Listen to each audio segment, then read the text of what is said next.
Ooh, I still have Matt's name on the thing. Hang on, I gotta change this. Cause I wanna. We'll do that. And is this working right? Yeah, cool. I pressed it twice, but it works. A moment ago, this said Matt Dillahunty, because Matt did one of these with me last week when we were talking about the impending, what seemed... What am I hearing? Oh my God, there's a thing going on downstairs. Hang on, I gotta fix that too. Why would I have had my episode up? So here's the beautiful thing about the way I have all of this. I don't know if you all can hear the delay, the echo, all of that. That's a little bit behind right now. But the good news is I can control it. From here, I can remote into any computer that is one of our production computers. All right. Anyway, sorry about that distraction, shall we say. Let me turn all of this back on. Everything should be good now. Yeah, we did an episode last week about the impending, what seemed to be immediately going to happen. For sure, it's for real this time, y'all.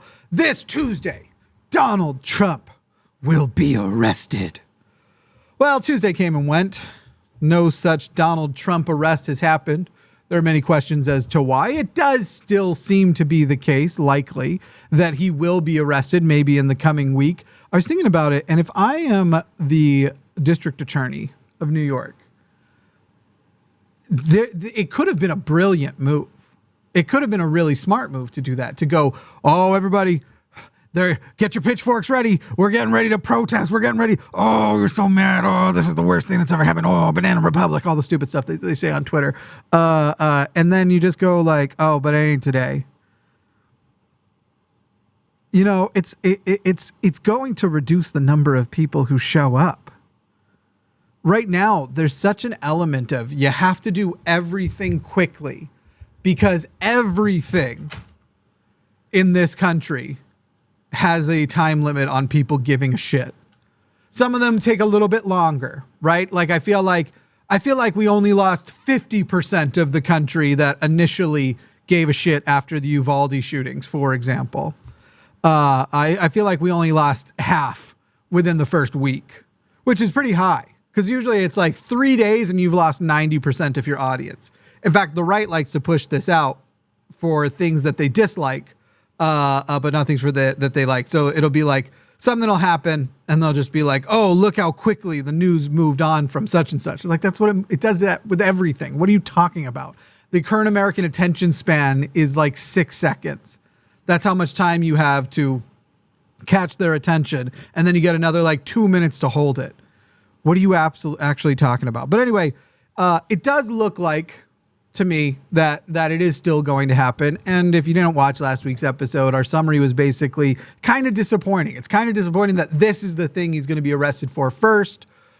This is the one that is the least interesting to anybody. It's the one that even though people have been corrected a million times on what specifically he is being charged with, they still summarize it as he paid off. Well, they like to say hooker, even though she's not a hooker. She's a porn star.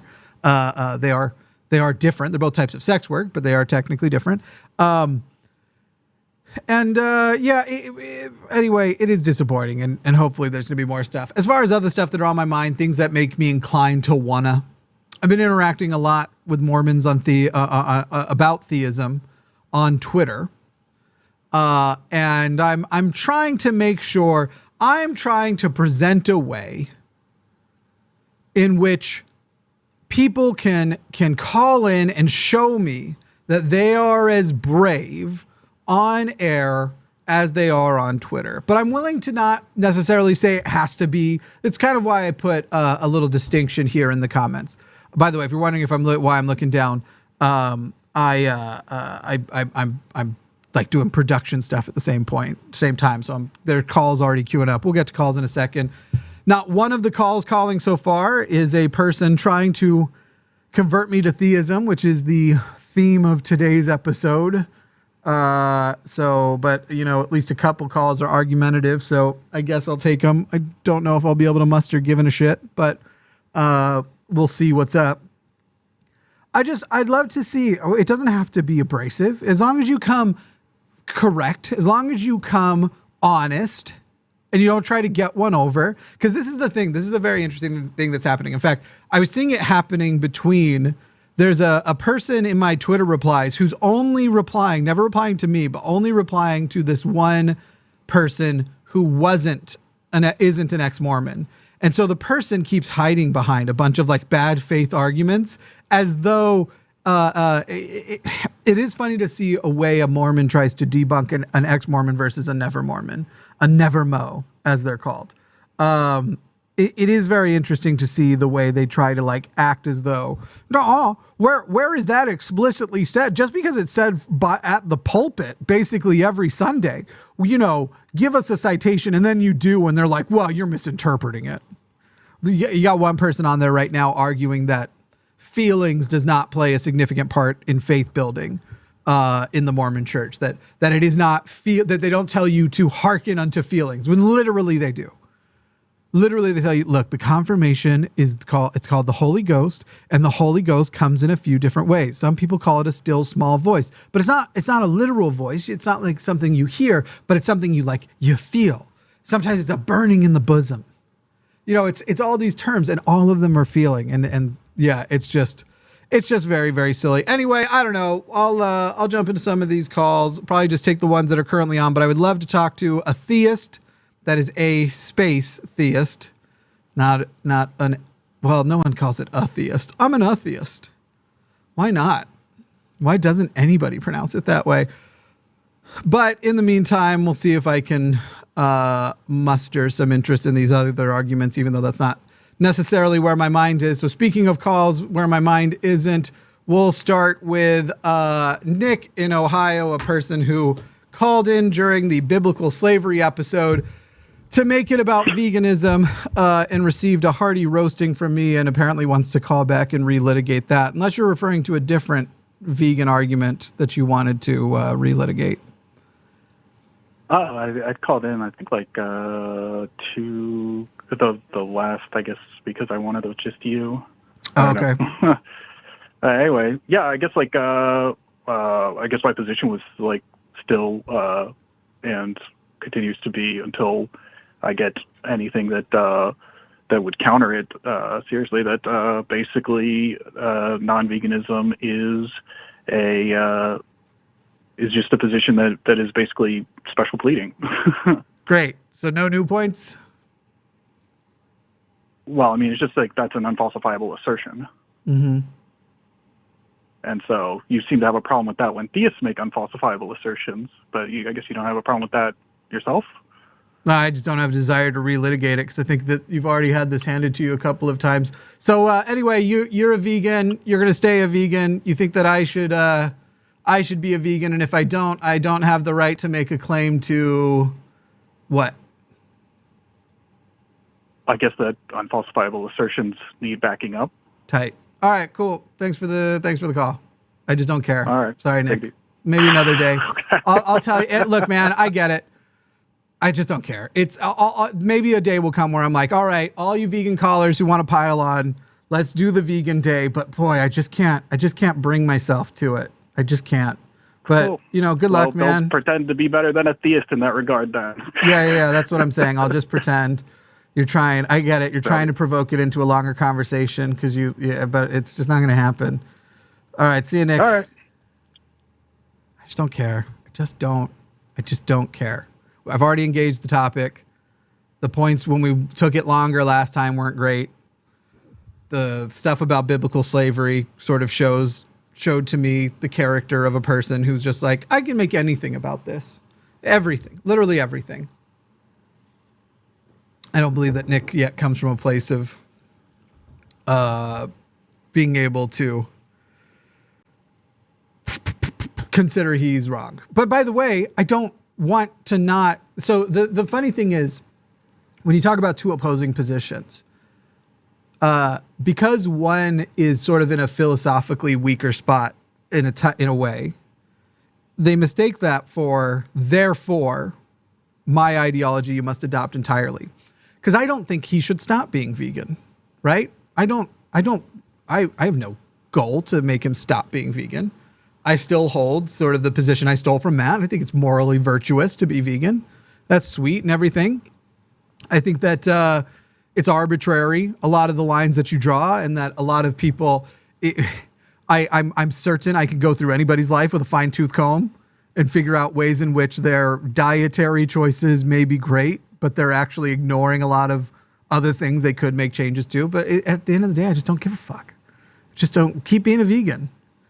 And when I say philosophically weaker, I'm saying I wouldn't be coming in veganism versus anti-veganism because I'm not anti-vegan. And so it's this position of veganism versus do something to make your impact on the world less. Veganism's probably one of them. It's not where I focus my attention. And so it seems like a weaker position, even though it's, I think, just the reasonable human position. And it still does call for people to do shit. Anyway, maybe maybe it's unfair that I'm basically still addressing it without him on the phone. Maybe that's sort of an asshole move. I don't know. Coolest name in the world, calling back again. Helios from Serbia. Helios, how you doing? I'm doing fine. Excellent. Currently. Yeah, so last time I called, yeah, I accidentally hung up because my earlobe touched my phone screen precisely at the hang up button. Uh-oh. Yeah, so now I'm using a headset like a normal person. It sounds beautiful though. What pristine audio we have right now. I wish everyone would do what you're saying. Yeah, well, I've been having trouble with this headset, which is why I haven't previously used it. But it seems Call-in Studio software is good with it. Anyway. Yeah. Before I wanted to leave, I will just extend my conversation by saying I wanted to say the following. Mm-hmm. On the next calls, because I don't want to be as depressed and I don't want to depress as many people again unnecessarily, I will call in with cheerier subjects, or sure. at least not as depressing subjects. Sure. Because it's not like I don't have those, and it's not like I want to make Serbia some poverty porn bullshit. And after that, I would have thanked the call screener Alex, or Logical Larynx. And after that, I would have told you, Jimmy, to go guzzle vegan cheese. Excellent. No, that's all great. Yeah. No worries. It's not a big deal when the lines drop off. But do you have what is it you wanted to bring up today? What's the topic of conversation for today? So yeah, would you describe any of the people you know or talk with as I think the best translation I have is pig-headed, when they purposefully don't know something, think they're absolutely right, everyone else is wrong, and they really don't want to learn anything. Yeah. It's so what it invokes in me, rather than necessarily a pejorative. Did you say thick-headed or dick-headed, by the way? Big-headed. Okay. So I was wrong on both counts. Big-headed. Let me get a graphic here ready. But yes, I mean, this is what growing up in Mormonism is like, for example. It's a lot of learning where the limitations are and when to just start bearing your testimony, and where to just say things like, I might not know the answer, but God will reveal it one day. So it's almost like you almost learn confidence in your non-position and how to express it, that you're supposed to show off. I think this has changed largely in the last couple of years because people sort of started noticing that it sucks as a tactic, but that you're almost supposed to show off that you're proud of your ignorance, that you're almost supposed to go, I don't know the answer to that, but God will tell me one day, because it's not just an I don't know, right? For me, if I'm answering, I might say something similar, like, I don't know. I hope science is working on that. Certainly, I would not want the answer to not be pursued under the guise that this is something supernatural.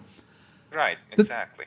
The thing about that is I'm talking about something that can progress in my lifetime. When it becomes a grift, it's you'll get the answer. All you have to do is die. But trust me, after you die, let's just say that is a grift. How would you ever hold anyone responsible? How many people die, fully experience an afterlife, and are able to come back and say, hey, you were totally wrong about that? So far, we've had none. Even people with near-death experiences.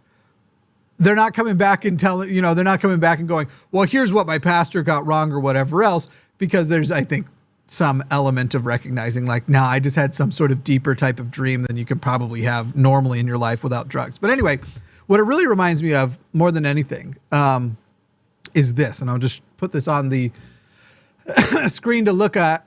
This is called the Dunning-Kruger effect curve. Now, there is debate about Dunning-Kruger. There's debate, but what's really funny is there's actually people out there who basically read one article challenging that Dunning-Kruger isn't even a real thing and suddenly adopted that for sure is true, which is kind of funny because it's actually the Dunning-Kruger effect in effect about Dunning-Kruger. But anyway, are you already familiar, Helios, with Dunning-Kruger? Says peak of Mount Stupid. Yeah, that's right. It is a little bit of it is a little bit pejorative, but what you have is these multiple points, and the y-axis is the confidence. This is how confident I am that I am an expert on this topic, and then the bottom is actual competence. So you have all the way. I see the very stupid people who barely know anything. Right.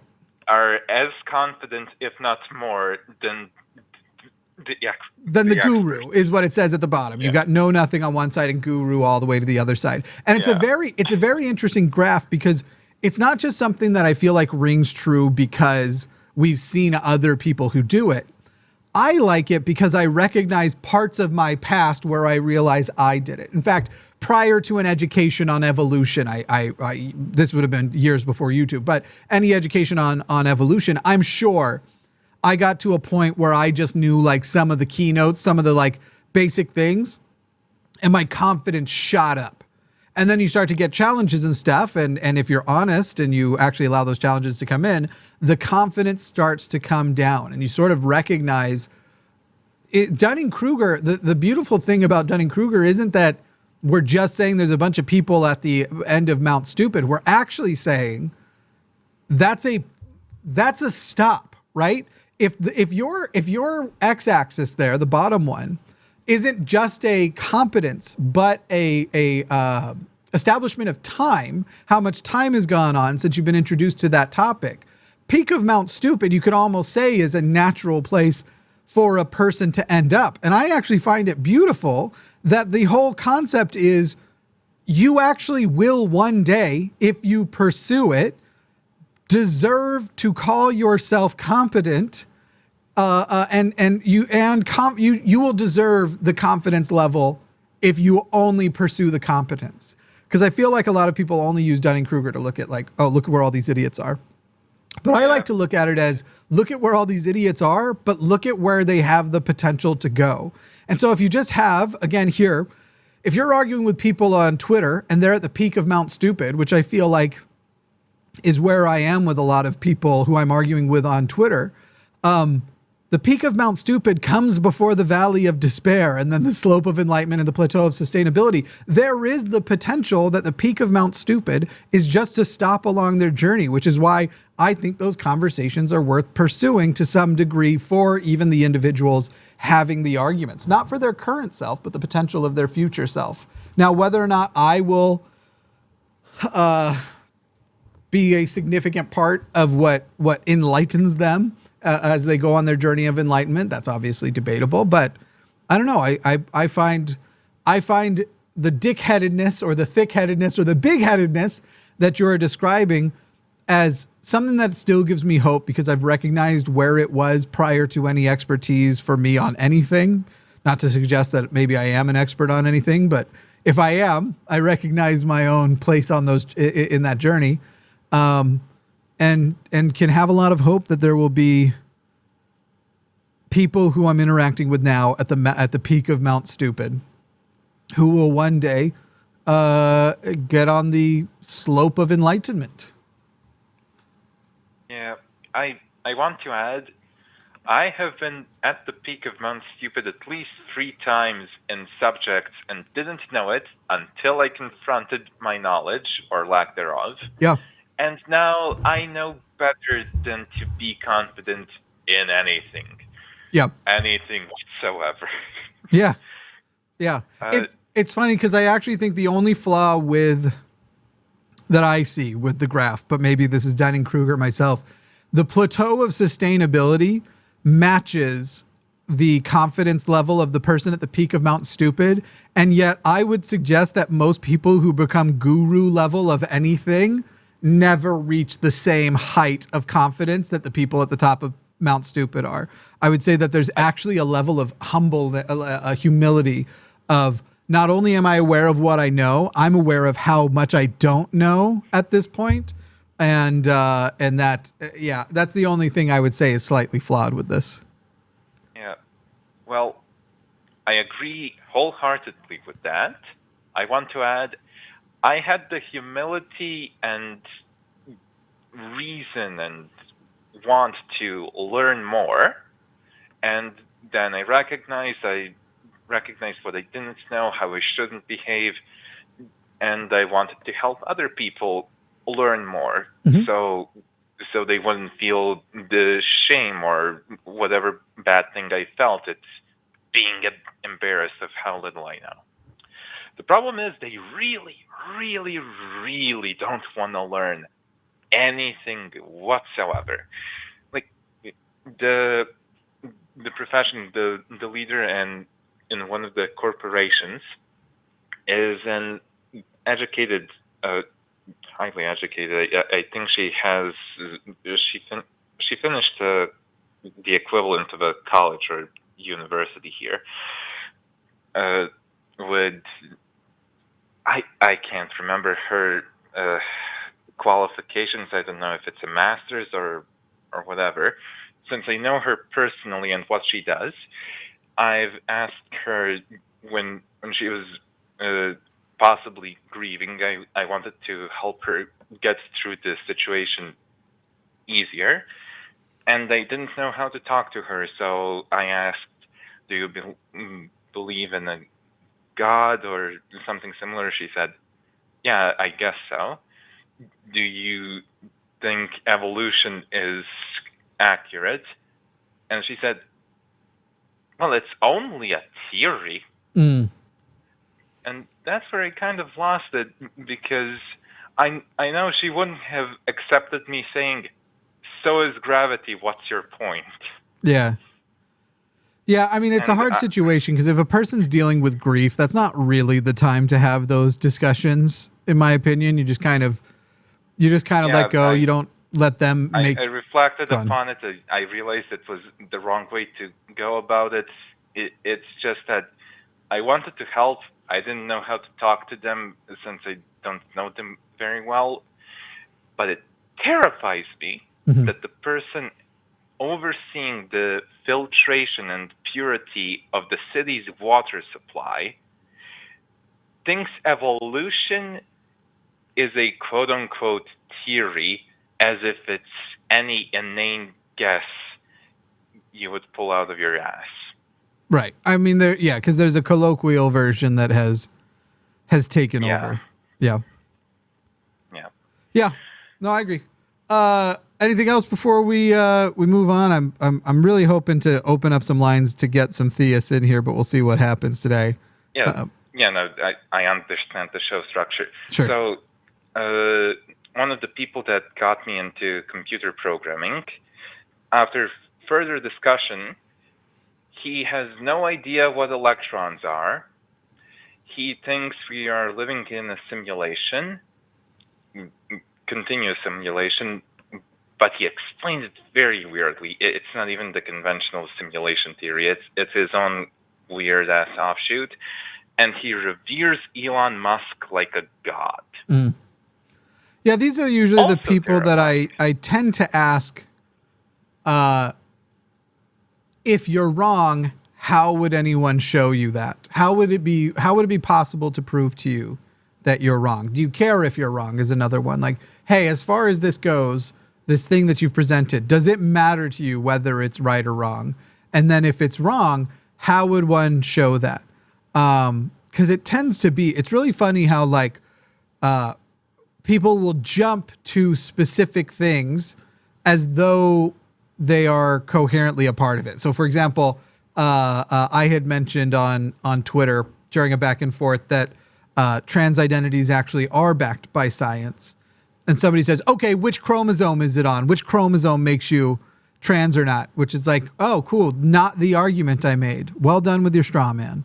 There's not a specific trans chromosome. By the way, some of these being gender critical people who accept gay identities, which we also know there is no specific genetic code that says this is a gay person. In fact, we don't know fully what makes a person queer. And unfortunately, while we're still trying to figure it out, if there's something to figure out, we have to exist in those I don't knows while we also still take care of people who clearly have these identities. Anyway, it is interesting how how quickly they will jump to when you're asking them, how would you even prove it wrong? Well, if somebody would just show me such and such, and then it's like the people who are like, well, you'd prove me wrong about evolution if you just show me a monkey give birth to a human. And it's like, okay, so you're telling me that I could prove to you evolution's true if I showed you something which is not only not a part of evolution, but would debunk evolution. Because what you just described would debunk evolution if it happened. So, but we are monkeys. It's yeah, just sure. You know what I mean. Get them to recognize. Yeah. I get it. Yeah, we'll say a modern zoo monkey, for example. We're not going to pull down what's the funniest monkey name? Is macaque a monkey or a bird? It's a funny name either way. Macaque is monkey. I remember seeing some similar species to macaques on documentaries from Japan. I could be very wrong. Don't quote me on any of this. Anyway, I don't want to hold up the show. I know a lot of people watch this for entertainment, and it's not my intention to prolong this indefinitely, nor do I have that much interesting things to talk about when I don't prepare them. It's all good. In short, I want to thank the call screener, Dragan, and Jimmy, go chug vegan cheese. Lovely. Thank you so much. Bye, Helios. Bye. All right, let's get on to some argumentative calls, I think. All right. We have Matt in Pennsylvania, who's an atheist that wants to claim that gender critical ideology is correct. Matt, I'm curious, and this isn't a setup. It's fine. In fact, there's even an answer that's kind of shitty that I would actually accept. Why are you calling this show instead of the Transatlantic Call-In show to discuss gender critical ideology? Well, because when I actually make my claim, they hang up on me. And your claim is, I don't think that's true, but go ahead. What's your claim that they hang up on? That it's invalid. Like, I'm just going to say it. Trans women are not women. Trans men are not men. Okay, when did you try to call in and they hung up on you for that? Because I'm positive I've watched them take virtually that same call many times. No. So, one time I said that Ben was a female and they hung up on me. Yes, you don't make it personal. You don't misgender the actual hosts, right? We're polite. We're existing in a society. And so if you're trying to jump in good faith, but the concept, wait a second, Matt, the concept of saying you host are this thing which you reject is not a method of argument. That's a method of trying to fuck with and elicit an emotional response to the person. And I think if you're honest, you'll acknowledge that, but whether you do or don't, we'll proceed. So Matt, what's the argument? Go ahead. They take it personally. They should. If you say you, Ben, blank, they should take that personally. Matt, is what I'm telling you. Don't make it personal and it'll be fine. Okay, I understand that. But Great. So I can't tell a Christian that Jesus isn't real because it hurts their feelings.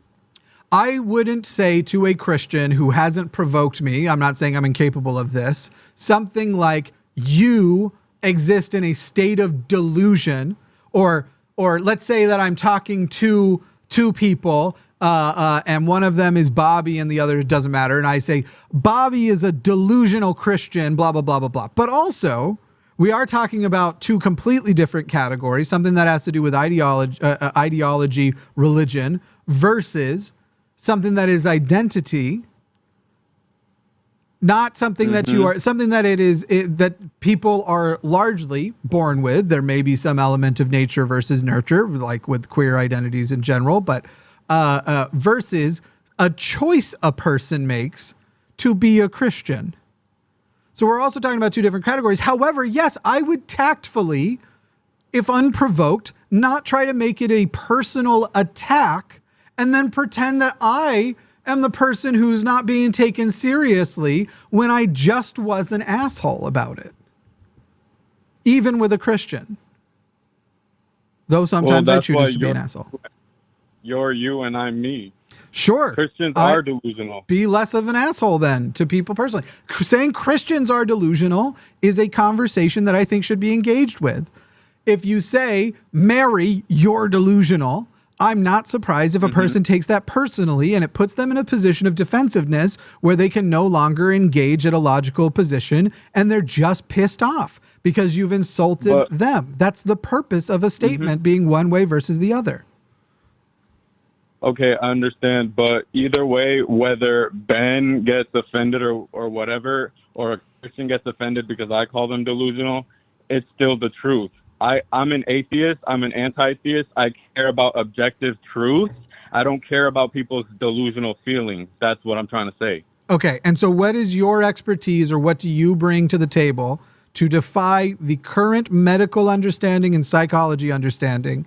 Why, upon what basis are you saying trans people exist in delusion?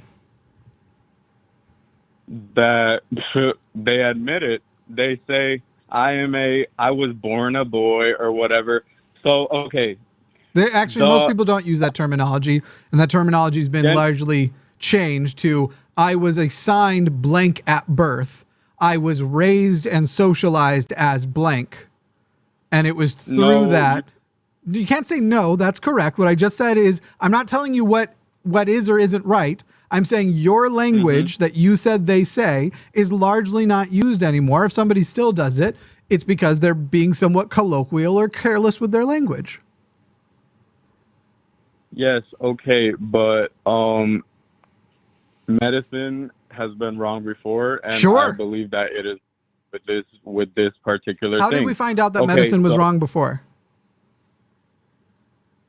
With evidence, continued scientific investigation is how we found out that medicine was wrong before. And thus far, continued scientific investigation actually taking place at the point of science has actually further affirmed the concept of trans identities. And in fact, not just trans identities, but that in fact, cis people have gender identities, and generally cis people. In fact, Matt, I bet if we were in a different conversation, you might try to be contrarian now. I bet you would actually agree. I have the experience of being, it says here, you identify, your pronouns are he, him. I assume that means you're a man, right? And it sounds like since you reject trans ideology, you're likely assigned male at birth.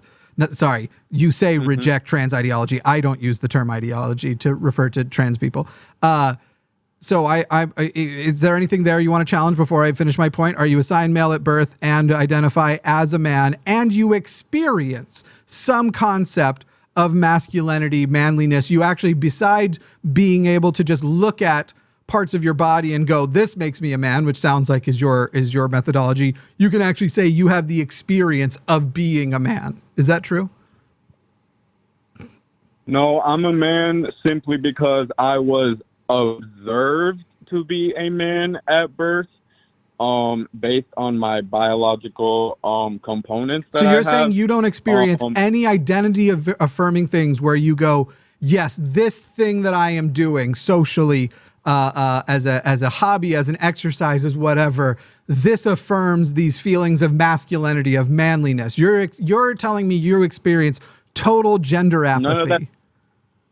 None of that shit makes me a man. The only Are you going thing to that answer my makes me a question or man not? is being- I didn't What is ask your whether question? it makes you a man. I asked whether you have affirming gender experiences where you feel, let's just say, more or less manly in certain scenarios.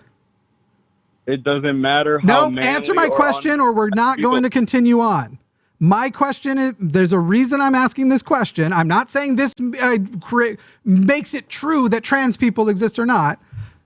If you don't answer my question, we're not going to proceed because you're trying to answer what you think is coming, and it's probably not even what you think is coming. Do you or do you not have experiences that make you as a man feel more or less manly? Yes.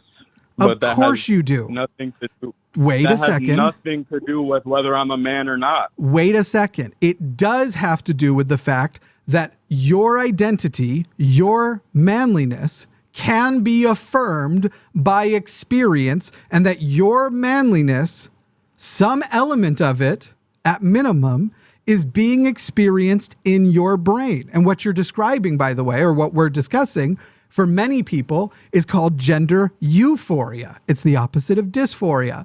Yeah, I spent the last 2 days building shelves in my wood shop.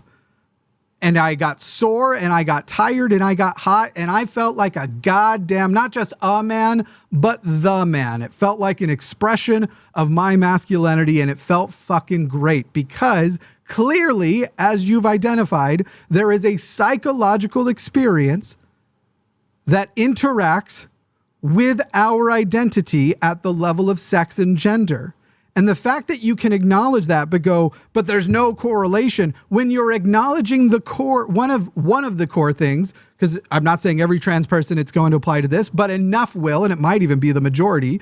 There are people whose experience of that psychological side of it either affirms or does the opposite. Instead of causing euphoria, it causes dysphoria.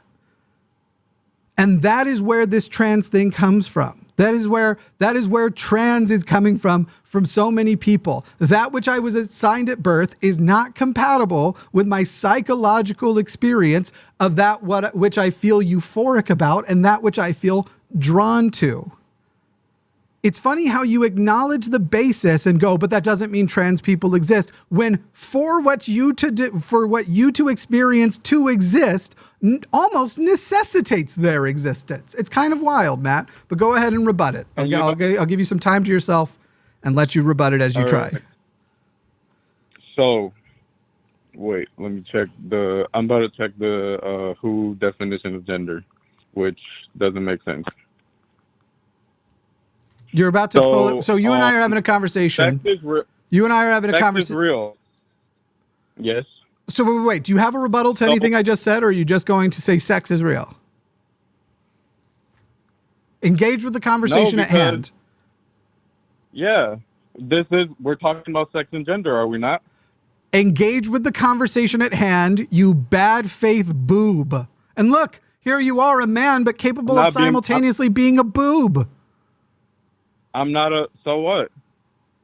Matt, do you think that you're engaging as an honest interlocutor right now? Or do you think that you're trying to jump right back to points you think you can win on because you can reduce this to simple platitudes like sex is real? Who said sex isn't real? Name one person that I agree with, especially since you're clearly aware of the show and what happens. One person I agree with that says sex isn't real. You all gender ideologues say different things. That's the thing. You're almost like a religion. Name one person I agree with that says sex isn't real. I don't know everyone you agree with. Name one person I would know of that says sex isn't real. You say it's a construct. Name one person I know of that would say sex isn't real. No, of course, that's the whole point. Name one person I can look up who's an activist with a significant platform that says sex isn't real. I don't care about the people you know. I just said, oh my God. Do you listen, Matt? Is there a comprehension issue here? I just said, name one person who I can look up who says sex isn't real? I don't know everyone you know, so how would I know that? I just said someone I could look up. It's somebody you know, Matt, that I can look up. No, like when I'm online and I see all you your little gender cult, you all say different stuff. I can't tell you. I love this. I love you think you are here in good faith. You can't provide an example of an education source, an activist, or anyone. All you can allude to is some people on Twitter say things that I interpret as sex isn't real. What does it mean when somebody says sex is bimodal, Matt? Are we going to get back to the point? You haven't held to a point this single time. You don't mean, are we going to get back to a point? We mean, are we going to get back to your script? You mean, are we going to get back to the things I was prepared to argue? Matt, we're going to take the conversation where it goes, and you have tried to jump away from the conversation at hand because you know acknowledging anything that's been stated to you so far would debunk your bullshit. So you just want to get back to sex is real, J.K. Rowling was right, David Chappelle is a national treasure, or whatever other stupid shit you're going to say. Nah, I don't even like either of them. Great, Matt. Why should I continue a conversation with a person who is going to use extremist terminology? You and your cult. Why should I continue? You don't engage in good faith. You don't answer questions. You just fucking try to take it wherever you could. Why should I continue the call? Because I'm just trying to tell you why I don't agree with gender ideology. Okay, so first of all, you're going to call it gender ideology. We know what the implications are there, but I'll give you 30 seconds. Why don't you agree, despite the fact that we've already addressed so many of your points and you've looked terrible so far? What is, in 30 seconds, what is your summary of why you don't agree with quote unquote gender ideology? Okay, so if you look at the WHO's definition of gender, it basically states that gender is varying cultural sex stereotypes. Then it says gender identity, this immaterial, unverifiable thing that is based on sex stereotypes that change over time and are based on culture. And that I have to accept that as objective truth. That any person that says that they are trans, it means that they're trans, and I must believe. Are we done? Have we finished the definition yet? Because I'm wondering what percentage of the definition you think you just presented. I'm looking right at the You're right. You didn't read it though, because I'm looking at it too. You didn't read the definition. You changed a lot of words and you added a lot of things.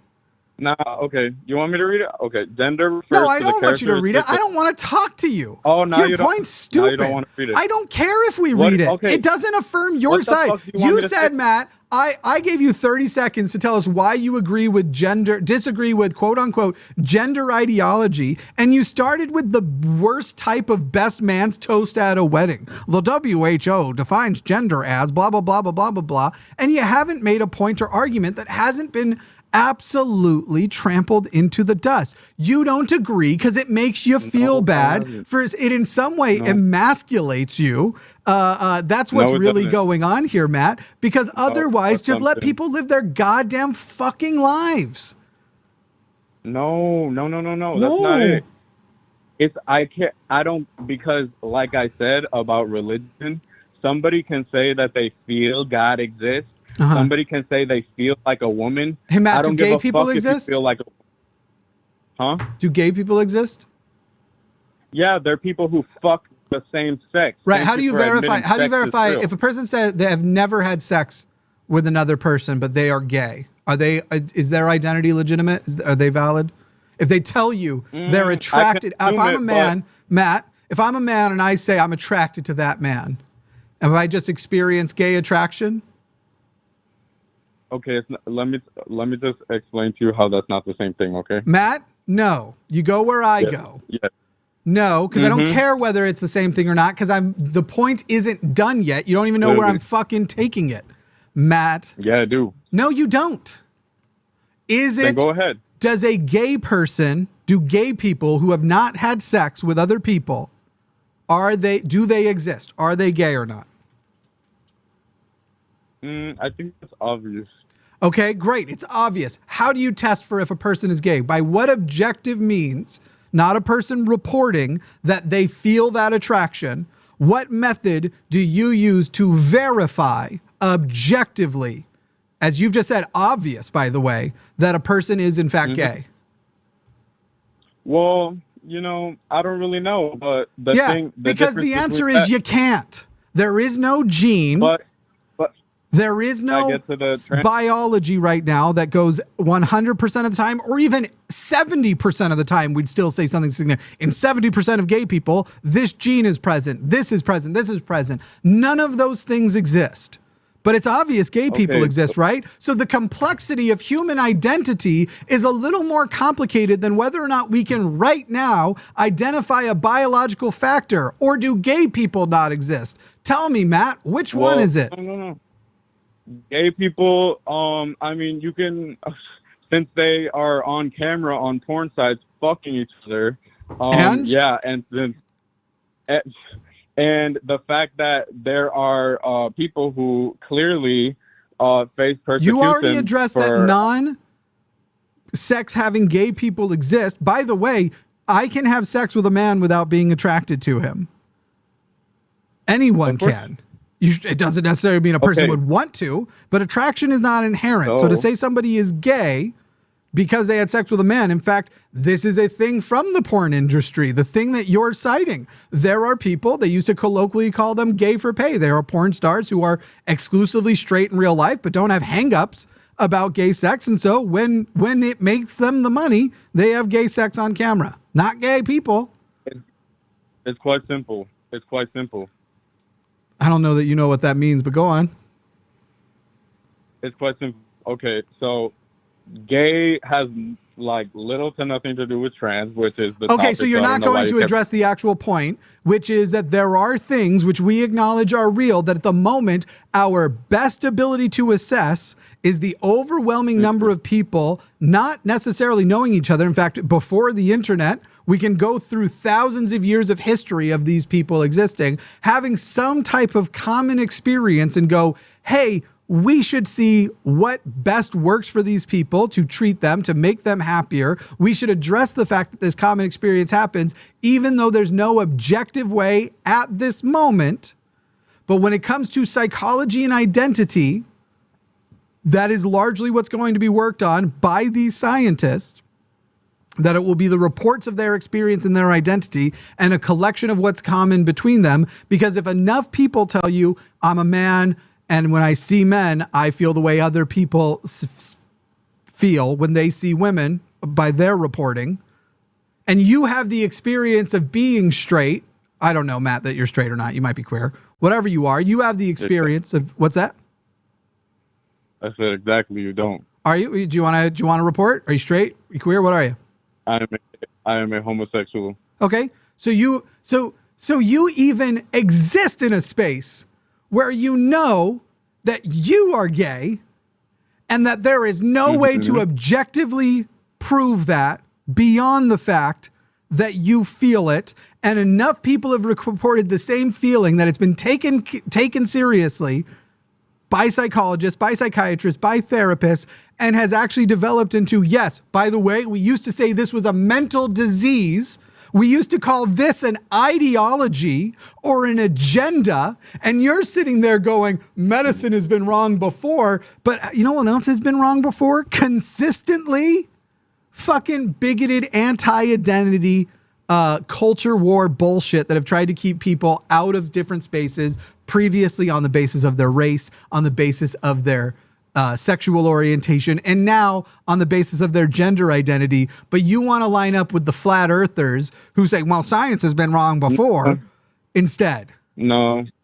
Sounds like it, Matt. But anyway, I didn't say you were a flat earther. I said you're using the exact same argument they use about the earth. Nah, okay, science was wrong before. I've been listening to you this whole time, so okay, Matt, what you're saying is I've been talking so much it would be rude of me to not let you now talk, right? No, I'm just saying. No, it would. It would be. You know what would be really rude if this was such a useless conversation that I now just hung up. Fucking Matt. Just point after point after point. It was so stupid. God, that would be so rude if I did that. Okay. Sorry. I tickled myself. Let's get into some more. We might make this one a little bit fast because I think we kind of addressed this already. But Carl in Maryland, you are on the line. Well, hey, how's it going? It's going. How you be? Not too bad. Long time, first time. Awesome. Yeah, I love that phrase. It's surreal when people say it to me because I grew up watching shows where people would say that thing, and I'm like, man, I'm doing one of those now. Anyway, go on. I'm in the same, but I grew up listening to that on the radio. I'm like, oh, I don't know what that means, and now here I am. Yeah, were they all conservative shows though when you were growing up? Because that was my. Unfortunately, yes. Yeah, same, buddy. Anyway, what'd you call it about? So I'm not trying to give too much away. I work at a government facility, and I work with a lot of blue-collar, salt-of-the-earth Republicans. And every time I try to bring up any kind of conversation that revolves around either sex or politics or religion, just to have a conversation, I don't want to accuse them of anything. I'm not trying to change their mind. I'm just trying to share ideas. I'm immediately shot down. And I don't know how to start the conversation. And you seem to be a pretty excellent just speaker. As you can tell, I'm pretty bad.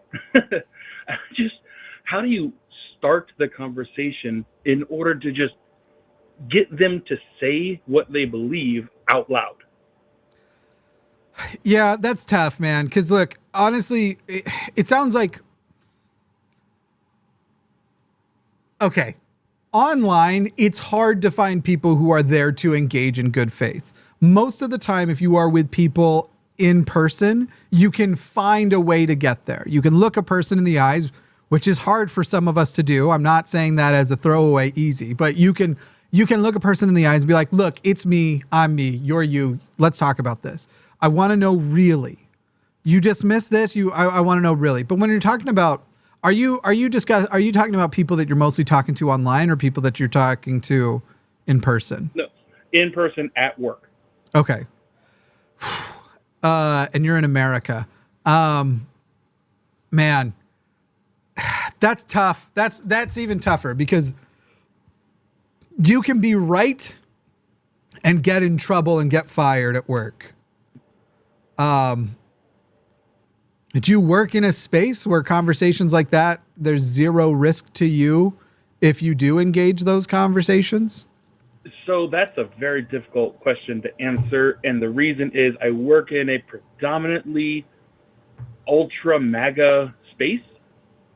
So I'm surrounded by these people that are talking about all the talking points you hear on Fox News and OAN and Newsmax. And every time I just try to enter the conversation to just let them know that what they're being told are just complete lies, or if they're not lies, they're just exaggerations, I'm immediately shot down, and then I don't get a chance to just engage. So it's not that it would be, my job is in jeopardy. That's not it. It's that these people just will not listen to anything that's outside of their I guess echo chamber. All right, I'm going to throw this at you, Carl, and I'm sorry because this is going to be very discouraging. I want you to imagine that there is a room with 10 of me in it and you. Right? There's one of you and 10 of me. Got it? Got it. Okay. Let's say that you are taking the position. What's just a fact? Just give me any fact that you think you could defend well. A fact that I think I could defend well. Any. One that I've brought up multiple times previously is that the Bible just flat out is not an accurate source of science. Let's say the 10 of me are taking the opposite position.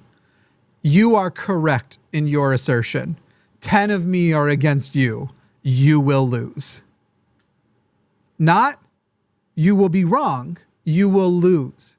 Because it does not matter who is right or wrong. In a multiple people on the wrong side against one person on the right side, the chances of you winning by any means that anybody present to witness could call a win. Because by the way, I would consider doing 100 people versus me if it was being broadcast beyond the parameters of where this was happening, right? I'm not saying that there's not some version of that I wouldn't love. As long as they only get to go one at a time, I don't even care if they're cheering for each other. I'd find them cheering for each other as kind of helping my side. Like, that got applause, y'all. Y'all heard that, right? That got applause. But yeah, you'll see when you're in a situation like that, where it's multiple people who are wrong against one person who's right, and we're just presuming you're right in both situations, the one about the Bible and then here at work, you have no shot. But at a certain point, the risk of it becoming a more and more hostile work environment does go up. And people wanting to now not just be hostile in direct ways towards you, but indirect ways. Somebody gets the opportunity to put you on a shitty shift, and they just remember, of all the people, you were the person who said they were wrong about something, or whatever else. I mean, there's 1,000 hypotheticals. You don't have to, the one I just said doesn't have to be true. I would honestly say it is a safer bet to try and pursue a way in which it's like, hey guys, here's the thing. Regardless of who's right or wrong, there's 10 of you or whatever the number is and 1 of me. So there's not going to be an agreement, even if I am right and all of you are wrong. It wouldn't matter. It's going to look like you're right. But also, this sucks. It sucks coming to work and being bombarded by this.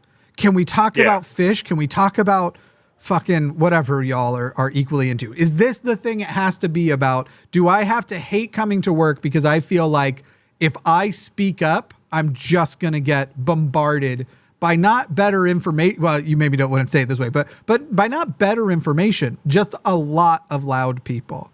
I had an old roommate who had to basically pursue that at one point, where it was like, I can't keep working with these people. Half of them don't believe the Holocaust happened. And these are people working for the government with security clearances, by the way, who don't believe the Holocaust happened. So great vetting process, government, you did there. And anyway, I work at a NASA location with flat earthers. Yeah. By the way, just so you know, the people protecting these nations' secrets don't necessarily have a demonstration of intellectual competence. And so I think your only solution here is trying to figure out a way that is as minimally abrasive as possible to stop the conversations at work, specifically at work. And then if they're like, no, I want to talk about that, I'd be like, all right, let's you and me go to coffee, right? If these people matter enough that you want to change their mind anyway, if they aren't the kind of person you wouldn't go get coffee with, they don't actually matter that much to you. Not necessarily coffee, but something outside of work. So whether or not they change their mind, it's more of just I hate that this exists out in the world and these are the people I'm exposed to, than my coworker Tom, I want to save Tom from how stupid his things are. And separate and conquer. Get a conservative on your side that you're reasonable. That can also be helped, where it's like, unfortunately, you're quote unquote one of the good, like, no, I've sat with him. I've heard him out. I get why his position is that. I disagree, but it's not like he's just coming in here trying to take away all our guns and blah, blah, blah, or whatever you can get. And that's about as good as advice I think I can give you from a general, without knowing your specific case well enough. And we don't have time to find, we would need hours and hours for me to get all the information. That's my best general approach.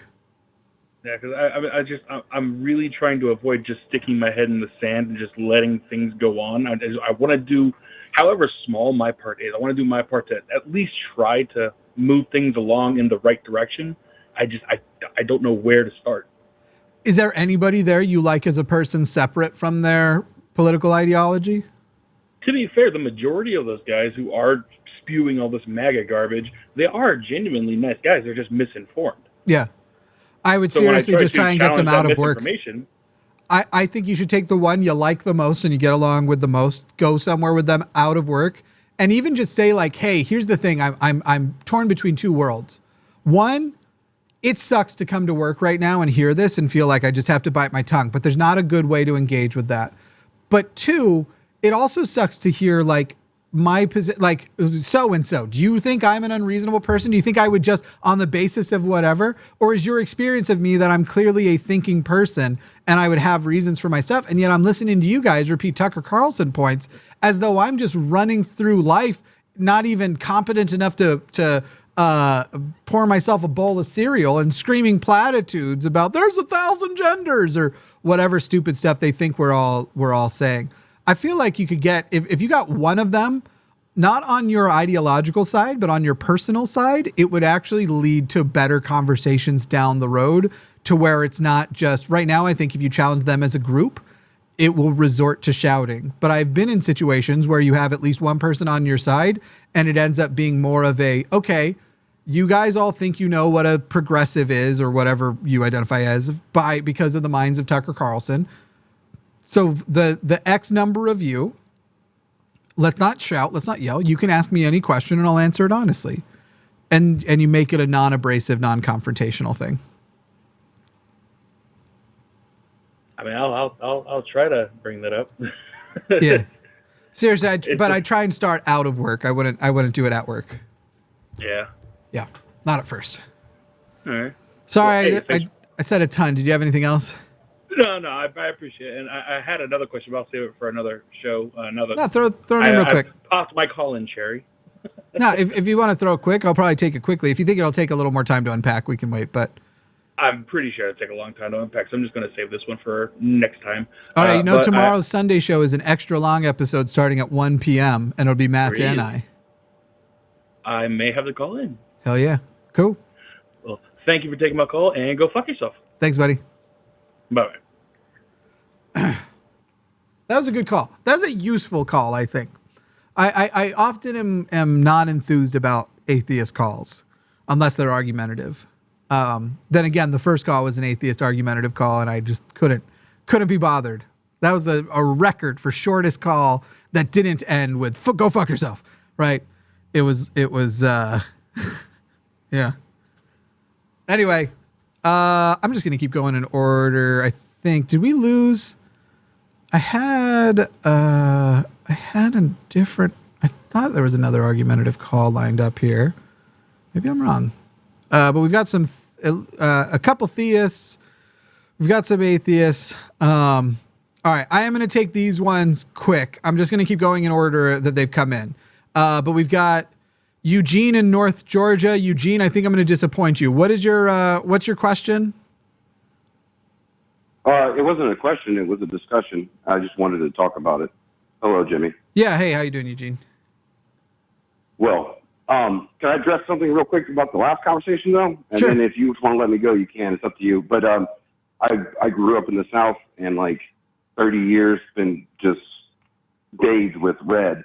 And yeah, the workplace thing is very touchy because you can get fired or lose your job and not be able to support your family. Exactly. And the one thing, I've lost several jobs because of that, but the one thing I learned through it was that if I go about it through humor and satire, like freedom fries and like all that stuff, and then if they get upset, then what I do is I'd be like, man, it's just a joke. I mean, like, you guys can't take jokes. I mean, like, kind of feeling like Dave Chappelle here, you know? I mean, like, I don't understand what's going on. So sometimes the comedy can break through the ice and never direct it personally to anybody. It's just like a freedom thought, you know? Sure. But it's a tricky area, like you said. Sure.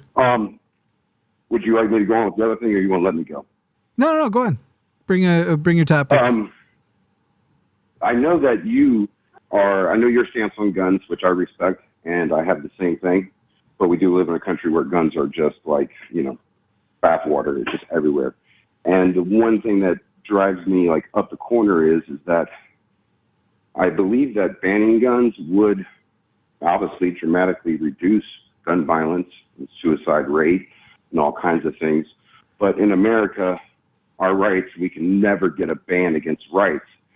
And with the Supreme Court ruling of 1997, they decided that in the Second Amendment, it's only one sentence long with 3 commas, that when it stated the people of the militia, that meant everybody. You didn't have to belong to the militia to have guns. In that same sentence, it outlines well-regulated militia. After World War I, when we had the gangsters show up, basically, World War I soldiers that couldn't afford to feed their families and became bootleggers and everything else, machine guns were a problem, and so were suppressors. So the ATF stepped in. They didn't outlaw those things. They regulated those things. And they made you have to get a tax stamp from the ATF and have a trust so you could own these certain weapons. And when they did that, as times have progressed and we've gotten more digital, when I buy a gun that falls in that category where I have to do that tax stamp, instead of it being a photocopied, stored by the manufacturer, that photocopy is transferred into a digital copy. That digital copy is a national database. So anybody that's in a gun trust, a ATF tax stamp, if my guns are used for anything and a police officer takes my bullet and they do the riflings on it or get a serial number off the gun, they can go right into the database and get the information within 15, 30 minutes. Every other gun, you have to send a request to, I want to say it's Michigan. There's a place in Michigan where they actually have to go to photo files like they used to have at the library to access that information. ATF and police officers report that it can take 3 months for them to get any serial number, like who it's exchanged through and so on. So my biggest thing is if we could change it from banning guns to let's regulate them and let's regulate detachable magazines, because that's a big deal. It doesn't matter what gun you have. If you do not have a detachable magazine, you're limited on your rounds. And, you know, I like to see bullets regulated. I'd like to see titles for guns. I like to see the manufacturers regulated. And all this can be regulated because they've already done it in the past. Sure. And when I see my side, the liberal side, just dwell on banning AR platform, I almost feel like the conservative left gun fanatics that actually know what they're doing, trying to manufacture guns and cells, are so happy with that because they know they cannot get a ban. Just like when Trump banned bump stocks, I think it was 2 months ago, they just threw that out of court. So now bump stocks are legal again. Eugene, so like anytime we say a ban, sorry. I was just going to ask, and I was actually going to ask this a little bit ago, and then I decided to see what all position. Real quick, what is it you think my position on guns is? Because you said you know my position. I just want to make sure that we are on the same page. You stated a week ago, I think it was about a week ago, you stated that you do not like guns. You don't like anything about guns. You find it grotesque, and you would like to see them disappear. But you also know that there's people that might need protection, so you're not totally against guns going away today. But in a hypothetical world, you would like a world with no guns, just like I would. Yeah. So yeah, basically, pretty close. Yeah, pretty accurate. I have a yes, the hypothetical world which I think we should live in as citizens is one that there aren't guns, that there aren't personal guns, there aren't, or what guns that do exist are for very specific use cases. So things that you see like in Australia, seems like you see in other countries where they're heavily regulated. I acknowledge though, it ain't going to happen. Not in America. The Pandora's box is so far open. There's more guns than people. The number of people is 320 million, I think. And at last I checked, the number of guns is approaching 400 million. And so basically I'm at the point of like trying to ban them in general. It's not going to work. And even we should drop any pretense that that's an eventuality and just work with what we have. And one of the ways that I think you will start to get people paying attention to what regulations they do want in place is to make sure it is not just a fact, but a known fact that the other side is armed too. Because right now, the right is depending on the fact that a lot of anti-gun people aren't going to buy guns. And so they want regulations that don't prevent them or harm their gun ownership in any way. And I'm very vocal about if you are a leftist, if you are a progressive, if you are a woman, if you are a trans person, go buy and learn how to operate and safely store a gun. Do it. You should do it. You should have one unless you are incapable because of maybe suicidal ideation or something where it's like, no, if I do that, this will happen. However, there are many of us who have bouts of severe suicidal ideation who can still own guns because guns aren't the way that we would do it.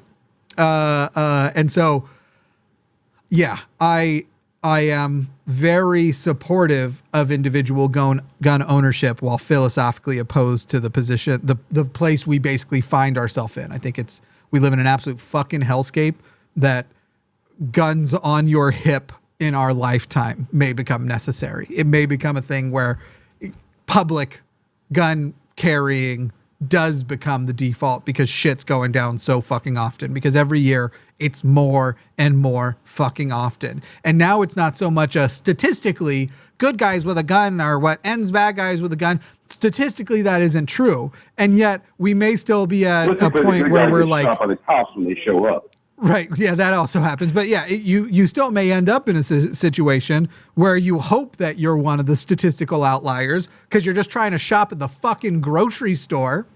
Yep. Just trying to be American and live. And you're hoping about that getting shot. Yeah. There are definitely those. I can fully see myself being in a grocery store, hearing the shots go off and think to myself, God, I hope there's a conservative in here.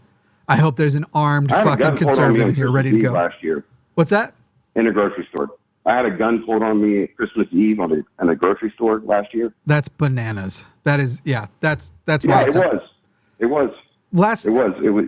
I mean, I've owned guns my whole life, and just so you understand who I am, I am now a proud socialist where I would never admit it in the past because I grew up neoliberalism.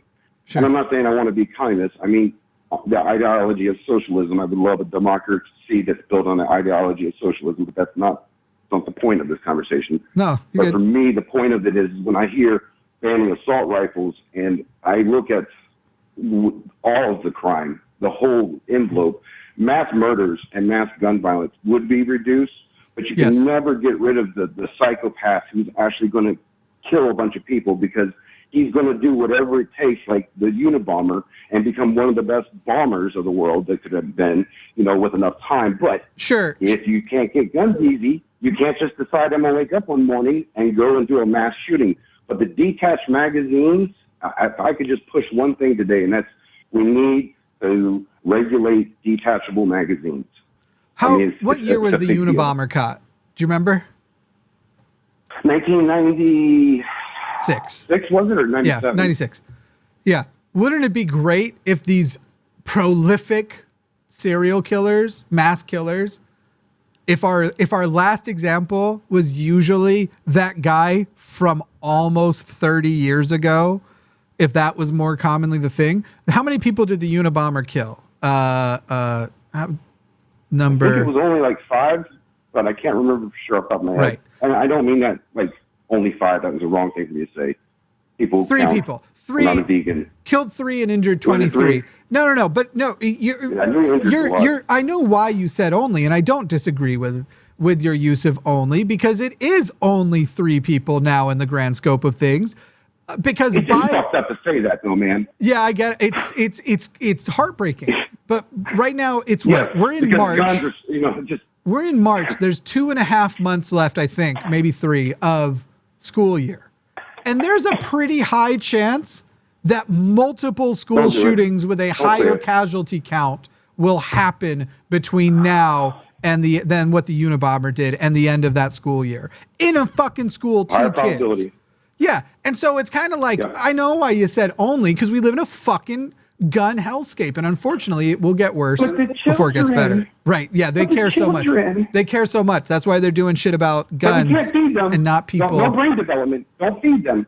No brain development. Yeah. Let's not give them meals, and let's make sure that men wearing dresses aren't reading stories to them because we care about the women. But the number one killer in this country, as anybody who saw the Jon Stewart clip this week will immediately recall, is gun deaths. It's the number one thing that kills kids. Number one in America. Guns kill kids more than anything else.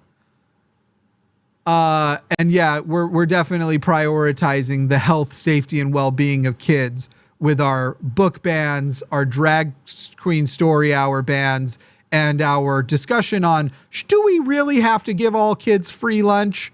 Fucking insane. Anyway, last words before I'm gonna get to a theist argument here in a moment. Go ahead, Eugene. Thanks for taking my call. I know you hate taking atheists. I appreciate what you do. Okay. Go fuck yourself, and I wish your name wasn't Jimmy because I think of Jimmy Dore every time I hear your name. There's other good and bad ones, but I appreciate it. See you, Eugene. Love you guys. Be good. See ya. Be good. We'll do our best. All right. Let's talk to Will. Oh, that says I'll get the name tag fixed, but Will in Puerto Rico, theist with evidence for God. Will, you are on the line. Yeah, thanks for taking my call. To set expectations, my goal with this call is to get you to agree with me that any honest and intelligent person should acknowledge that something eternal and uncreated exists. Okay, it's not going to happen, but go ahead. So, Okay, Will, are cool. you here to say you're here, basically, you're about to present the Kalam cosmological argument, right? Or some version of it? You know, I'm not actually that familiar with it. Ooh, I love introducing people to it. First of all, what type of theist are you? What do you mean? Are you Christian? Are you a deist? You don't have to, if you're like, for the moment, Sure. I don't want to share that, but I'm curious what argument, because I feel like we're going to start with your first argument, right? Like this is the basis of everything else. And then eventually it led you to the conclusion of blank version of theism. Would you share with me what version that is? For sure. Yeah, I'm a Christian. Cool. All right, here's the Kalam as popularized by William Lane Craig. This is the basic argument. It has three premises. Premise number one, whatever begins to exist has a cause of existence, i.e. something has caused it to start existing. Two, the universe began to exist, therefore the temporal regress of events is finite. And three, therefore the universe has a cause. And then basically, what a person does is they take the Kalam cosmological argument and they say, therefore, if you agree with these premises, which seem self-evident, by the way, they aren't, but they seem self-evident, the cause of the universe would need to be something outside of the universe, something that doesn't need to be created, it would be a creator without being created. And that's usually the conclusion of where the people take the Kalam cosmological argument. Okay, I was going to go a little bit of a different angle today. All right, let's do it. Okay, cool. Are we on the same page that if nothing ever existed, nothing would still exist today? Oh, I don't know. One, I don't know. First of all, I don't necessarily believe nothing ever existed. Because even the concept of something from nothing that is more of a theist accusation of atheists, when you try to define that nothing, it quickly turns into not nothing. Some people have talked about cosmic vacuum, the singularity, things like that. So I don't know if we're on the same page or not. It sounds reasonable. It is hard to fathom why nothing could create nothing. But then at the same time, if nothing can't begat something, you've then given a quality to nothing, therefore making it not nothing. Nothing would have to exist without any sort of quality to be truly nothing in the philosophical way that I think you're describing. Yeah, and just to be clear for you and the audience here, I'm only arguing a hypothetical here, which is that if there was a state of affairs where nothing existed, nothing would still exist today. So define nothing there. Nothing meaning no thing. Absolutely nothing. Right, but absolute nothing then has zero features, right? There are no qualities to that nothing. Right. Incapable of producing something is a quality, correct? Yeah, possibly. So if nothing is incapable of producing something, then you've just given nothing a quality and it is no longer nothing. Yeah, I don't agree. Well, I think follows what you just said. It follows what you just agreed to. Nothing exists without qualities. Incapable of creating anything is a quality. So, and by the way, I'm not saying that this makes nothing capable of creating something. I'm saying the concept of nothing doesn't exist. There is no way as far as I can tell or put together, and I think, Will, you would probably agree on the basis of the exercise we just did, nothing is an incoherent thing because nothing needs no qualities. So the fact that we can discuss it makes it not nothing.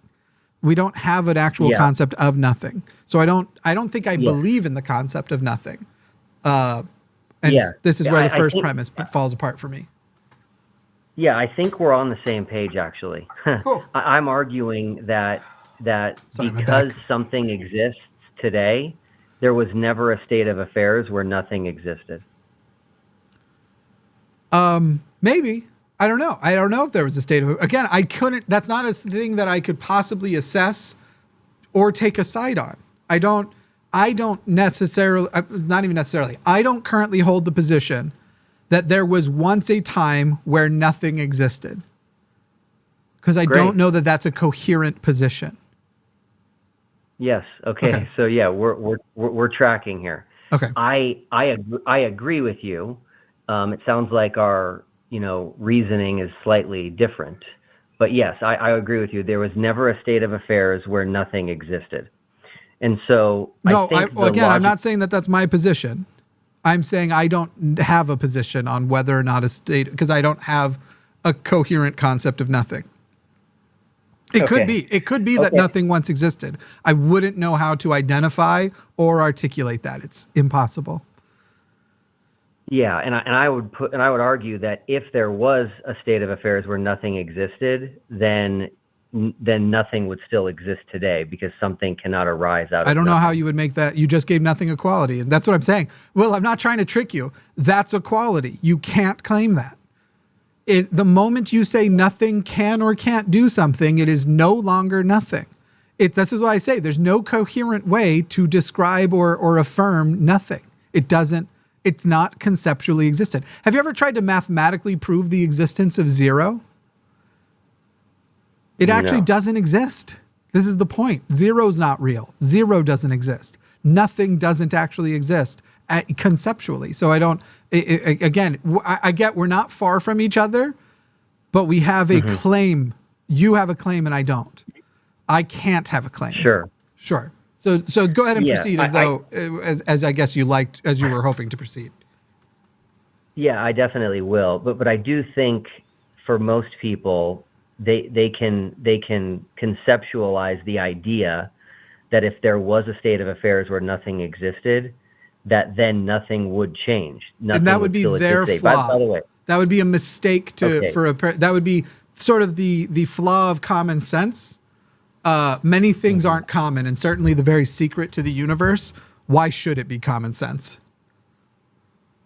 Yeah, I'm going to feel bad if I get this wrong, but I actually think I got this particular part of the argument from Lawrence Krauss, someone I'm guessing you're familiar with. Which Lawrence doesn't believe in literal nothingness. I believe Lawrence is the cosmic vacuum guy.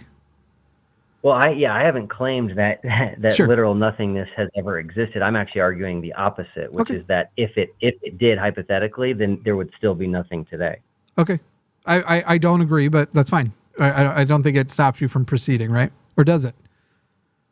Not really, no. Okay. So it leaves us it leaves us, whatever side you fall on this particular argument, it leaves you having to conclude to one of two things. So if somebody agrees with me that if nothing ever existed, it would still exist today, that means something has always existed. Do you agree with at least that statement? It's hard to say. Always sounds like an establishment of time. Is that correct? No. How is always anything besides time? I guess I would use like I said at the very beginning, I guess I would use the word eternal. How is eternal anything besides an establishment of time?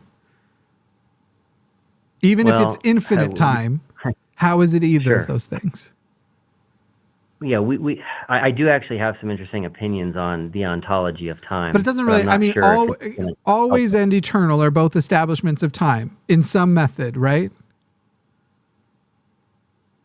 Yeah, I'm fine with that. Okay, 13.8 billion years ago, time began. So there's no concept of always, or I don't know what happened before, or if before is coherent. But time is an expression of the universe. And the universe, let me make sure I got the age of the universe correct. God, my back suddenly is like really messing with me. Maybe this is your God trying to reach out to me, but it's hurting suddenly.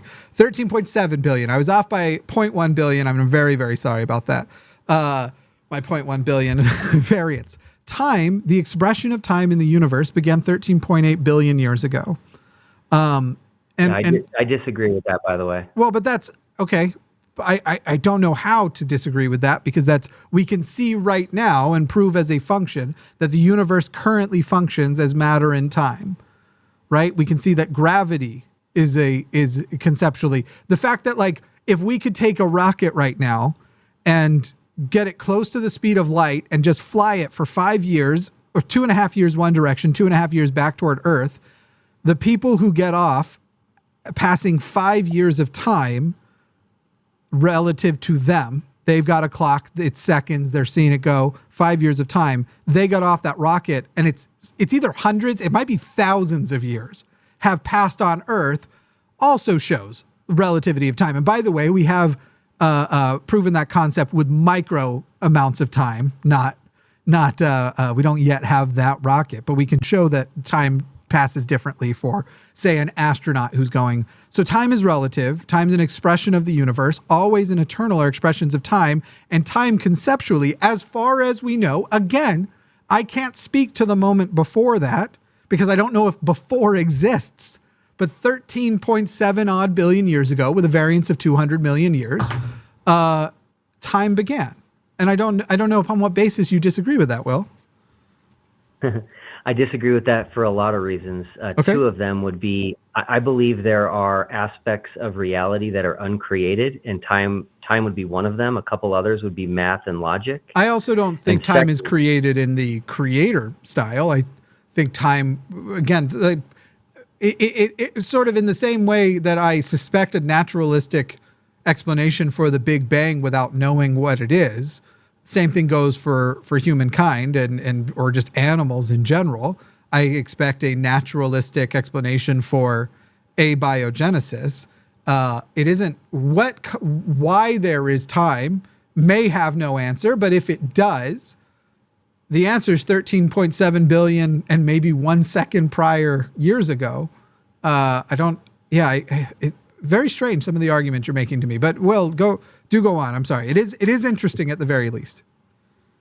No, it's okay. Let me move on from the time piece, and let me try to articulate this argument with your position, which I didn't know until now. Okay. You referenced the Big Bang, right? That's the event you're saying happened 13.7 billion years ago? Apparently, yeah. I mean, we can look at it, right? We can look back as far through time using telescopes to the point basically when light was first able to be released, because at the beginning, everything's held together by the tremendous amount of energy and mass, and it literally isn't escaping. And so however many years that took, I think it was a few 100 billion years, no light was moving, so you can't see anything. But then we can basically look back to the first moments light was able to escape from the Big Bang through telescopes and see the cosmic radiation, all of that. But yes, so that would be the scientific model I accept. Okay, great. The word you just used was everything, and I think the phrase you said was everything was held together. What can I call what you're referring to when you said the word everything? Can I name that something? I mean, I think scientists have a word for it. I know there wasn't even helium, or hydrogen rather. There wasn't even hydrogen in there yet because it was too hot. But you know, is everything not a suitable word for you? Is there a reason we need a different word? I just think I think it's meant to be every bit, all the quarks. But again, a scientist would be much better at articulating this than I. But all of the quarks, maybe there weren't quarks then. I don't know. All of the nuons and gluons, and when you get to those micro scales and everything starts to rhyme. There's a Professor Farnsworth reference. But yeah, I don't. Is everything insufficient? I think it's confusing. It's not insufficient. Okay, so whatever that is that we're talking about that you are calling everything, Mm-hmm. do you believe that was uncreated and eternal, or do you believe that came out of a state of nothingness? I don't. So first of all, I reject that there's a binary choice there, because you've already said, do you accept that it came out of a state of nothingness? And I have already stated I don't believe in the concept of nothingness, at least not in the way that I think you're defining it. In fact, if anything, I would say the only closest thing I maybe believe in is nothing butness. There was nothing except for this little thing that was here, the singularity or cosmic vacuum or whatever. But again, I don't know. And I'm happy to express I don't know, but I'm very intrigued by many of the theories that are out there. I see nothing which it prompts me to believe in some sort of thinking agent, which is the basis of most religions. Some sort of thinking agent did all of this on purpose, with purpose, by the way. That this was an aimed for outcome. Nothing inclines me to believe that. In fact, I would say that there are multiple things that incline me to believe otherwise, but that doesn't actually really matter. Yeah, I still, and again, if you have another option, I'm open to that, but I still think there's only two options, which is the singularity or everything that we're talking about either came from a state of nothingness or was eternal and uncreated, meaning it always existed. Again, if that is the case and nothing can't exist, then it's not a binary choice, it's a singular choice. Right. But I don't necessarily think it's a singular choice, especially when you're going to use the word created as a theist or uncreated as a theist, even, that the implications that are there. Sure. And I actually am not trying to imply a creator with that verbiage. I just don't know a better word. But you do believe in one. So, I mean, that is the outcome. That's yes. fine. Yeah, definitely. And so I think we have this situation where someone in your position is going to have to either say, and I think both of them are problematic to some extent, but I think someone's going to have to say that this singularity either arose from nothing, which I think is illogical, or they're going to have to say this singularity was eternal and did not, and is uncreated, for lack of a better term. Because you believe in the concept of before the Big Bang, right? Upon that basis, all of that follows. Let me think for a second. Yeah. Yeah. But I don't. I don't know if I do or don't. Because again, before the Big Bang, I remember I was watching Richard Dawkins. I think it was Richard Dawkins years ago, back when I still found him profound. And back when he still was profound. He's unfortunately focused on much less wonderful, profound things in his old age. But when he was discussing with whoever the interviewer was, that he doesn't understand why physicists laugh at people when they talk about before the Big Bang. And he said something along the lines of, I feel that should be a fine question to ask. And it was kind of nice to hear from somebody who is an expert in something, that being an expert in something doesn't actually show you have a coherent understanding of other things. Because yes, with physicists, it is sort of this inside joke, and it's not like they knew that going into physics school. No one else should expect it. But the concept of before the Big Bang may be completely nonsensical, and there's a dependence upon what you just described as needing to be before the Big Bang. The Big Bang is an expression of, is an expression of time, and there is no expression of time before the Big Bang. I think it would appear, I should say. Yeah, and again, on the time argument, I think the Big Bang actually requires time. For there to be a situation where you don't have a Big Bang and then you do requires time.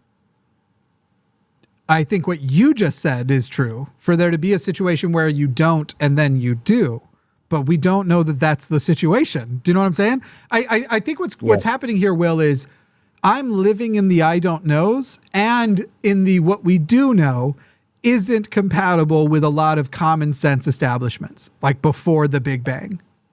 And your worldview is reliant on holding to those sort of common sense establishments as sort of like logically, wouldn't you say this, this, and this? As though the logic of a layperson is going to, again, tell you the very secrets to the beginning of the universe. Well, I hope there's an answer that's more interesting than why the universe exists. There's no way to find out because it's incoherent, right? I hope it's an answerable question, but I don't know that it is. Even when we discuss qualities and logic and all that sort of stuff, there's no reason to believe that laws of logic, for example, existed prior to the Big Bang. So if you say something like before the Big Bang, if that's a coherent concept, which it seems to not be, before the Big Bang, how would a universe just pop into existence? Well, logically, it wouldn't.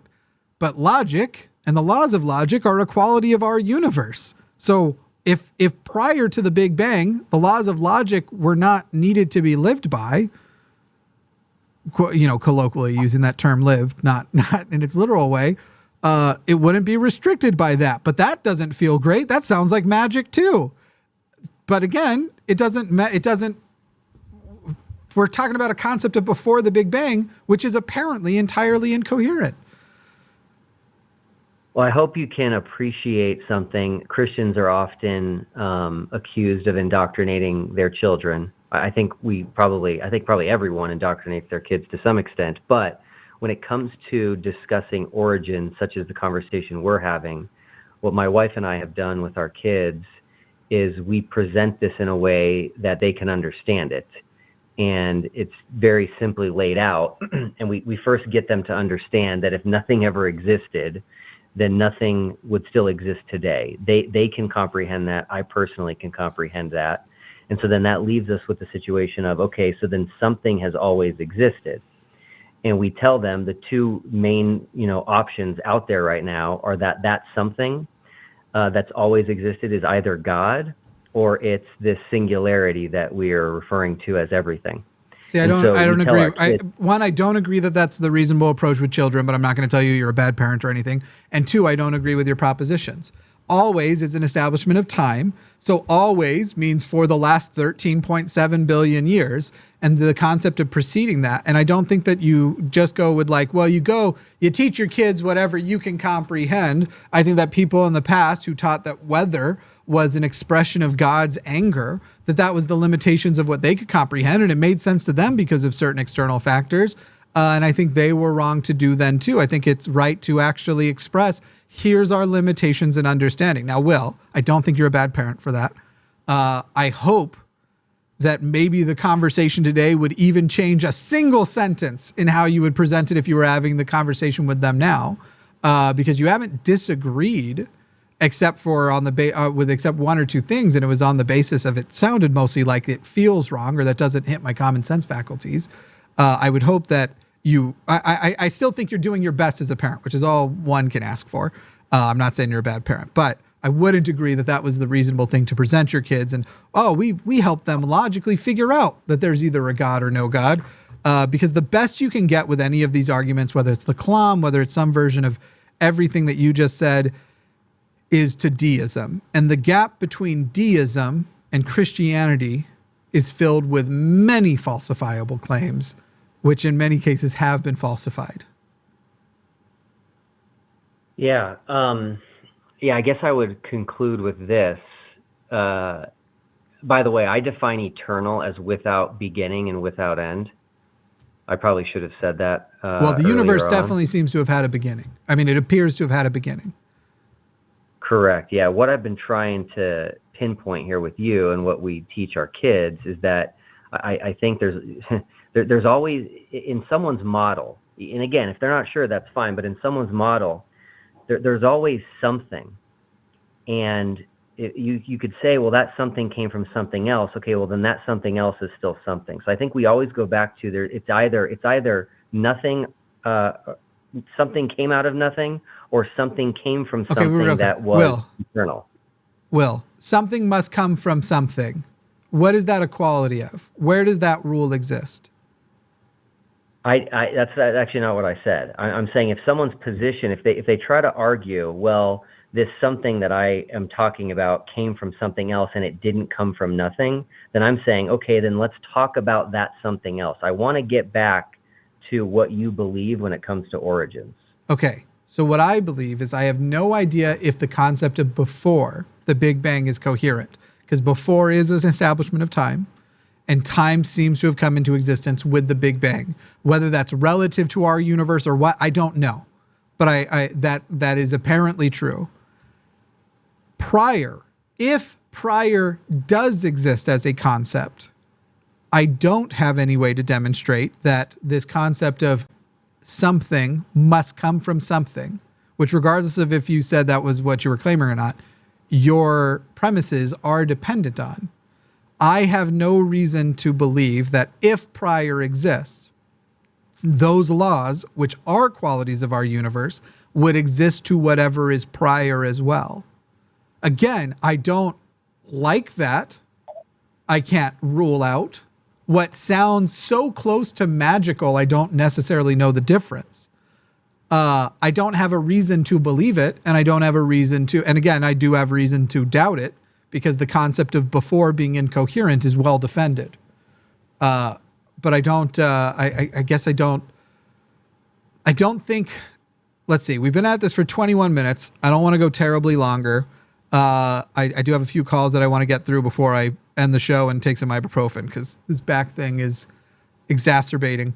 But is there any other thing you'd like to present to me that would be a defense of what is a proposition of deism? I think you at least, do you acknowledge that you're only defending deism, that this wouldn't be a general theism, or even if you can ultimately say it eventually led you to Christianity, so far we've not passed deism. Is that correct to you? That's absolutely correct. Yeah, Sure, there would be more steps to get to the Christian God, for sure. Sure. Okay. Is there anything else you'd like to propose that I can, within the limits of our human knowledge and the apparent qualities of the universe, that you'd like to think is a starting point we can agree on? Because I don't think we've gotten there. And I promise you, it may seem not true because of how common sense it feels some of the answers, quote unquote, should be. I wasn't just being pedantic. Every moment of what I shared with you was authentic.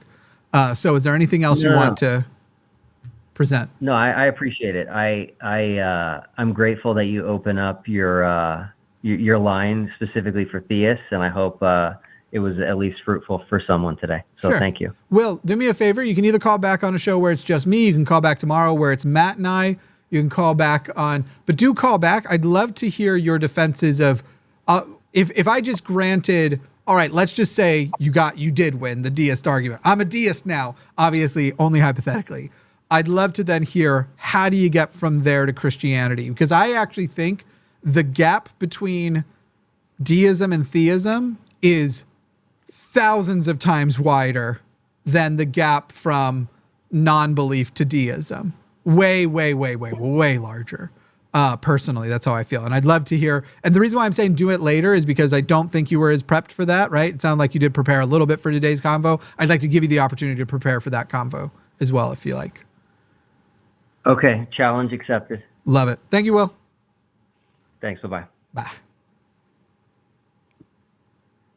See, if you come honest and you come correct, that was like a great call. That was a call with a theist. I didn't raise my voice, I don't think. Did I? No, yeah, I didn't raise my voice. I didn't yell. I didn't hang up. Well, I literally did at the end after we said goodbye. But I didn't abruptly hang up. You just come correct and you engage it honestly. And we can end the call still disagreeing, fundamentally still disagreeing. And it was nice and it was sweet. So all these people that are like, oh, it's, he's just going to shout me down and blah. All you have to do is be honest. That's it. That's it. Just be honest. Treat me like a goddamn human. I said that's it, but then I added something after. Like two people talking. Engage the actual questions at hand. Jesus Christ. I'd almost, if I could hire Paul to teach how to call into the show classes, I probably would. Not Paul. Will. Yeah. All right. So right now I have two more atheists and a theist waiting on the line. Just going to keep going in order here. Oh, we lost another theist though. That's a bummer. I think we had someone called Andrew lining up earlier. Maybe it was Andrew from Florida, who we've had on the show before. I don't know if he maybe ran out of time or what, but I would have taken the call. Instead, for the moment, let's jump to Desmond in Cleveland. Desmond, hello. You are on the line. How are you? I'm good. How are you? I'm doing great. I'm at work, but Yeah. I'm on my break, so that's good. Yeah. Yeah, I get it. I mean, I'm at work too, but I've said it a million times. Working 80 hours a week for yourself is better than working 30 hours a week for someone else. I work much harder and much longer hours, but I fucking do not miss the old days at all. I'm not trying to brag and make you feel worse, Desmond. Sorry. No, that's what we all want. Yeah. Yeah, for sure. Anyway, Desmond, what's the topic you wanted to jump in with? Okay.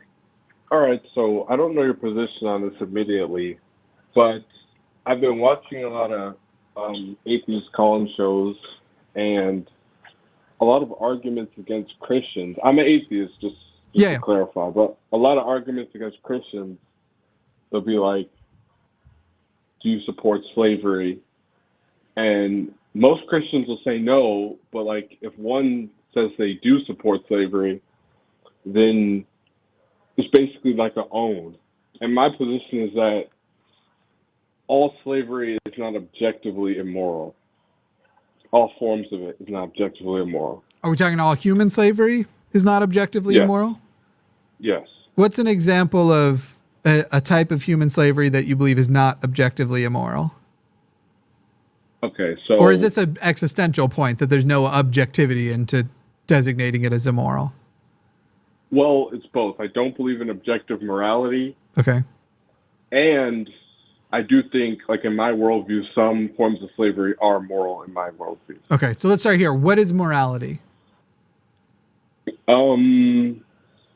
It's basically your intuitions, your subjective intuitions and opinions based off whatever. Well, that can't be. I have opinions about, what my favorite ice cream is. These aren't moral things, right? Yeah, I would agree with that. Do you want the dictionary definition and see if that covers what you mean? Yeah, that's great. Okay, dictionary definition is principles concerning the distinction between right and wrong or good and bad behavior. Does that work for you? Yeah, that sounds fine. And so once you pick a system and you say, okay, the principles I have are this, I defend that these principles are the best principles for mass adoption on the basis of this. And if you maintain coherence, it moves on to the next step. Therefore, these are the decisions you would make. At that point, once you've established what the principles are, because morality as a concept is a very human thing. So if you want to say morality is something you pick, therefore it's subjective, then fine.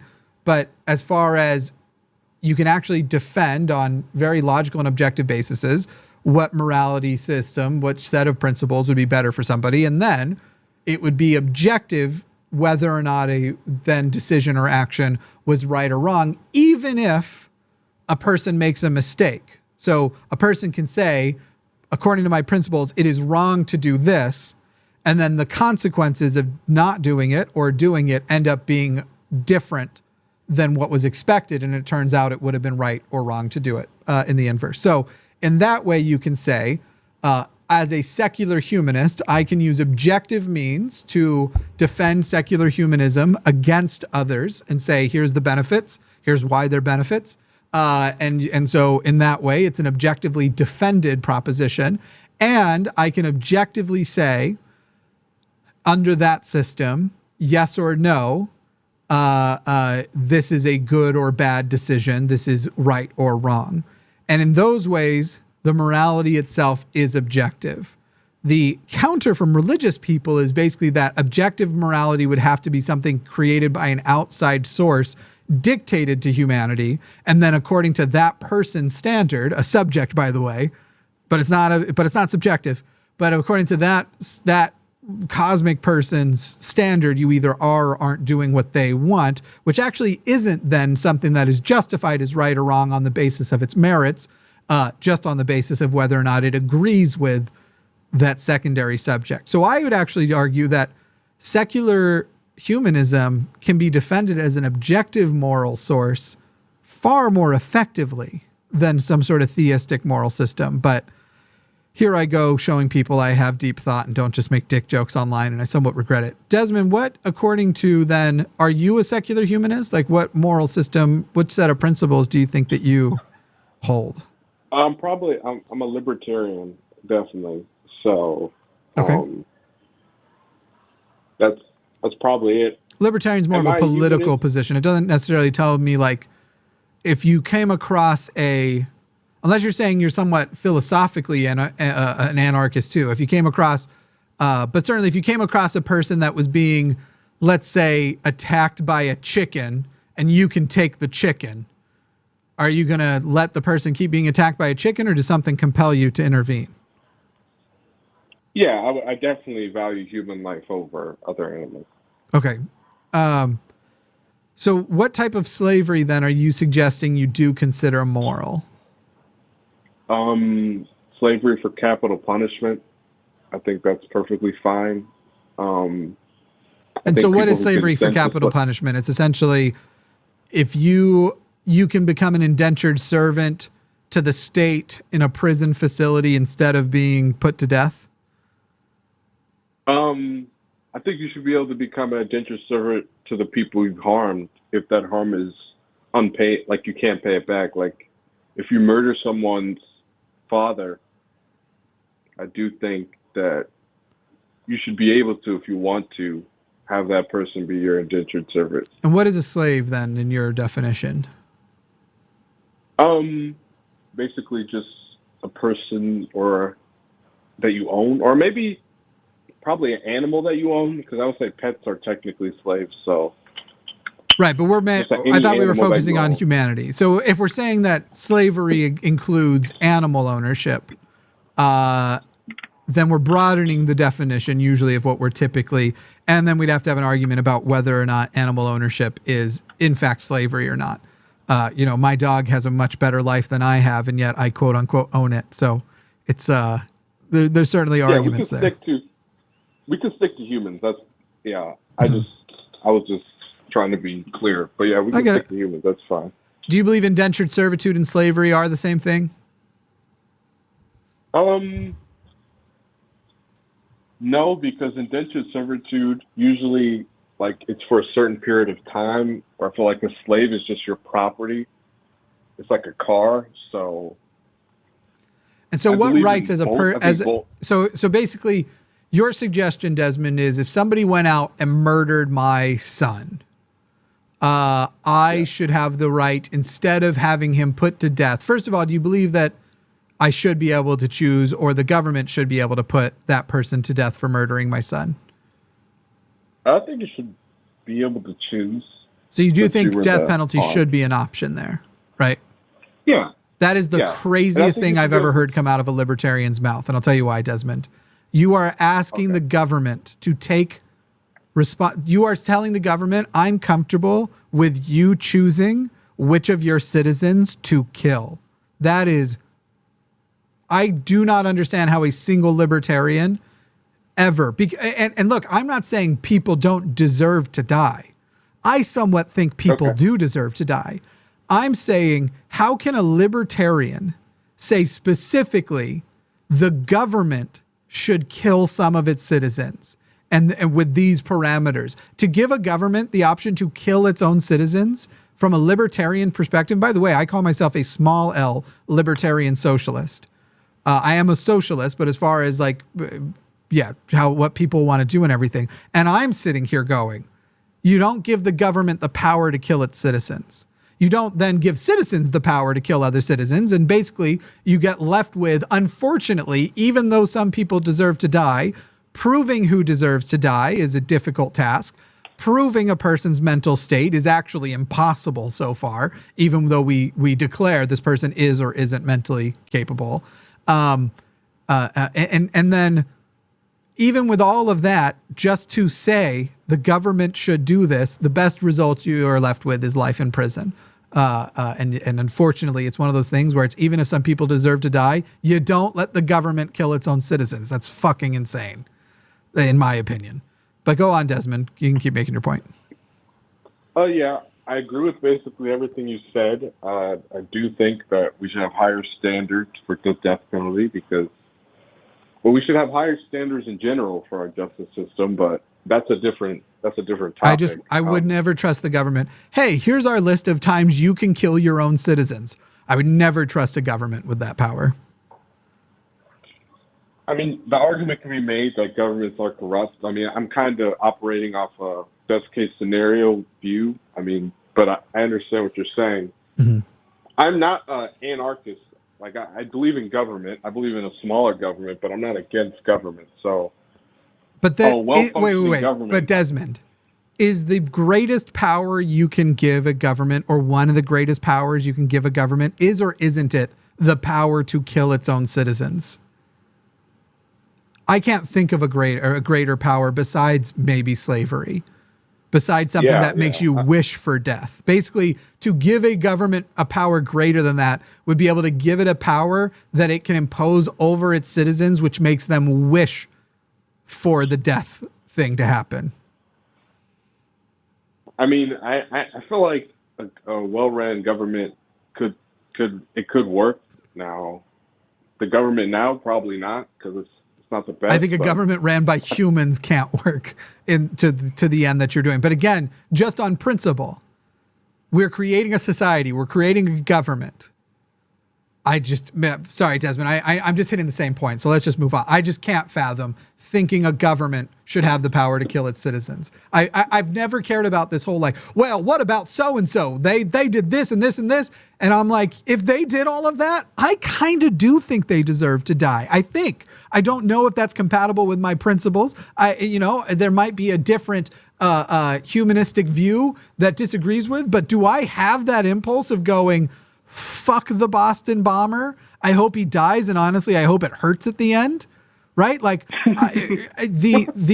of course, as a human, that shit comes up, but to then extend the government to, and that's why if something happens where somebody, it's one of those things where it's like, we should not create situations where a vigilante in prison can take that into their own hands.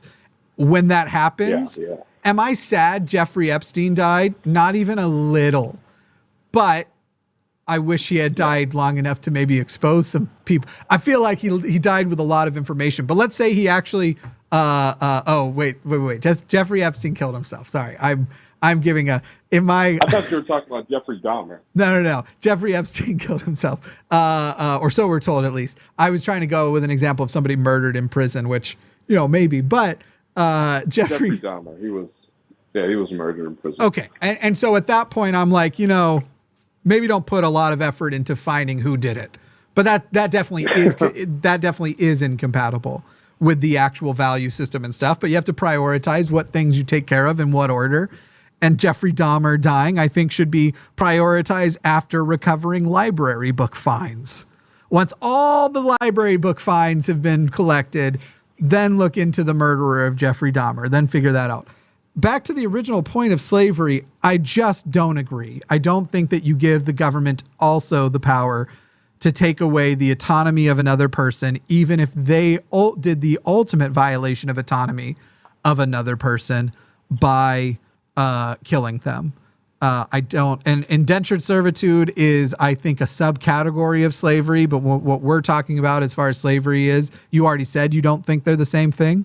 And so we can't count that in your argument, but there's definitely a lot of immoral stuff that has happened in indentured servitude. There are things about the current criminal justice system that are just slavery 2.0. Not only that people are paid dramatically, I mean, we're talking pennies an hour to do certain jobs, but also the fact that the criminal justice system has targeted and disproportionately imprisoned the same groups of people that were literally slaves not that long ago. I'd like to remind everybody that you all know somebody who knew somebody who owned slaves. Almost every person knows some old person who in their life knew an old person, and that old person owned slaves. My grandmother, who I knew before she died, definitely knew slave owners in her younger years. That's how far separated we are from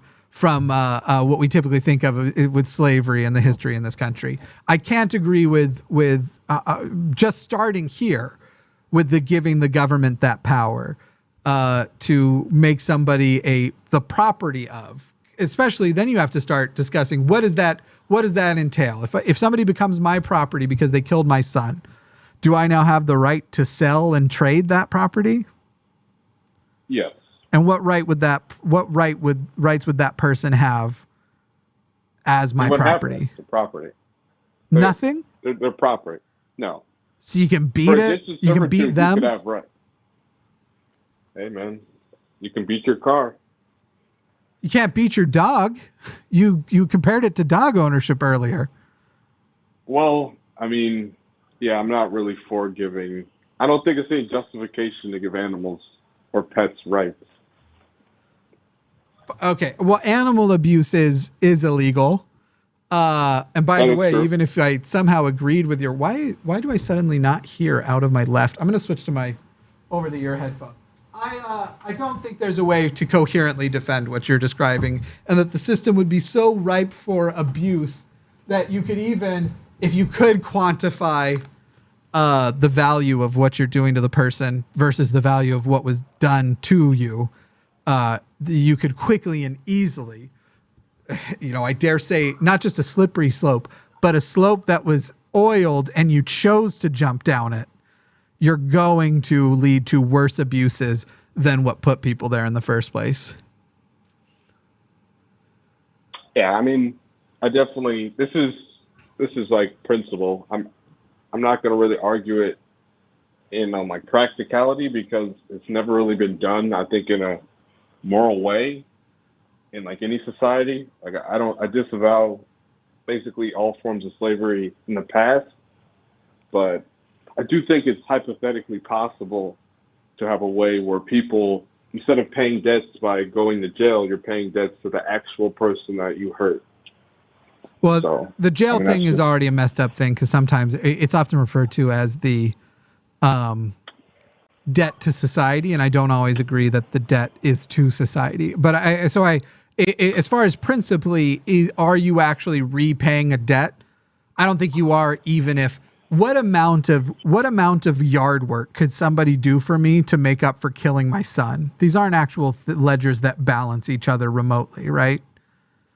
You're right. I mean, it's nothing they could ever do to pay you back, but I mean, I feel like it's the least they can do. No, I disagree. Of course, they can't actually ever pay you back. Yeah, the whole system. Okay.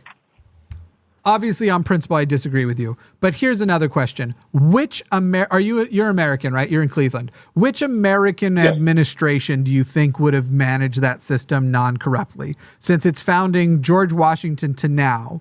Let's say Lincoln to now, because I assume you don't think anybody prior to the Emancipation Proclamation could have done it.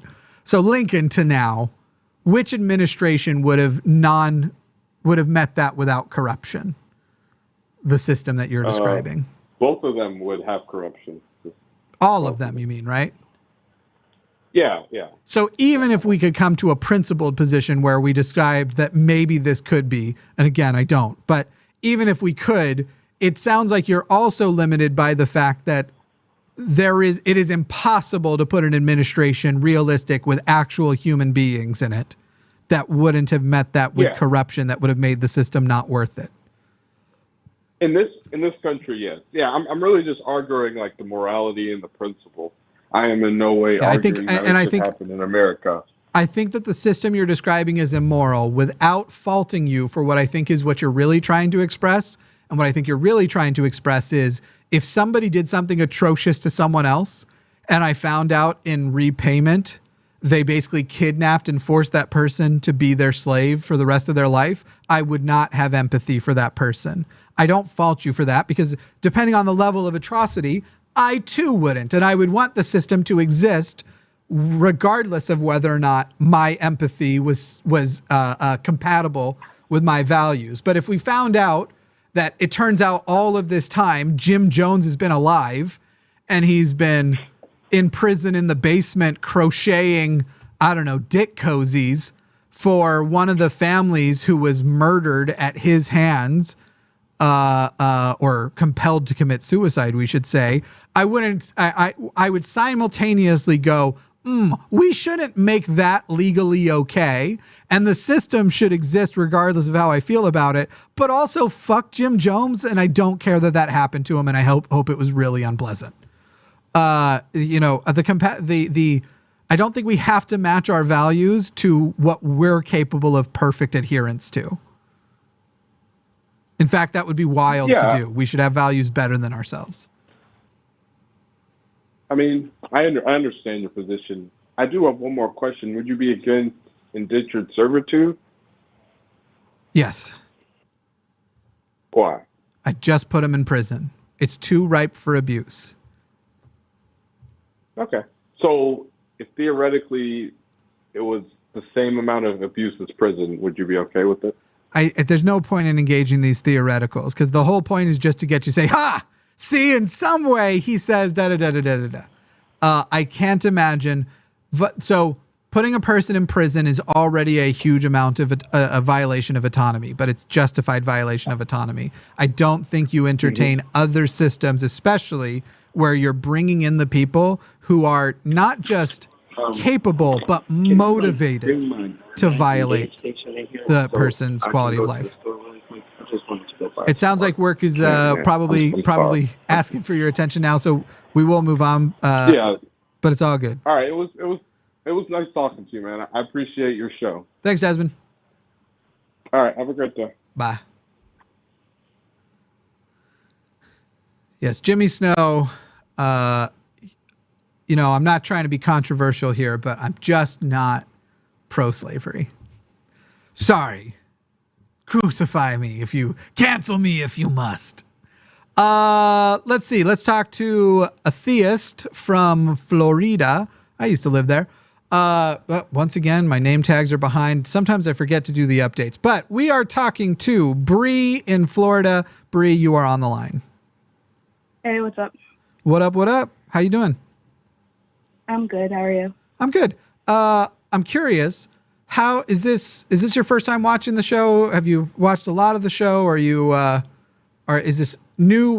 What's your experience with our show so far? So I've known about you since before you changed your name to Jimmy Snow. So I've watched back when I was Mr. Atheist, or do you mean you know me? Yeah. Okay, I was gonna say I've always been Jimmy Snow and Mr. Atheist publicly.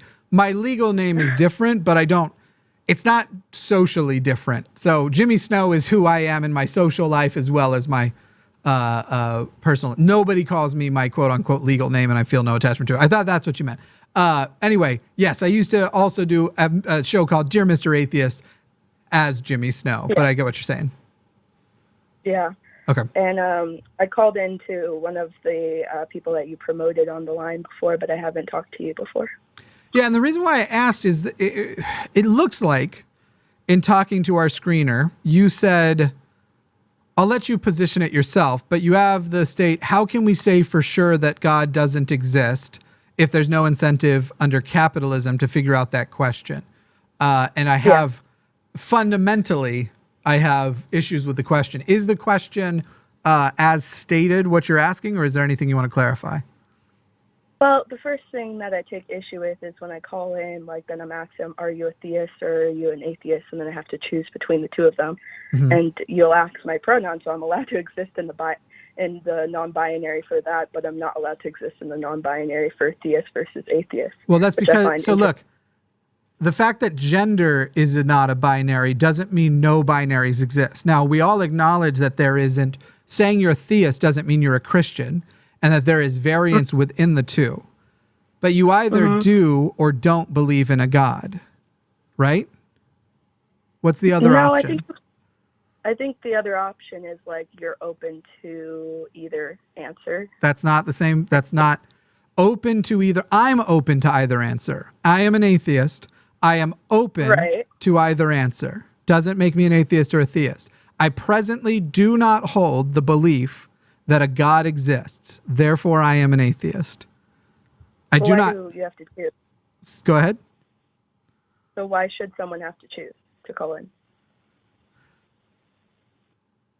Okay, so as a category goes, we do it because we reserve a certain number of lines for theists and a certain number of lines for atheists. We don't ask that question on non-religious episodes, but we reserve lines on that basis. But I don't understand why you just said, why should you have to choose? Because I just told you I am an atheist, but you gave a definition that was supposed to be the third option. And it's not a third option because it's coherent with my atheism and could be coherent with a person's theism. So I don't understand why are we still, do you believe that there is a choice besides atheist or theist? I think that the answer that's most in line with science is to not choose either. False.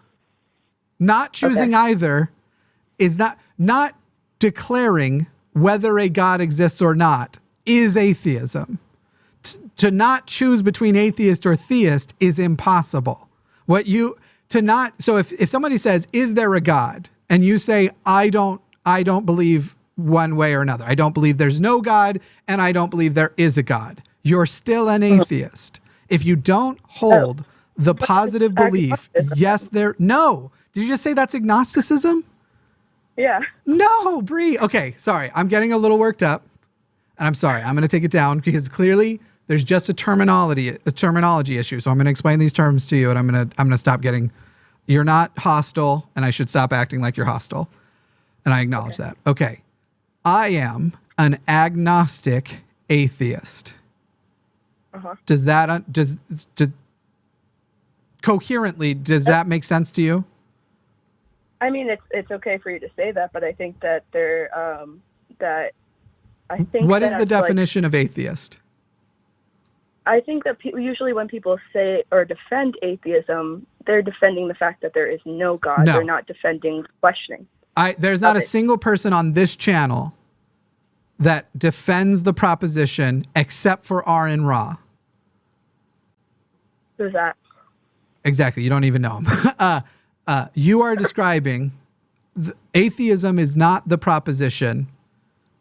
Actually, okay, let me say this. There's not a single person, including Aron Ra, who says that atheism means there are no gods. Not a single person on this channel. Aron Ra also believes there are no gods. That is not an expression of his atheism. It is an expression of what you would call his strong atheism, adding a term which modifies atheist. He doesn't just believe that he doesn't just lack a belief in God. He also, on top of that, believes there are no gods. Now, an agnostic, so an atheist is a person who lacks a belief in God or gods. That is the atheist position, and that is what almost everybody who is an atheist at minimum agrees with. That it is a lack of belief. Doesn't mean there are no gods. It means in the proposition, do you believe in a God or not? I say no. I don't hold that belief. Agnosticism or Gnosticism, because there is an opposite to agnostic, it's called Gnostic, is the concept of whether or not the proposition is knowable. Do I know there is a God, or do I know that there is no God? I am an agnostic atheist. I'm an atheist because I lack a belief in God, and I am agnostic because I don't hold knowledge of God, and I don't think the proposition of if there is a God even is knowable. Okay. They are not opposing answers to the same question. It is not only is it can you be agnostic atheist, most people who are atheist are agnostic atheist by default. Okay, well, I'm fine with being wrong on the terminology, and I think actually that I probably have more similar views to you then, because my views are kind of just like, I think that there's still a lot of unanswered questions about science that, so I want to complain about other stuff then. I don't want to continue on this terminology thing. Sure, Bree, just to the point that you just said though, I do want to clarify. I also think there are lots of unanswered scientific questions. However, I recognize that the history of unanswered questions are each year, science closes those gaps more and more and more. Thus far, God has not been demonstrated to be possible.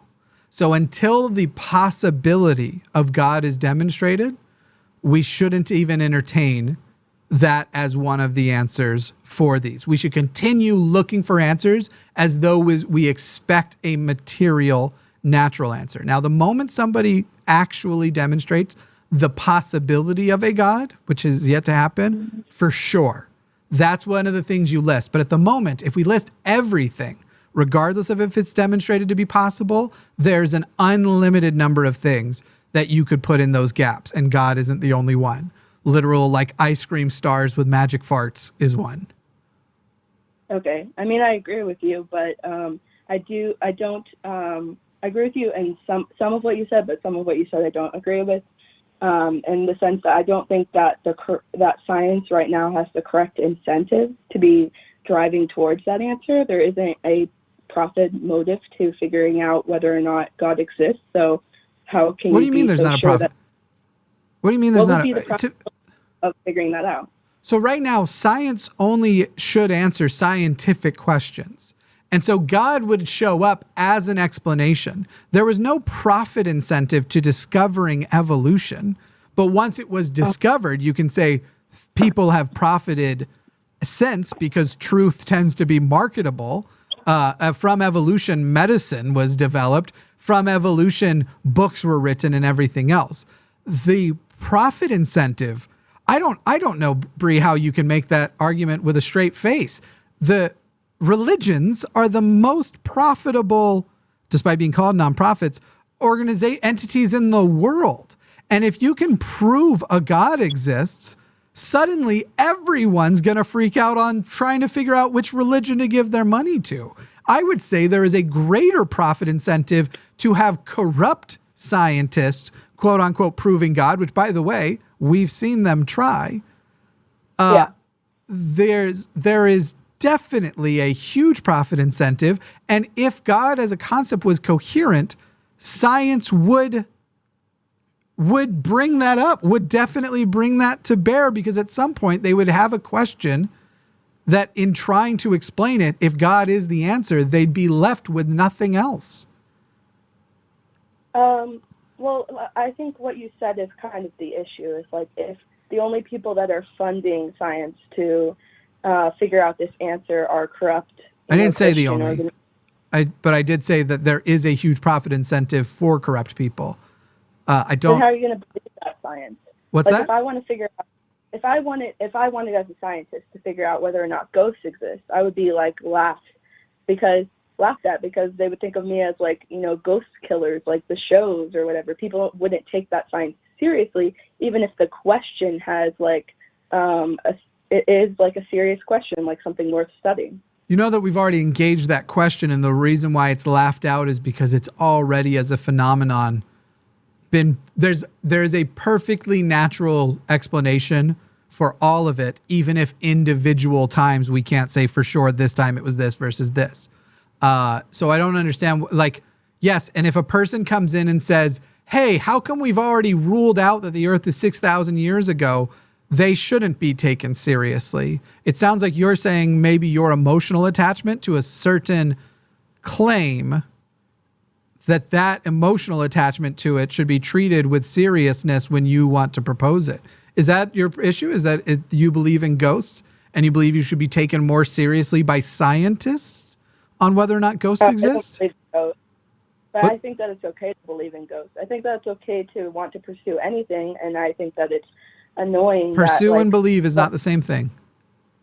I think that's what's annoying, is that like you have to justify your science in order to get funded to pursue your science. Yes. And most of the time that comes down to is it supported by some industry that already exists? Okay, which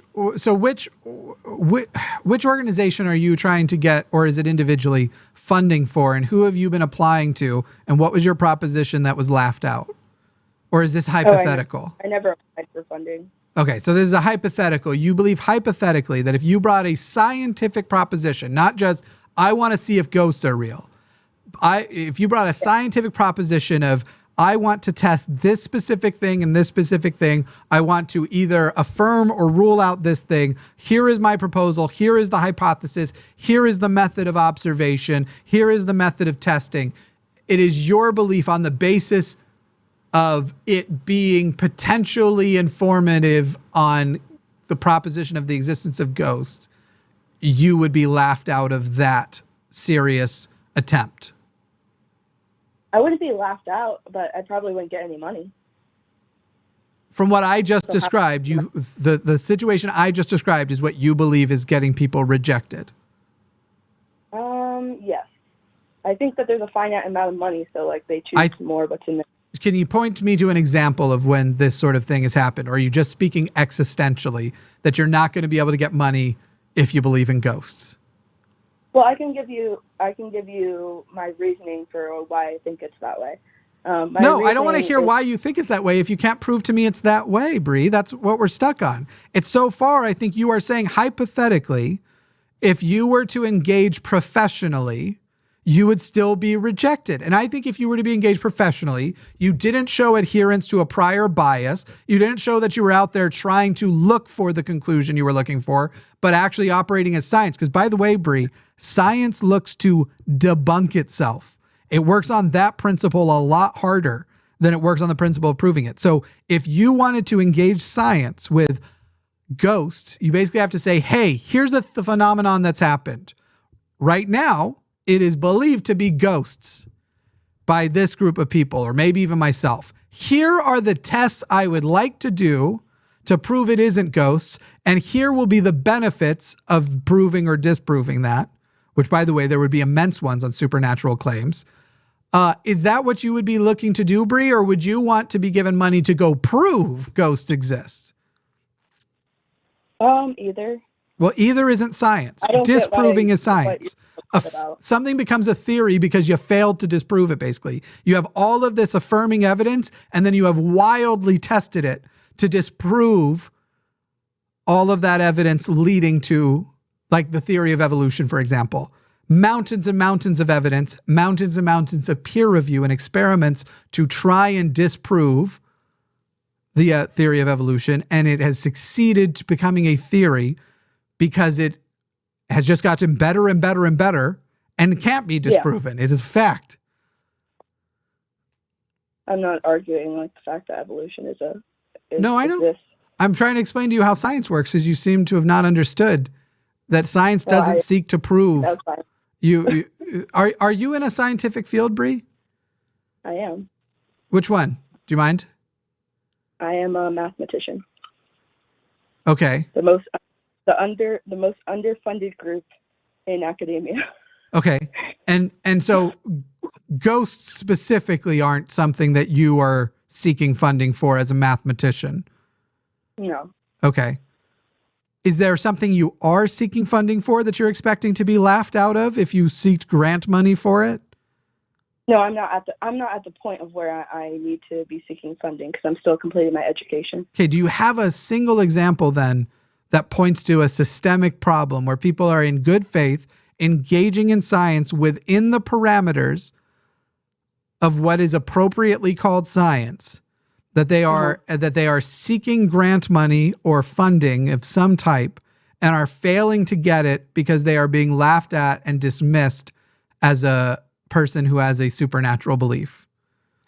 Okay, so it's not even about supernatural beliefs. I don't know why we got stuck on that. It's about ideas being in line with capitalism or not being in alignment with capitalism. And those are the ones that get the money, and the ones that are not in alignment with capitalism don't get the money. Okay, if we want to talk about the problems with capitalism and the things that get fucked up because of that, of course I'm going to agree with that. I'm not a capitalist. However, one also has to acknowledge that capitalism hasn't stopped many scientific developments, which are incredibly inconvenient. And in fact, that we're seeing fights every day on those. If capitalism is only going to fund that which conforms to capitalism, why do we have such overwhelming evidence of climate change? Well, I think climate change would get funded by some agencies, so that's more not as much of an issue. But like mathematics has like I just don't get it, because we already established at the beginning that some people would fund religious affirming things, but others wouldn't, and your argument against the overwhelming capitalist negative for capitalism if climate change is true would still get funded because somebody would fund it. Even though we've already acknowledged that that's also the case for, if anything, you're describing that corruption successfully got climate change data out there, that it was against the odds. We were able to utilize the corruption for good for once. What is your argument? The two largest funders of research are government and industry. So there is a government interest to understanding climate change, because if climate change and it fucks up our entire society, we would want to know how that's going to affect society. So there is like a governmental interest of studying climate change. But not whether God exists, huh? I don't think so. Wild.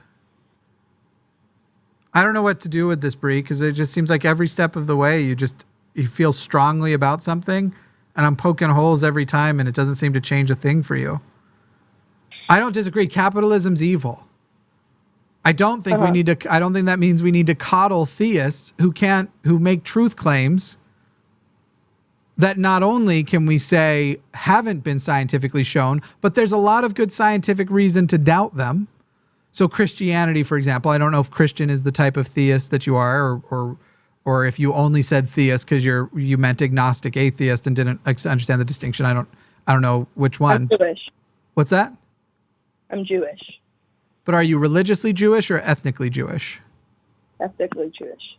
Okay, so your religion isn't Judaism. There are lots of atheist Jews. There are lots of secular Jews. You don't believe the story of Moses, right? No, not really. What does not really mean? Like, I think you can read the Bible and, like, think about how it could apply to your life if you want to, and some people can be better people because they apply it in a certain way, but I don't really, like, believe that it's literal. You think the Bible, it gives positive information on how to be a better person? It can. Yeah, if you already are a good person and know which things to dismiss. It doesn't make you you have to be a good person to find the good person stories, right? Like otherwise, if you read the Bible, it's going to turn you into a shit person because it's mostly garbage. But no, I agree with you. I think you don't believe the story of Moses literally happened, I assume. It reinforces the biases that people already have when they're reading it. Do you believe? That's why people go. Do you believe Egyptians, some couple thousand years ago, from as told by the story of Moses, enslaved Jews to build great cities, possibly the pyramids and other things? I don't know. Okay, so I don't know much about history, honestly. Well, for the record, it didn't happen. It's basically one of our earliest written attempts at just straight up racism. But the story of Moses and even the narrative in which it is supposed to take place is entirely not true. That's interesting. Yeah, the type of Jews that were meant to have been enslaved didn't actually exist during the time of Moses, let alone the fact that we actually now know who was responsible for building these structures. They were highly revered, basically engineers of their time, so highly revered they were often buried in similar manners in these structures to royalty. It wasn't a slave function anyway. But moving on from that, so when you told the screener you were a theist, you just meant that you just wanted to claim agnosticism, correct? Yeah, I wasn't given any other option. So I'll just change the. Well, it's realistically there are only the two options, but I understand that there was a terminology confusion. So I'm just fixing the banner. I've changed it to agnostic caller because it sounds like that'll do it for you. Okay. If you're going to call back and engage in this, I just need specific examples, Bree, because it sounds like you have a general. You feel like that there is some sort of almost scientific discrimination that if your proposal includes something that in any way alludes to a religious, theistic, or spiritual belief, that on that basis alone you will be laughed out. Is that right? Is that right? I need to be left out. If you don't get any funding, then your research, won't be as read by as many people. It won't have the impact that it needs to have to get out there. And you do understand that somebody coming in saying, I'm going to prove astrology is true, is not a scientific proposal, right? Well, I don't think that everything should be done on the basis of, does it have a net benefit to society? It shouldn't be, does it have a net benefit to capitalism? I don't even care if it has a net benefit to society. I want us to uncover all things which are true that can be discovered and debunk all things which are false that are currently believed. Like, I just want to... What? I said, well, there's a limited amount of resources, so they choose which proposals they think are, better.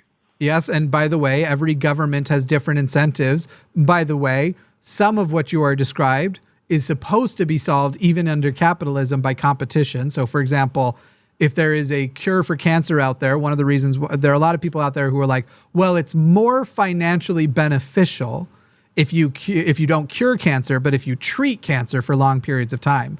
Except for that's only true for the industry at large. It's not true for individual companies. And so what you would have to have are all of the companies essentially agreeing, if any of us find this, we'll keep it under wraps, even though our individual company will become the most successful company if we reveal that we discovered the cure for cancer, which brings a lot of doubt to the conspiracy about they actually did find it and they're just hiding it all up, because it would make some individual filthy rich, and that's what incentivizes people with capitalism. Again, I'm not saying that I'm not a capitalist. Capitalist incentives are good. I do think that there should be some benefit to society declared. By the way, many of the times, the people who are judging whether there's a benefit for society, it's just some dude. And the dude doesn't even have to actually go, I agree that this would benefit society. They just have to see that you defended it would. There are billions of dollars of years spent every year on scientific experiments that don't matter at all. If anything, the market is flooded with them. And so it's very hard to see. I agree. There are certain things that should be scientifically prioritized, especially in the realm of medicine, not having a goddamn thing to do with whether or not ghosts exist, that should be prioritized higher. There's a lot of things. Autonomous driving should be one of the number one things we are funding right now, because the ability to develop autonomous driving to perfection will eliminate one of the leading causes of death for humans. And it's crazy that we're not prioritizing autonomous driving. Well, shouldn't we just drive less? What? Shouldn't we just drive less? It's not that simple for most people. If you ever try to, this is like you're giving the equivalent of the vegan argument. It's shouldn't it, in an ideal society, shouldn't we just do this? Shouldn't we just drive a little less? Yeah, sure. But people are who kill people, right? So if you drive less, yes, less people are going to die. Lots of people are still going to die. You can take vehicular deaths down to almost zero. And the things that will still cause vehicular deaths will be things like a water main pops and shoots a car into the air, which lands on somebody else's car. Like as far as actual at-fault deaths would go to basically zero if we had all autonomous driving. But maybe it's the way you introduced it. I don't get what it is you think science should be interacting with. These claims that are out of the ass claims. Ghosts exist. God exists. For what reason do we have good reason to suspect it and therefore it needs to be tested? Just that a lot of people have said it? Or something that actually needs explaining and has been demonstrated to exist? Well, for the example of ghosts existing, that the material answer of that could have something to do with psychology. So there could be some benefit to understanding why people are seeing those things and how to help them if it's causing them mental issues. I believe that work has already been done, Bree. And the problem you have isn't that we already have literally, I thought I was haunted by ghosts or demons or something, and then I learned about sleep paralysis. And turns out I was experiencing sleep paralysis. There are lots and lots of things for which we have explanations, but people rely on, one, I am biased toward ghosts because I grew up in a culture and environment or among people who are seduced by the concept of ghosts. And two, I am hiding behind the fact that my individual experience doesn't have a bunch of people coming in running tests or anything. And therefore, I become the most quote unquote qualified to assign a meaning to it, even if I have no qualifications whatsoever. And therefore my bias will play out. I can give you 30 right now explanations of material, natural explanations for things people think are happening when they say ghosts. It's not that hard. That work has been done in the psych world, in the science world, in the medicinal world. The rejection is coming from cultural bias and religious people of those things. So I don't think it explains everything to do with ghosts. Okay, give me a ghost story that you think isn't explained by potential psychological phenomenon. So what I would wonder about is not like individuals seeing ghosts, because like if the ghosts go everywhere that you go, then it's obvious that it probably has to do with like your mental state. But if there's a certain location that many people have experienced something at, then how is that explained? There are multiple possible explanations. Bree, so you're saying there are places that people go and many people have what they think is a ghost experience. Yeah. Okay, and you're raised in societies and cultures. Bree, why when you turn off the lights in an unfamiliar room are you scared? Most of the time in a dark room, are you harmed? No. But the dark is scary because it's unknown and because you've been conditioned to understand that bad things happen in the dark and that there are things that during the day you can identify as dangers, but in the dark aren't. So if you put several people into a situation where culturally they've had reinforced, hey, certain things about this place are spooky. By the way, you can also be and this isn't the explanation necessarily for any one thing. This is just one of many that could be at work. You put multiple people in the same situation and they get these experiences of first, maybe some level of paranoia, maybe some level of feeling like something is wrong. And then they begin looking for a source for that thing that they haven't necessarily correctly identified. The chances of seeing something when you're looking for it go up, even if it is not there. The moment that you go, oh, I'm feeling something, this is very spooky, and you start looking for a ghost, and now suddenly movements in your periphery become, I just saw a face, the instances of that go up a ton, even if you took a lot of these places and not one person had heard a story. But we also know that that's also not the case.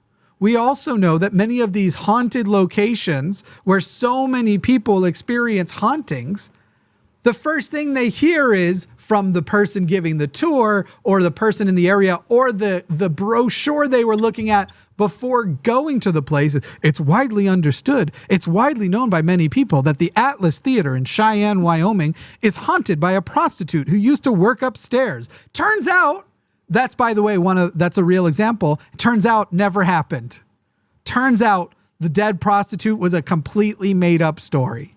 And it turns out over the years that people have actually maliciously done things to make it appear more haunted to tour groups than it actually is, because they're actually doing stuff, moving stuff, and triggering certain things. So the idea of Bree that like we don't have an explanation for what it could be.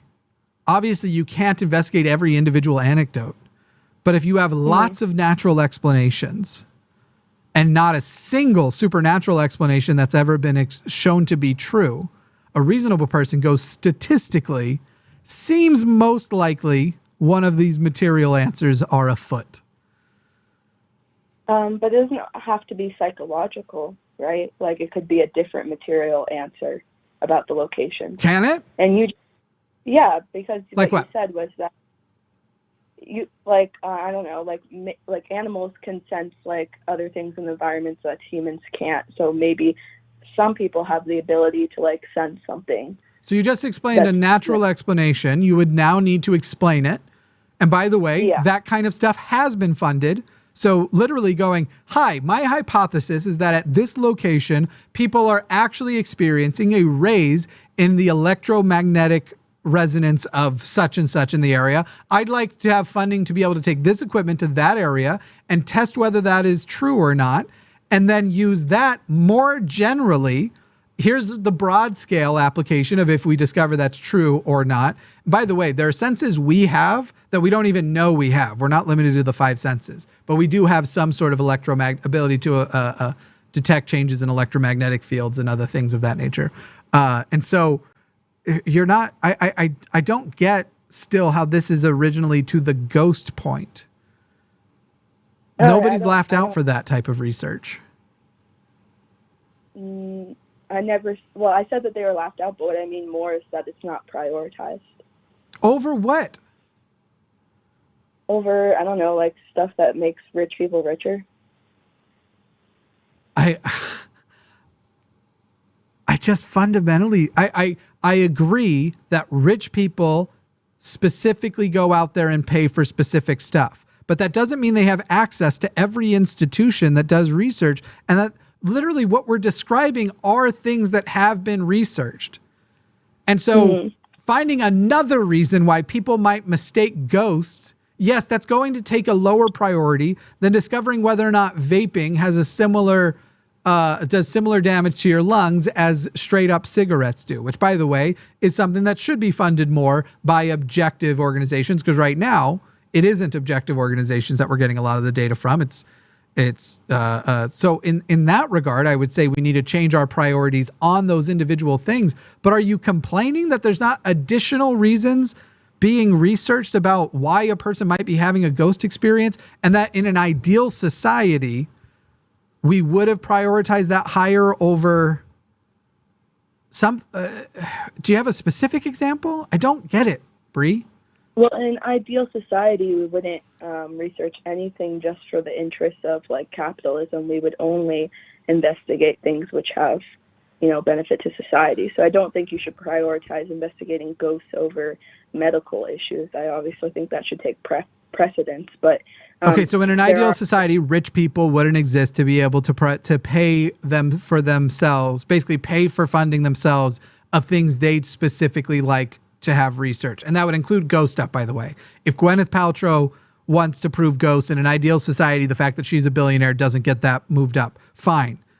But what isn't a specific example of something that capitalism, because a lot of capitalistic things that we get that make a lot of money and research goes into, you can defend a societal benefit. That's why they make money, because society embraces it so strongly. And again, anti-capitalist here. I'm trying to hear from you an example of something like investigating ghosts, a type of research that should be done, but currently this thing that's getting priority is getting way more money to do it. Yeah. Can you give me an example like that? I mean, there's tons of things like in engineering that are just like to make products. Like, I don't know, Apple Watches or other consumer products which are not as necessary as understanding our world. Okay, so the last Apple Watch I bought because I have asthma and was worried about COVID, and the new one came with an active oxygen monitor.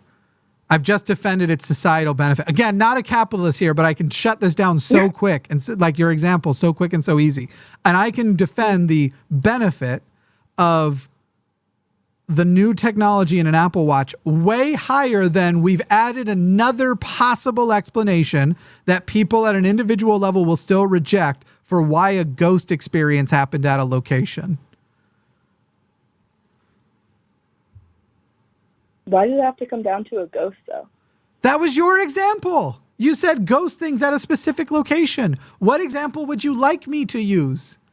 Bree? I think it should be up to the scientists what they want to study. Like you said it has to have a benefit for society. What type of thing would you like scientists to study that has a higher benefit to society that right now is being impeded by all of the money going to different benefits to society that are prioritized by capitalism? By the way, Bree, I think examples of what you're saying exist, but for somehow you can't come up with one.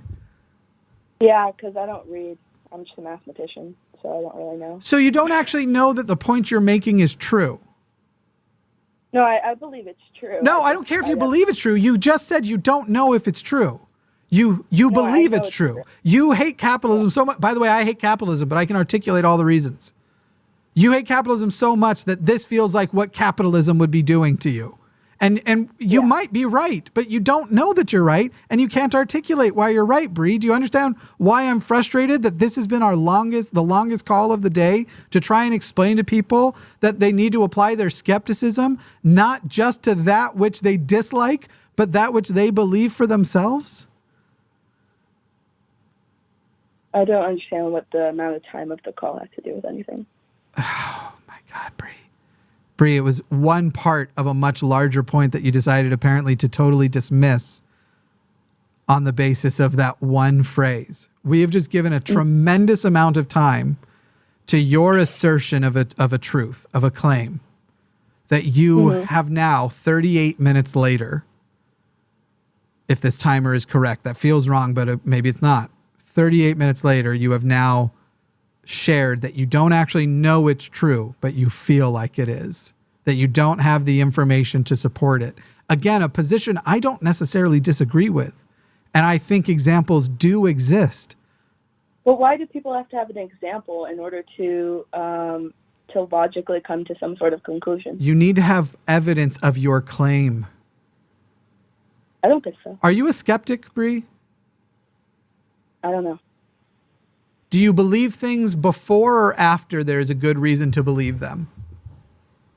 I believe them if it makes sense. Before or after there's a good reason to believe them? If I'm told a good reason, then I would probably believe it. Okay, do you believe things before or after? Is it both or one? Do you only believe things before or after there's a good reason? Both. I think you're trying to now be pedantic. I don't think you are actually engaged. Bree, I legitimately think that you have been pushed into a corner where you go, crap, I don't have a way to defend that what I just said is reasonable. So now I'm going to resort to Twitter level pedantry. Do you disagree with me, or is that what's going on? At this point, you're not even really engaging. You're trying to play this as a game and try to be so obstinate that you think I'm not going to be able to still make a point. Yeah, because I don't know where you're trying to get to. What do you mean? That's not the question I just asked. Are you being defensively obstinate? Okay. Yeah. Okay, then there's no point in continuing the conversation because that's not a good faith, honest conversation, Bree. So if you want to call with actual examples, if you want to make a claim that you want me to agree with or disagree with, I need a basis upon which to agree or disagree with it. And if you have no examples, even if it's something I probably would agree with, if you have no examples and you don't know of any examples, then you need to recognize that this thing you feel is true. You only feel that. You don't know it. And you need to go investigate your claim. Because one thing that I dislike more than theists who aren't theists for good reasons are atheists who aren't atheists or whatever else. I know you have problems with the terminology for good reasons. People who present themselves as reasonable and logical, but don't behave reasonably and logically when it serves their bias. And that's what's happened here, Bree. And I hope that you'll call back after working through that. I think you just want to diss my claim because I haven't found a couple of articles to show you. I told you I probably agree with your overall sentiment, but you need to give me examples, and you said you don't have any. Should I agree with religious people who call in with the same level of proof of Mormonism as you came for your proposition? Well, they would have to defend it logically. You didn't defend yours logically. Logic includes evidence. If you're going to defend it logically, you must present your evidence. I don't think so. You're being defensive. You already admitted you're being defensively obstinate, and now you're just doing it again? Why? How? No, never mind. I'm not getting sucked back in. You've made this 42-minute call, half of it a waste of time. And I'm sorry to my audience and whatever you think your time has been wasted. Call in with evidence, Bree. I'm going to hold you to the same standard I require of religious people. Goodbye. Oh my God. Our other caller dropped. I'm sorry about that. I'm sorry that I didn't. I should have ended that earlier. As soon as we got to the point, at the very beginning, when Bria recognized or acknowledged that she doesn't actually know what atheism is, Oh, was it Tabitha? Were you the one? Here, Tabitha, I'll reopen the lines. So I'm going to open lines. Only Tabitha's call will be let through. If anybody besides Tabitha calls, you're not going to make it on the air unless you are maybe a theist. I'd probably still take some theist calls, but let me let Dragon know. I reopened some lines. Dragon reopened lines. Theists or Tabitha only.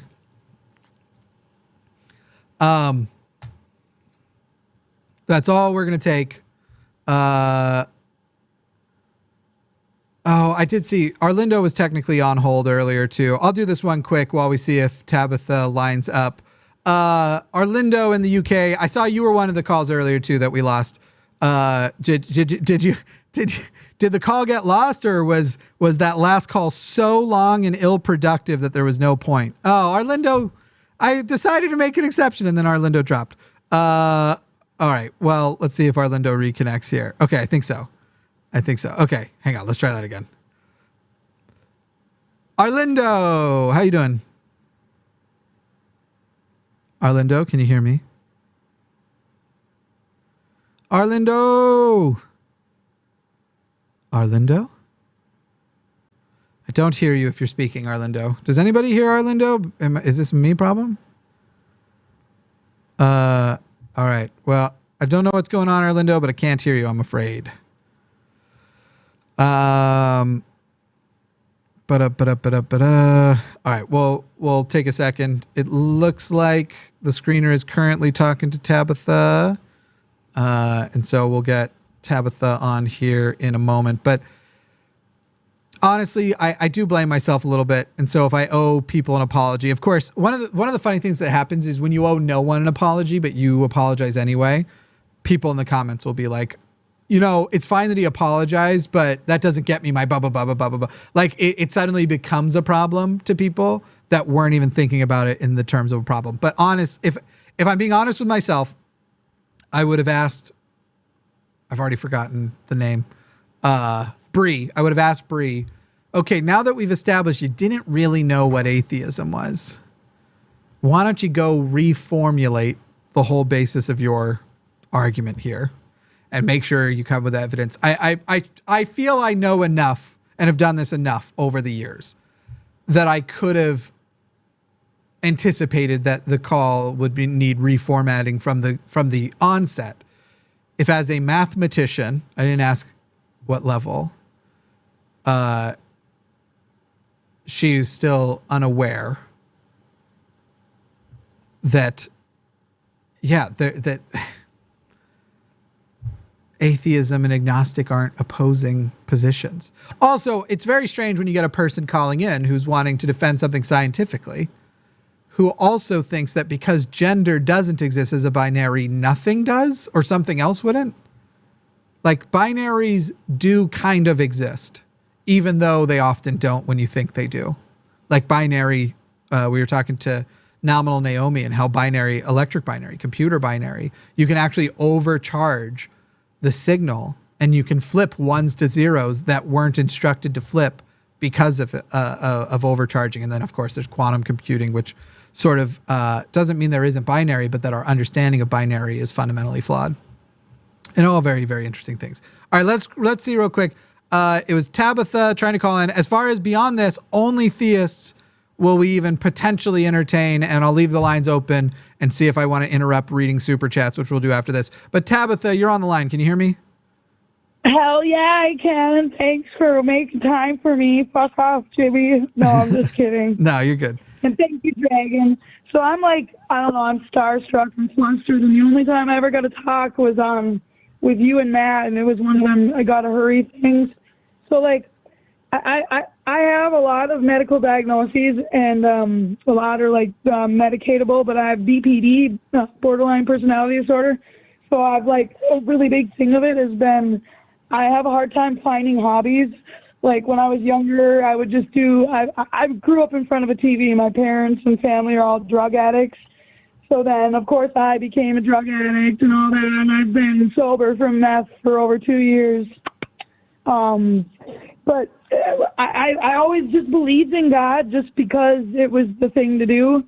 And as soon as I started watching your content, like for a while, I was just like, oh, like I still believe in God, but he's got some good points. And now I'm like completely, like everything you say makes so much sense. And then I just like, I was planning to call in, but then I realized like I have PTSD from CSA from my grandpa when I was a child, like 4 years old.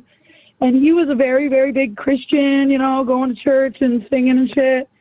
That's a whole nother thing. Like, I wonder if he actually believed in God, but like he was really disgusting. So and then I'm like, maybe that's a reason that this means so much to me. But like, I feel like, why am I so passionate about atheism if like I don't really have any religious trauma? Like I said, my parents, I went to youth group when I was younger and shit. But I agree with the point so much that it's harmful to think God did something for you when you're taking away credit from something else. And also all the horrible things in the world. If there is a God, like, fuck you, dude. Yeah. So you know what I mean? Yeah. And it's an interesting point. I'll tell you, I don't care about the evil of religion in regards to the question of if God is true or if God exists or not. Now, I care very much about the evil of religion. That is the consequence to the answer, right? If the Mormon God is real, or isn't real, then what Mormonism does in his name is very nefarious. So I do care existentially. I care on the level of caring about other humans. But I try to encourage people to step away from that when evaluating, does God exist or not? And so when you had said, like, you don't know whether or not, like, yours is valid because you don't have religious trauma, first of all, you may have religious trauma and not even know it. So much of the stuff that does traumatize people, so much of the justification, so much of what's that? Sorry, I got ADHD and I'm interrupting, and I was like, comes from religion. I was just a lot of it. I'll shut up. Right, and so a lot of it is structural, cultural, and it's these things that are reinforced that we don't even necessarily recognize is the hands of religion doing. So without going into any of your personal experiences, those things are much more well reserved for a session with a therapist than with myself. I'm not qualified to break those down. But as far as evil people in your life that did evil things and whether or not they were, a lot of people, it's a very strange thing to me when they go, well, Donald Trump's not really Christian. Like, this evil person, clearly he's not Christian. Look how evil he is. Of course, I'm the one who always tells you to be Trump's voice, by the way. This is where I'm going to argue with you. What do you mean there's no way? There's no way that he's a I mean, like, okay, I agree. I have no idea. Of course there's a way. I don't know what people believe. Of course there's a way. Because the Bible and Christianity picks winners and losers. And it basically says you can use it to justify that, like, if you're doing this means God recognizes your position. I have no problem believing that he is what, by the way, he calls himself God's chosen one. That he believes himself to be some level of prophet. Donald Trump? Yes. Yes. The guy who wrote the book, Telltale Reads, Donald Trump actually believes this shit.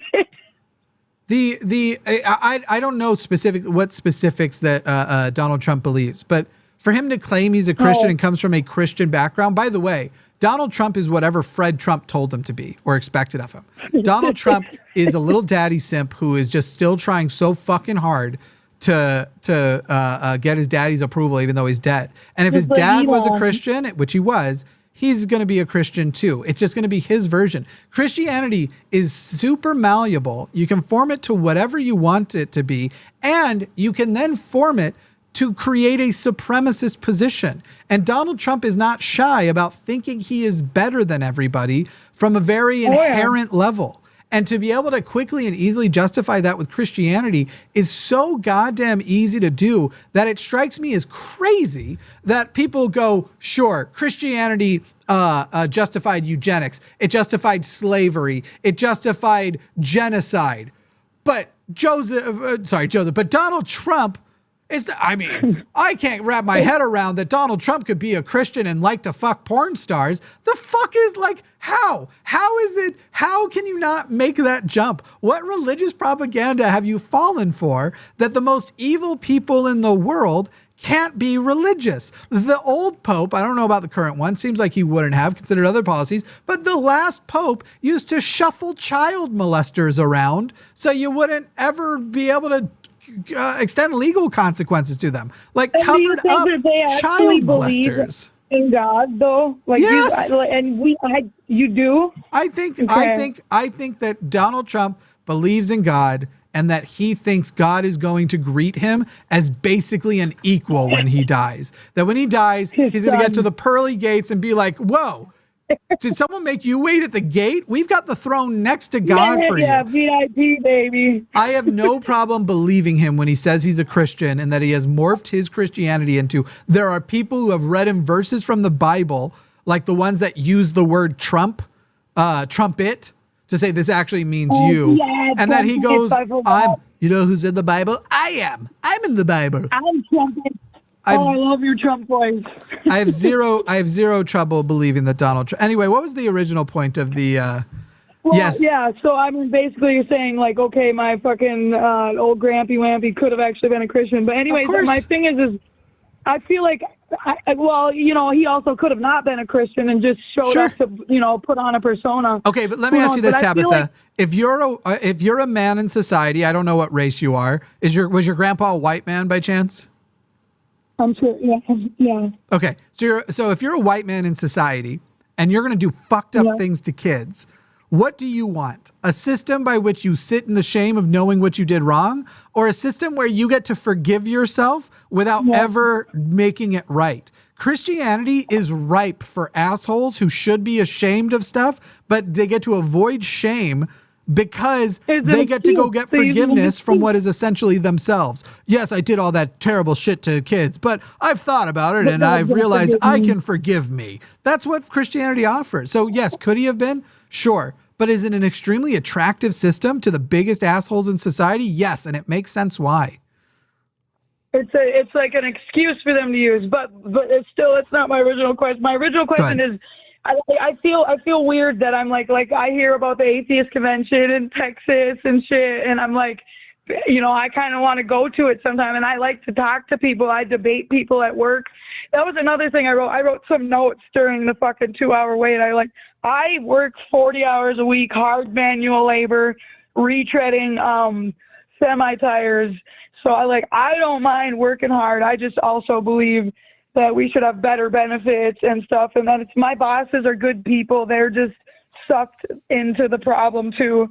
But I just had to make that point because whatever his name was said that, of course, nobody wants to work. I fucking love it. I don't know. I listen to you and Telltale the whole time, but I just, it's okay for me to have beliefs, even though it wasn't I wasn't traumatized or I wasn't like you and Telltale and Aron Ra. I didn't grow up forcing it because my parents were meth addicts. They still are, and like I said, 2 years clean. Good job, Tab. But yeah, good job. I just want what do you call it? Validation that it's okay, Tab, that you're not a grifter. If this is I feel completely passionate about it. And you're not Tabitha. You're not a grifter, and there is a but coming. How long have you been atheist? I'd say I wasn't super Christian. It was just I believe in God because I was in a 12-step program. Sure. And they said I had to believe in something. So I would say strong maybe the past 2 years. Okay. So the advice I give to a lot of people who are freshly out and angry, and it's very harsh. It doesn't apply to everybody, but it does apply to more people than it doesn't. Shut up for 4 years and just listen. Don't go. Okay. I'm not saying definitely talk to other atheists, find community, all that kind of stuff. Don't try and engage in debates. Don't try and engage in fights because it is not useful if you're not ready.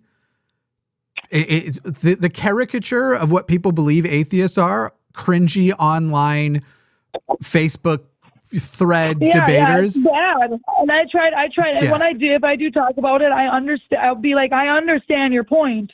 And I can understand why you believe that. Yeah. And a lot of times the people I talk to, like my boss and stuff, like, oh, I understand your point. And that's, and like I got my best friend sitting with me, and I think she's just been like, okay, I just believe in God because that's just what people did. But since she's been sitting here listening and we've been listening to all debates, it's just exciting. And I always liked philosophy and just, Sure. I don't know, I'm just really intrigued. And I'm glad you answered me because I'm just a stan. And I'll wait till I get to say goodbye for what I want to say. Which, here in a moment. But yeah, it's just definitely balance. Right now, you should be focusing on finding replacements for all of the positive things that a religion tried to offer, and usually then offered it in a negative way. I've been really looking into like humanitarianism. I believe in the greater good for humanity. And the morality thing, I think that there can definitely be morality without religion, because like the truth is just we want everybody to survive, the good for humanity. And I don't know. And it's hard for me not to believe in the death penalty too, but I see your point. And also there's so much funds in the fucking world. We could fund to rehabilitate, and it's disgusting to say, but decide the degree of like SA, like, in rehabilitation. I don't know if I believe in rehabilitation all the way, like some Hannibal Lecter type shit, obviously. But I mean, we have plenty of money to fucking keep them alive. And then if they do get, like you said, if they do get the death penalty, fuck, I could care less. And I mean, whoever murdered Jeffrey Epstein, however Jeffrey Epstein killed himself, good for him. Yeah. I don't lament him being absent from the world. Well, Tabitha, we will move on, but I wanted to get you in because I knew you had lost the call when we closed lines. But I'm going to try and jump on a couple more theist calls here. What last words did you want to share with us before we let you go? Jimmy, Mr. Pumpkin, you sexy beast, fuck off, and have a good night. See ya. Excellent. Okay. There are some more atheists lining up. Here, I'm going to try Arlindo again really quick. Or sorry, theist calls lining up. Let me let Arlindo get in because Arlindo was also waiting on hold earlier when we lost him. Arlindo, can we hear you this time? Are you there? Yeah, I'm here. Sorry, I lost connection earlier. No worries. What happened. But basically, I'm just calling to bring up a subject. I want to raise a couple of questions, really. I do want to take this call as brief as we can without being rude, is all. Yeah, of course. Yeah, I can do that. Sure. So basically, it's what are your intuitions about the existence of the mind? Or do you think the mind actually exists, or is it an illusion? I suppose the question would be as well, do you think something like consciousness could be an illusion? I've never heard a definition of consciousness that doesn't basically end in an illusion. You know what I mean? Like, consciousness's most consistent definition is awake versus not awake. And in that regard, I think we're awake. We're conscious. But then there's this other concept of like the simultaneous, the fact that like I think words, right? And I have an internal dialogue. In fact, I would say most people, when they say consciousness, are referring to their internal, not dialogue, but monologue. I think that the weight we put on consciousness is mostly an illusion. And that we are recognizing multiple things functioning simultaneously, and the impressiveness by which they simultaneously, for example, my brain taking in light and then translating that into colors, and me having thoughts about those colors or reactions to those colors, while at the same time I'm thinking about whether or not I want caramel or cinnamon in my latte later. That's all it's a lot, and it's such an impressive function of what I think is essentially a meat computer that it feels very significant and like we want to give it its own term, even though it's just simultaneous processes happening. So I'd say mostly what people are referring to as a conscious, I am inclined to think is mostly an illusion. Yeah, I was about to say, if we're talking about the qualia, say, I hate when people say qualia, but I love you, buddy. Let's go on. Right. So okay. Yeah. So if we're thinking about the things how things feel in our field of consciousness, then obviously, I think it's an illusion as well. Colors and all of that. But in terms of consciousness, I was thinking more about the how Thomas Nagel defined it. Consciousness is what it feels like to be someone or something. Yeah. So that type of consciousness. Sure. Would you the would you think experience it of as humanity? Yeah, because to my mind, that definition of consciousness, so what it is like to be, I can't think of it as an illusion, if you get what I'm saying. Because if we say that, it feels like we are conscious, then it sort of takes away from the definition of unconsciousness, because it's almost like saying, oh, we're unconscious, therefore, and we only seem like we're conscious. But then when we are really unconscious, then there is no seeming. It seems like the seeming, when people say, oh, it seems like we're conscious, the seeming is the reality. So it can't seem, it has to be. Within that definition of consciousness, isn't that a state you'd have to be in, the state of experiencing what it's like to be? Yes, it's so couldn't you then potentially have a living person who lacks that specific part of their brain that is responsible for that experience, the experiencing of being, that otherwise functions as a normal human in society, and you'd have no idea they're not conscious in that scenario? Yeah.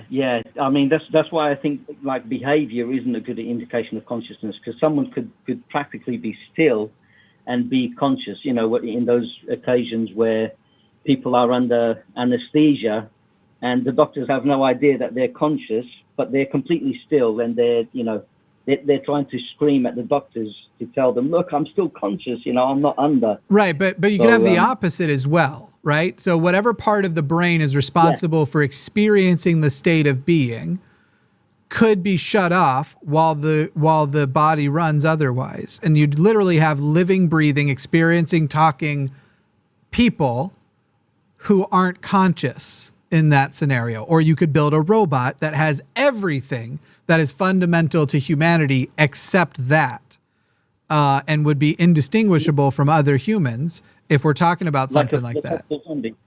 What's that? Yeah, like a philosophical zombie. Yeah, and I just am not inclined to feel very attracted, I guess, to this definition of consciousness. It just feels... I'm not saying I could be wrong, but it's my initial idea is to reject that something which a human could live without and not technically be conscious, and we'd have no idea.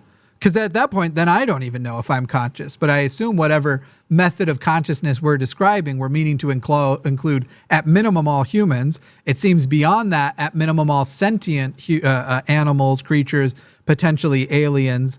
And then at a certain point, you could also design a function of a computer, which all it does is experience a sense of being, and it's only conscious and nothing else. It becomes almost an even more meaningless phrase, but I'm not trying to say that as a criticism, because I already think the current thing is somewhat meaningless.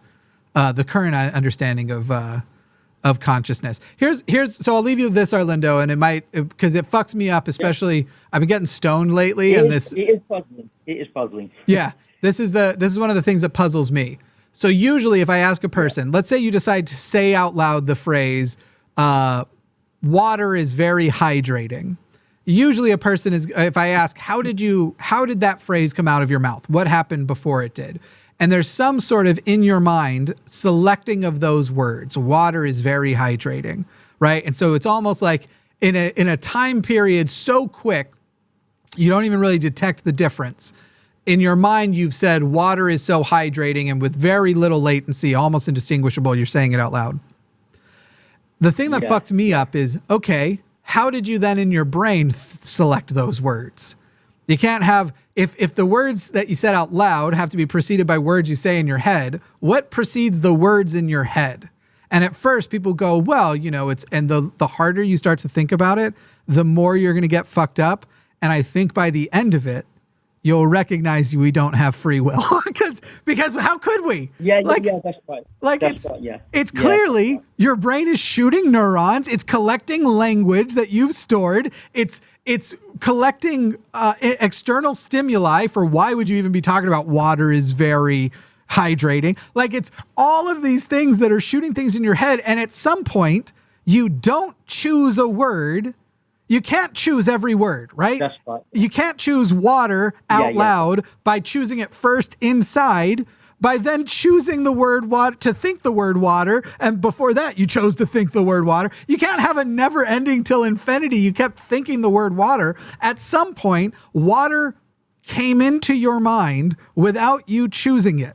And if you still think we have free will after doing that exercise, I don't know what the fuck anybody's on about. But anyway, that's just me. Yeah, that's right.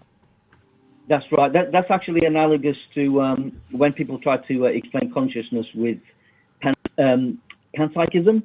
And I think that's a cop-out, because it's almost like they're trying to explain consciousness with consciousness. And I think it was Daniel Dennett who said, if you're going to explain consciousness, you have to start with unconscious elements. There's no other way. So yeah, I think the water analogy fits in with that as well. It's almost like saying, the atoms, water molecules are wet, but that makes no sense, because they're water molecules. They're made of atoms and they're not wet. They just, somehow acquire that property at our level, how we experience it. So. Right. Yeah, I think you said it well. Yeah. Yeah. Literally, it's just if to say the word water out loud, water at some point had to pop into your head without you choosing it. Right, and there's some point, right. And that's it's almost like you think. That's, go for it. That just fucks me up when I get real stoned. Whoa, but how did I think that? But how did I think that? Whoa, how did I think that though? Like that shit. It's just fun. Anyway, Arlindo, last words, and then I'm gonna talk to this theist who has proof of God. I think about this all the time. Go on. Yeah, sure, no problem. Yeah, nice talking to you anyway. Yeah, well, in my days when I used to smoke a lot of marijuana, I used to think about these subjects all the time, and it's just mind-boggling, but also really interesting. I've been fucking with Delta 8, and while it's not doing what I was hoping it was going to do, which was deliver meaningful sleep, I do like. I never really liked smoking weed. But Delta 8 is it's basically hemp extracted THC, and it doesn't give you the paranoia. It doesn't give you for me anyway, it doesn't give you the anxiety, and it ends a lot fast. It ends sooner, and I like all of those things about it. That sounds good, because I stopped because I started to get paranoid, and also because I like my lucid dreaming, as you know. Yeah. That seemed to interfere with my lucid dreams. So as soon as I stopped, and then I started my practice in recording my dreams, and the more I record, the more I remember. And it broke my heart when Matt told you he doesn't really dream. I dream too much, and that's a bit stressful and annoying, but living without dreams would be garbage to me. Yeah, that's what it feels like to me as well. I think for Matt, I would say, Matt, I know he likes reality, but lucid dreaming can be a wonderful extension of reality. So, Yeah, it's just... I think if he got into it, he'd probably like it, but it's up to him. I think he would too. I mean, Matt loves VR the way I love VR, and obviously we do stuff in VR that's imaginary as well. So I think he'd like it not even just lucid dreaming though. Matt doesn't really dream at all, and that just sounds like a super bummer. Wow, yeah, or he doesn't remember his dreams. Like I think he corrected himself after that, but yeah. Yeah, he said he probably dreams but doesn't remember. Because to me, there was a time when I couldn't remember my dreams. I had a dry spell, and that really bothered me. Yeah.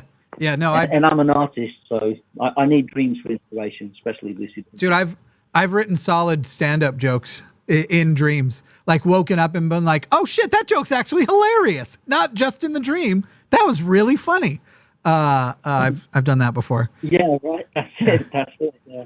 Anyway, Arlindo, it's good talking to you again. Wow. Anyways. Yep. Thanks. Thanks a lot. Yeah. Yep. Take care. Have a good one.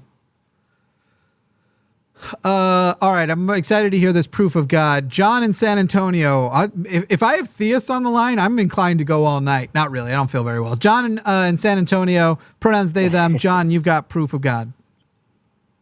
Hello. Yeah, my name is John, a.k.a. Piggy Butt. I AKA wanted what? to start off by Piggy Butt. Piggy Butt? Yeah. Is this a joke call, John, or is this, or do you gonna? No. This is serious. No, okay. This is serious. I wanted to start off by saying that I feel like that no, I don't feel. My position is that God is the God that I'm referring to is God is infinite. There's three aspects to God. God is infinite. God is self-forming, and God is conscious. And if you look into if you look at the universe, you will see that these are inherent properties of the universe. No, I don't. No? So you don't... I don't see that the universe is infinite, first of all. If you're referring to both directions of infinity, our universe, at the very least, seems to have began 13.7 billion years ago. I don't see that the universe itself is conscious, while the universe does contain consciousness, and we would also then have to define consciousness like we talked about in the last call, because the term consciousness seems to not actually have a meaningful definition. Third, I don't know how, when we get done with this call, I don't know how I'm going to handle with people who go, doesn't matter how serious the conversation was and how useful it was. The person started the call with, my name is John, AKA Piggy Butt. So even if we have the most productive conversation in the world that actually proves or disproves God, let's say you somehow prove God to me and turn me into a theist. The meme of Jimmy was converted by Piggy Butt, who says, no, he's dead serious, is already sort of a bummer to me. So I think we're going to keep this call short, but I'm going to let you make your presentation because I feel we've already poisoned the well at the ability for this to be a productive conversation because Piggy Butt is a ridiculous introduction. I mean, that's literally my name. No, it isn't. I've been going by that name on my Discord name. Okay, your Discord name. So was that what you were trying to offer? If people are talking to you in Discord, they'll recognize you as Piggy Butt? Because that's a different thing altogether. Oh, I'm saying my internet persona is literally named Piggy Butt. So you wanted people to know if they were looking for you, they'd find you under Piggy Butt. But you weren't trying to suggest to me socially that you and I should be Jimmy and you should be Piggy Butt. You should be John, right? No, yeah. You could call me John, but my social media name is Piggy Butt. All right, let's hear it. I was almost going to say let's hear it, Piggy Butt, but let's hear it, John. Go ahead and defend the propositions. I've already told you my two problems. Okay. So where do you want to start off? Because you said reality in your universe perception or understanding is the universe is not infinite. Is that what I heard? If we're referring to two-way infinity, I don't know that the universe is infinite. It appears that it won't have an ending, even though we don't even know that there is a significant difference between all of the protons have decayed and anything that is left that you could call an element of the universe is so far away from each other, every minimal tiny piece, that it's really any different than there not being anything left. But as far as infinite, no, I don't accept that it's... you could agree there's more. You could agree that there's more than one concept of infinity, right? So that's why I said if you want to give me a presentation of infinite that I would agree with, we can do that. Do you accept the mainstream idea that energy cannot be created or destroyed, only converted? Only changed, transformed, When you say mainstream idea, are you trying to allude to? Isn't that one of the laws of thermodynamics? Am I wrong? I'm simply asking you. Do you agree to this idea that everyone holds to be true? That's all I'm asking you. I believe it is true that energy cannot be. Yeah, it's the law of conservation of energy. Actually, it can't be created or destroyed. Only converted from one form of energy to another. In our universe, that is apparently true. Okay, so now with you accepting that as a objective fact, can we now jump to the conclusion or assume that that statement goes on to suggest that whichever energy is being transformed has always existed infinitely in some form? No. Can we agree to that? John, no? did you watch the show up to now, or had you not really heard any of the calls prior? I'm not asking as a dig. I'm just asking.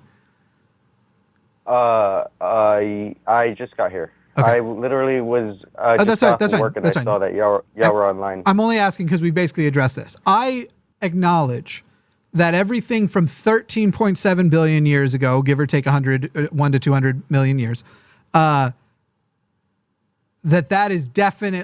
seems to be definitely unchangeably true of the last 13.7 billion years. However, prior to the universe existing, if prior is sensical, because it's an establishment of time, I don't know. Okay. All right. Fine. Let me see. So you believe you're not conscious? Let's jump to that. Since we both can agree that you don't know. I agree you don't know as well.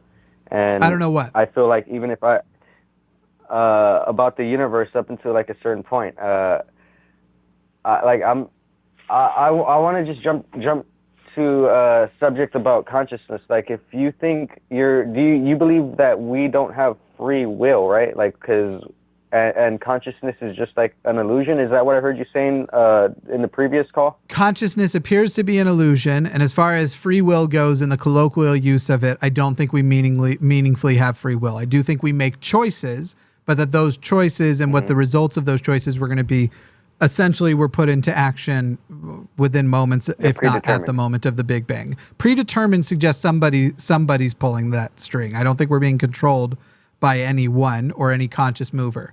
I think that we are chemistry, right? Our bodies are made of chemistry, essentially. We are biology. We are neurons firing. And I think that a sufficiently advanced computer, which is probably impossible for this computer to exist, but a sufficiently advanced computer with the entire universe programmed into it could predict basically the entire future without error. Okay. My claim, to put it simply, my claim is that the universe is conscious, and what does conscious mean? The smallest form. Conscious means the ability to be aware of internal or external stimuli. Okay, so computers are conscious? There are different levels of consciousness, and like the previous caller was talking you just about, said there is. You just said being able to be aware of internal or external stimuli. We can certainly do that with computers, right? They're conscious to a certain extent. They're not. There's different levels of consciousness. So consciousness is not meaningful if it can be experienced by inanimate objects. Is that true? Yes, it is meaningful. Why? There is a meaningful definition to consciousness, because consciousness is it the one you just directly relates to the ability. Yeah, consciousness is the ability to experience internal or external stimuli. Like, you cannot exist in reality without experiencing reality. That's like a given. I don't know how you can argue with me about that. I think the thing I'm arguing with you is you don't even realize how bad your definition is. I think you're close.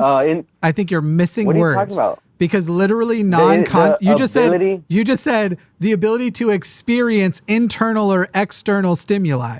Certainly some level of reaction or definition of that experience would need to be put there, because otherwise rocks can be conscious. They could have they are. Rocks are conscious. Oh my God. Wow. This is a Native American belief. Like, why? This is a thing. I don't care who believes it. If you can't prove it, I don't. Were you under the impression that by introducing? Wait, John. Were you under the impression that by introducing a culture which believes something supernatural, I would go, oh, well, I don't want to offend Native Americans and tell them that their spiritual beliefs also need to be proven? What did you think that was going to accomplish? Because when I say talking about consciousness, people want to be like, oh, you're trolling. You're talking about rocks being conscious. You're trolling. Get out of here, you fucking troll. And I'm like, I'm not trolling. Literally, this is my belief system. No, I'm not telling you you're trolling. I'm telling you that your beliefs are meaningless because they abide for it's sort of like it's like The Incredibles. If everyone has superpowers, no one does. If everything is conscious, nothing is. That doesn't make any sense. Absolutely, it does. Like looking at everything is conscious. Everything. Then nothing is. No, only the thing. Oh no, not everything is conscious. I literally said the only things that are conscious are the things that are able to have an internal or external. So rocks. What is it called? Experience with some stimuli. And they don't actually have to identify the experience. They don't need the faculties to identify that the experience is happening. No, but they're conscious. That's called a right, as opposed to everything. Experience. That's called a subconscious experience. You don't have to be aware of your own experience to be experiencing something. And rocks. Roxanne. And by the way, you don't have to be able to articulate it. Subconscious is an awareness of it. It's just not an awareness that you necessarily hear in your brain. You can't agree. You just said the opposite. John, you don't know what you believe. Okay, go on. Just go on. Just go on. Do you believe in Christianity? Okay. What is this? Are you just a pantheist? What is it? No, I don't subscribe to any religion. I believe that there is spiritual aspects to the universe. Are you Native American? And I think that you are. Why do you ask? We're all native to this land. Oh, God. We're all native to You know what I mean earth. by it. You know what I mean by it. Are you Native American in the way that you used it? I have Mexican native roots from Mexico. And is the tradition which you are adopting their tradition, or is it a unique tradition to yourself? Most indigenous tribal people around the world believe that our ancestors lived through... Hey, John, why don't you answer my question instead of the question that you want to answer? Okay, what did you ask? Have you adopted your ancestral tradition, or is this something unique to yourself? Yes, this is an ancestral tradition. Okay, and what have you done to prove it's true? Well, I'm trying to demonstrate by your own scientific belief system. So you want to say science? Okay, so which experiments did you do to debunk it if it was possible to debunk it? I'm telling you, energy cannot be created or destroyed. That's not a religion. This is a specific example that I was pointing to when I said this is infinity. You want me to give you an example of energy? We were on consciousness because you wanted to leave infinity. I know, but I was saying that literally that's infinity. Like energy cannot be created or destroyed. I don't know how you're gonna come to the conclusion that energy has not always existed in some infinite state. Because you're describing something that is a quality of the universe. In our universe, yes. John, it is true that energy cannot be created or destroyed, right? Yes. How long has the universe existed? Well, as far as we're aware of, this thing we call energy was always here. Jesus Christ, John, I swear. Answer just the questions. The universe has existed for 13.7 billion years, give or take 200 million years. So, the quality of our universe, which necessitates that the energy within it cannot be destroyed or created, only applies to the universe that energy exists within. I have no way to prove that energy can't be just created or destroyed in a different universe. I don't even have the ability to prove there is a different universe, though there are models which suggest there is. And that the moment it began is a point in time. It's the first point in time. So if prior to that point in time exists, which I don't know if it does because it wouldn't make sense, if prior to that moment exists, I don't have a way to assert that there was energy not being created or destroyed before 13.7 billion years ago, because I can't even demonstrate before exists. Yeah, I know. That's what I'm saying. Literally, You're the not laws saying of physics are different. The laws of physics are different. Yeah. How do you know that? You think that you're using? You just said it. You literally I said I don't know if they are or not. Beyond this point, you just said I know they are different. I'm saying I don't know if they're different or not. I don't make reckless assertions like you do. Well, either they're different or they're not. You gotta take a stance here. True. They are either different or they're not. You don't so know. Which is it? You're saying you don't know. Correct. I'm saying they were different before. I'm saying either the laws of physics were the same before the Big Bang, or they were different. Or they were different. Actually, by the way, no, you're not correct that those are the only two options, because neither is also an option. Know. No. I don't know. Sense. I don't know is well. Then shut the fuck up and I'll explain it to you. I don't know is an option, and neither is neither, because you have used a phrase in there, just like I say. Look, here's the color wheel. Jealousy is one of these colors.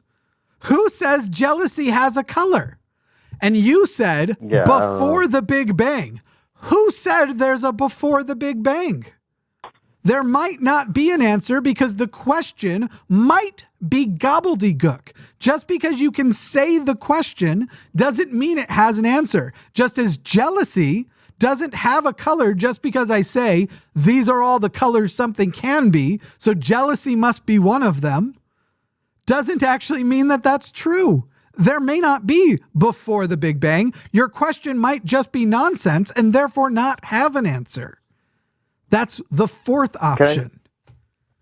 Can I say one last thing and then I just want to drop this whole conversation? I bet I would too if I was you. If you believe that you have no free will, then you subscribe to the same belief system that these tarot cards readers believe, because they also say that everything's deterministic and we're being controlled. Our personality is directly, and our thought process is directly being influenced by outside forces that we have no control over. So if you're saying that you don't have a free will, then you should be like a tarot card reader, because they say the same thing. They read cards and they're like, oh, you were born under this star. Well, then you're determined to be like this because all of these outside forces determine who you are. Hey, John. What? It's deterministic, not determinalistic. And tarot. What's the difference? Which one's correct and which one's not. And tarot and astrology are different.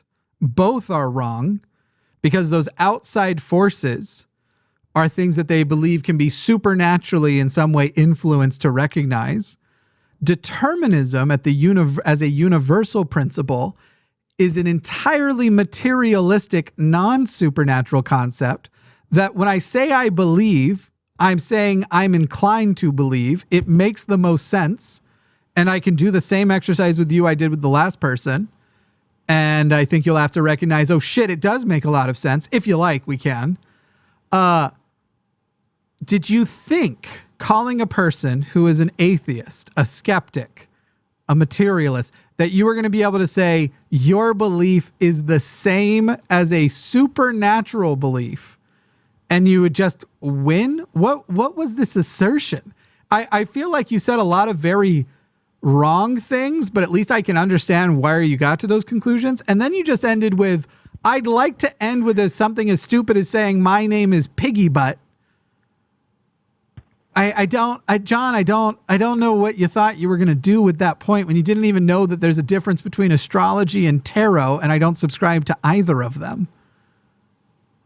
Astrology uses the tarot cards uses astrology to make their predictions. There are sometimes crossovers. There are entirely secular tarot card readers. Did you know that? No, I'm not. Yeah, I bet you didn't know much. Card thing as much as you are. Oh, gotcha. So gotcha. So you don't know what you're talking about, but you can tell me what I believe. That's impressive. I've seen. My mom is a tarot card reader, and I don't pay attention to it too much. There is nothing about shuffling a deck of cards that a universal determinist would find meaningful to predicting the future. I don't believe anything is controlling us that is a thinking agent.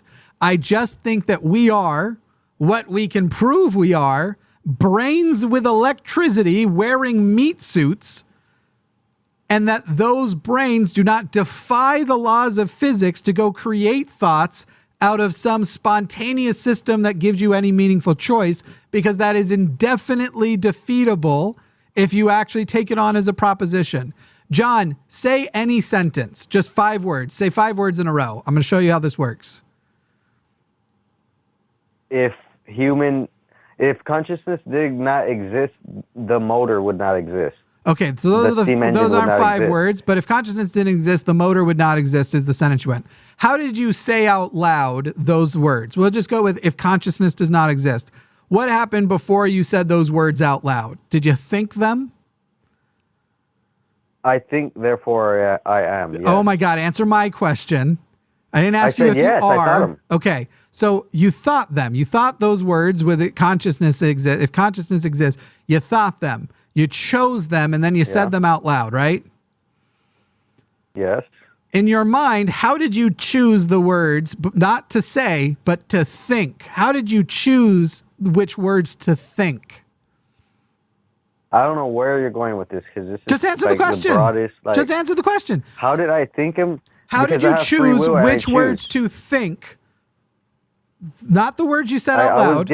So when you said the words, if consciousness exists, before you said if consciousness exists, you chose in your mind the words if consciousness exists. In an internal monologue. I referred to a memory bank that I had of words that relate to ideas. You pulled them, so you took stimuli from around you. You took the context of the situation you're in, and your brain went and found relevant terms and brought them to you. You didn't choose them. You didn't have the experience of choice like you had between. Yes, I did. Shush, you got to finish. Let me finish. When you decided to say the words out loud, you thought the words. But before you thought the words were brought to you by your brain. You can't choose them. At some point, choice has to stop. There's no way to, otherwise if you go, no, I chose to go back and find those words. Okay, how did you choose to go back and find those? What preceded those? At some point, your brain has to bring you the stuff without you choosing it. And it's doing it reactively. It's doing it because you have memories, because you have neurons that fire, because they go and they remind you of old conversations you've had. They bring you context that seem to be appropriate, where when you discussed things in this way, you had a reaction of comprehension. Now, I won't say you've had a great reaction of comprehension today, but, we tried. There is fundamentally, you cannot have choice in thoughts. It can't happen. It doesn't work. That is what I'm saying. There's no such thing as free will, and choice and all of that stuff appears to be an illusion. Go ahead and disagree with it on whatever basis you like. You're going to have to get magical and supernatural to pull it off. Yeah, I appreciate you sharing your belief system with me, but demonstrating. I don't think we're going to get anywhere. Demonstrating it to you. I don't think we're going to get anything. Yeah, because you can't engage it. That's all it is. You can't engage it. I just wrecked your mind, and you can't engage it. Your mind is blown, and you are embarrassed that you don't have a rebuttal to a fundamental thing you believed, which is that you have choice in your thoughts. Do you think you know or you believe right now? Do you think you actually know what you're talking about? When I ever say I know something, I only ever mean it as I believe it as confidently as I can. That's why I said. John, you didn't even let me finish my statement before you said, and that's what I said. So you don't even know what I was going to say. You just knew you were going to say, I'm going to. John, you are showing that you can't choose thoughts. Otherwise, you'd be choosing more meaningful ones. Well, if I can't choose thoughts, then it's not my fault, right? John, do you choose your thoughts? It's not my fault. Do you choose your thoughts? I'm saying yes. We have free will. You're saying no. How do you choose your thoughts? You're saying no. You have a thought in your head. How did you choose to put that thought there? I can't give you, just because I can't give you an explanation doesn't mean it's not true. Because it doesn't exist. Because you already started to give an explanation. You earlier said, I have memories and my brain goes through, and you literally acknowledged it wasn't a choice, that your brain performed a chemical, a physical chemical process that you can't escape. That is going to happen whether you want it to or not. No, but you asked me why. God. How and why are two different questions. How and why are completely two different questions. So you need to stop being intellectually dishonest here, you little I only asked you to say, I'm a little piggy butt. You said your name is Piggy Butt. John, get out. Goodbye. Well, I'm allowed to say. I don't care. It's boring. You lost. You lost and are embarrassed. You can't. Oh my God. You should be humiliated. Humiliated. What happened to my bad back? It passed, kind of. It's still there, but I got all excited by decent conversations. But the worst of it did pass. What ends up happening, and I think it's related to gas or maybe some kind of ulcer or something, because what's funny is we've treated it in the past, not just with ibuprofen, but also antacids. I just don't know which one it is. But I get this pain right at the front of my sternum, and it is unbearably bad. It's like, it's almost impossible to conceal it.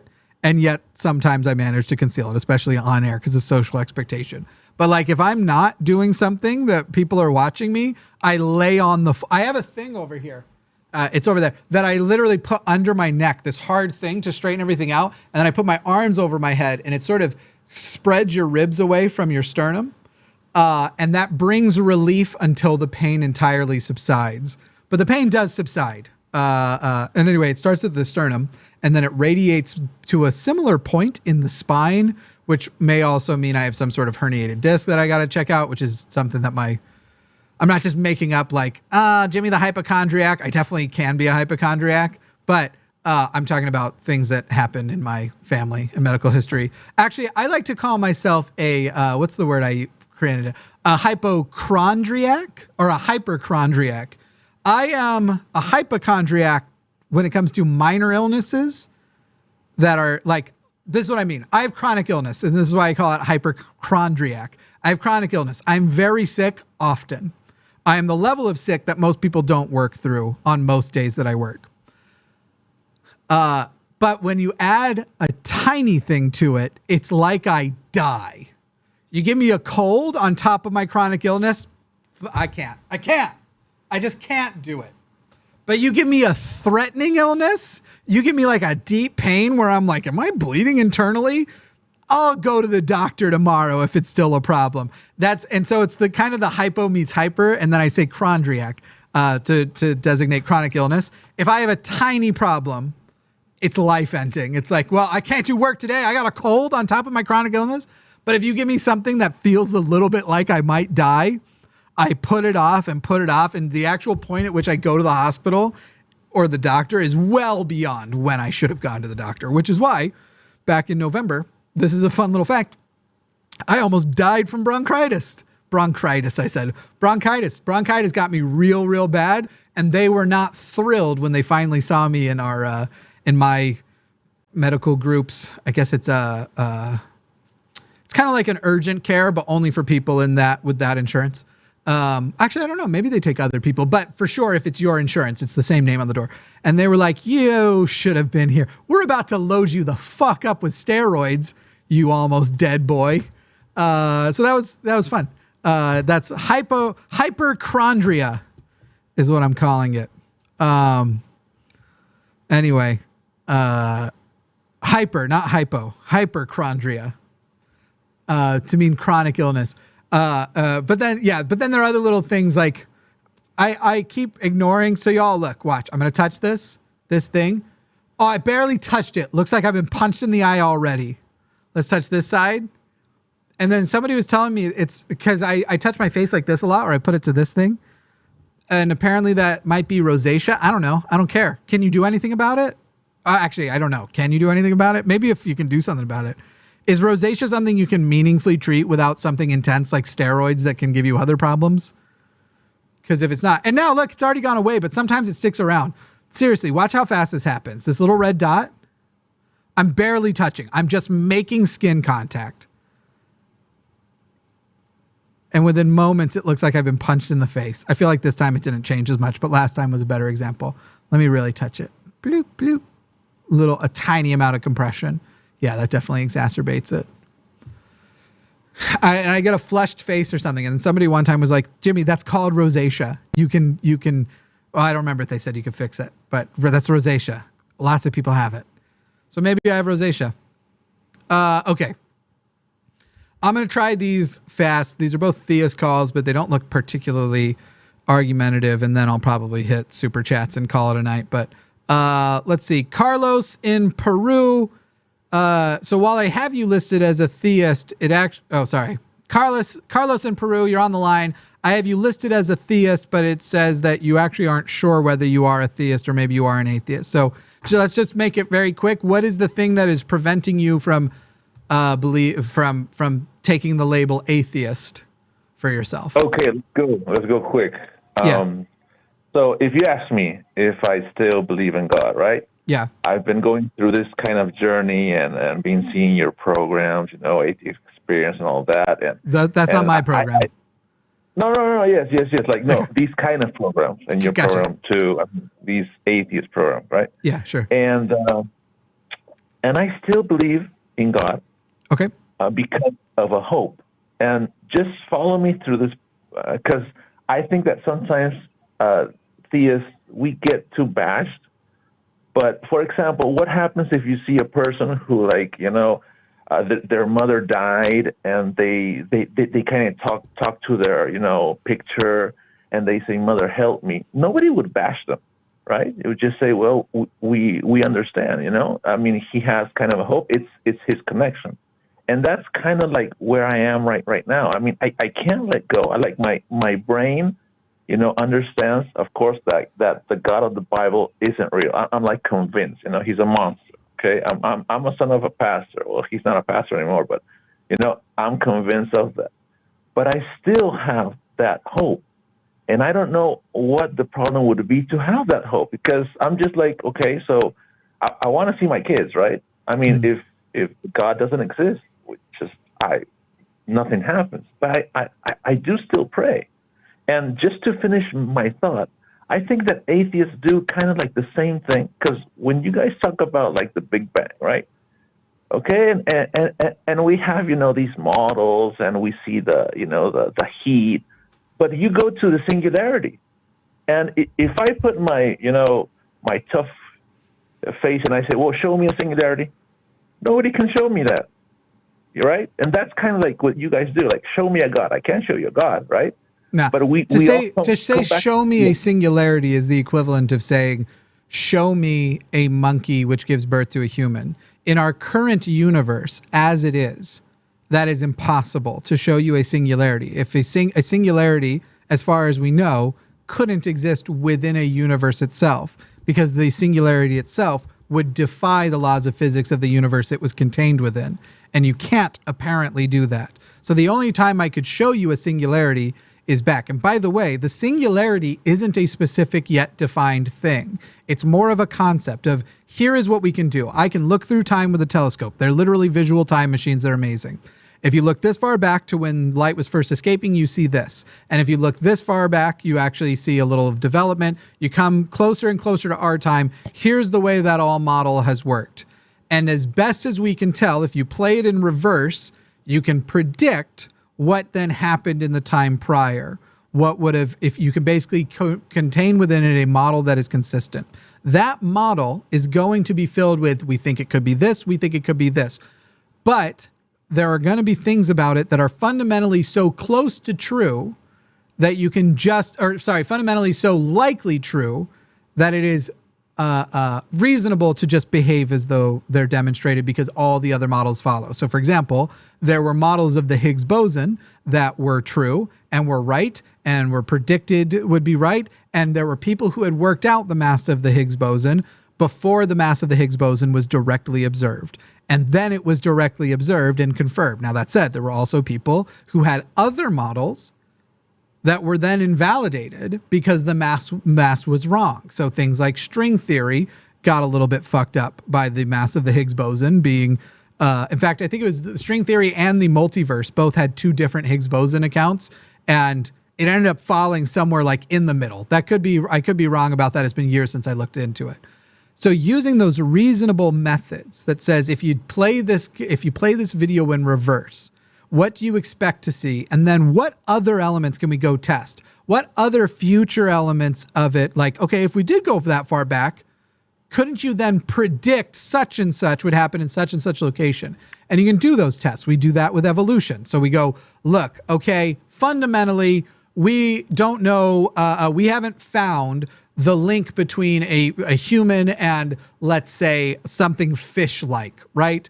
But if evolution is true, because it wouldn't have actually been fish, it would have been the common ancestor with fish. If evolution is true, we can say that we would find an animal with these types of qualities, and we'd basically go find that somewhere down in the this far deep in this part of the world. And they have been able to predict and find the fossil of a species that matches the characteristics of the prediction of using that time connection model to find those things because the model was correct. And you only really find those things if the model is either correct or close to correct. And we do similar levels of experimentation with cosmic radiation and with things that you expect to find in certain places. Remember, the Big Bang was actually understood before cosmic radiation, understood to have happened before cosmic radiation was observed directly. And they basically said, if the Big Bang happened, we could point our cosmic radiation telescopes, this direction for this distance, and here's what we'll find. Here's what the time machine will find. And then they did.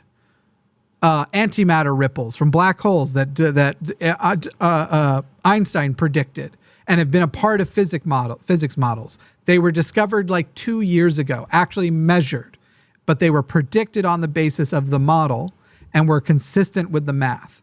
So to ever compare, I am holding on to this belief because while I can't show you a God, is the same as you can't show me a singularity, is either a position of ignorance or dishonesty. I don't fault people for ignorance very often. And so I'm going to say, Carlos, I think that's what happened here. And I hope after my examples, you wouldn't make quite the same assertion twice. Okay, I mean, thank you for that, because, I mean, that sounded very logical, right? And maybe it's not you, because you have explained yourself, but sometimes when I talk to theists, right, or atheists, they do point to a singularity, right? And then others say, well, it could be like a multi-universe, or maybe something always existed. And they have different approaches, right? Which these are just assumptions. Now, in the God thing, isn't it the same thing? No. If you to assume a God, okay, wait, but God, I mean, it's like God. Hey, Carlos, do move your mic away just a little bit if you can, because it's clipping kind of hard. It's just it's a little grindy when you're saying some words. I'm sorry. No, you're good. Yeah. So it's not like similar, because with God, I mean, it's kind of like I don't know, but I still have that kind of hope. I mean, I just don't know what to do with this, because I'm like, I still pray. I'm like in a problem, and I still go to that place where I'm like, well, I mean, it's kind of like one of my tools still, that I'm still praying. I'm still, because nobody's sure of anything, and I know that there's kind of like something illogical, but still, I mean, many atheists come and say, well, it could be string theory, it could be a singularity, well, maybe the nothing or something, a thing. I say, so what is the difference with just saying, well, I just have hope, I don't know, but yeah. So in some regards, you are recognizing atheists who either have a position that they hold as confident when even some scientists themselves don't. So, for example, there are scientists working on string theory who go like, it might not be string theory. And for an atheist who has no qualifications to go, but it is them speaking poorly and irresponsibly. That said, again, it's not comparable, because if you accept, let's say you don't know physics yourself. I'm higher. I have a higher understanding of physics than the average person, but I don't have the near the understanding of a, say, physicist, for example. I'd never say something stupid like I have the equivalent of a physics degree in understanding, though I've seen individuals make such assertions for different categories from the atheist world, an atheist debate circuit, for example. And that's a stupid thing to say, but I won't. If I don't have that, but I still maybe am bad at repeating, but express a confidence in physics without being a physicist, I am expressing my confidence in the things that resulted in flying planes, and the things that resulted in advancements in communication technology, and the things that have changed advancements about engineering and the safety of buildings. I can show you the fruits of putting my trust in science. It's not without flaw. There is corruption, but putting my trust in science has made planes fly. It has cured diseases. It has brought sight back to people. It is currently developing the sort of thing that people call transhumanism, the potential to remove and replace dysfunctional parts of your body, say an organ, which has already been happening, but maybe in the future, like limbs. It is constantly fruitful. What similarly demonstrable, exclusive to religion thing can we point to as a similar fruit of religion that necessitates religion? Because if it's just hope, in hope in something that potentially may be a lie, I don't see the point in going, these are somehow comparable, because they simply are not. I'm going to try to tie what you said with Piggy Butt, what you said about that choosing what to think, I'm going to have to use that because you just made me think a lot. Because right now I'm trying to think, why am I thinking that I have to pray? Why am I still doing that, right? Why am I relying on that, I don't know, one desire of really believing in God, although my logic says, well, it's kind of illogical, right? Mm-hmm. And I kind of go back to what I told you at the beginning. If somebody dies and I prayed, or I talked to that picture, I don't see it as something bad. It's just a connection that I have with something, right? With this feeling or whatever. So I'm going to try to see how, I mean, am I an atheist? Am I a theist? I mean, I'm still doing that, although there are many things that logically I have come, to I don't know, and it's a journey, man. Now. Yeah. Okay, man. I don't know if you've heard my story that I've told on here. I'll give it to you in the 20-second version. But the thing I prayed the most for growing up was relief from pain because of my illnesses. I deal with some medical stuff, and that was the number one reason why I would pray, and the number one reason I believed in God, because it worked. I would pray when I would get to a certain peak of pain. It almost was always when I was sitting on a toilet, and it's usually lower abdomen pain. And it was to this point where I would go, God, I can't handle this anymore. You promised to never give me anything I can't handle. Please, in the name of Jesus Christ, please heal me. And then a minute or two later, the pain would subside. And then I found out years later that whether I pray or not, when I hit that peak, I'm a minute or two away from the pain going away. I'm literally hitting the peak, and a biological peak is happening, and my body is going, all right, here's the last bit. This is going to suck. And I can either say no prayer at all, or I can ask a genie, or I can ask my dog to relieve the pain for me with a magic spell. And it all happened. And you don't know that until you know that. You don't discover these things until you discover those things, and your cultural conditioning and the things which you are raised with don't just go away overnight. The idea of I just lost somebody I love and everybody else gets to live in denial is appealing. I get it. It also slows down your healing. Yeah, that's the crazy thing, that I keep going back to praying. I keep going back to God, and I'm like, I'm really kind of confused here because why do I do that? But I'm thinking about what you said, right? We don't choose exactly, what our thoughts come into our mind, and that's something that I have to figure out. So, hey, it's been good talking to you.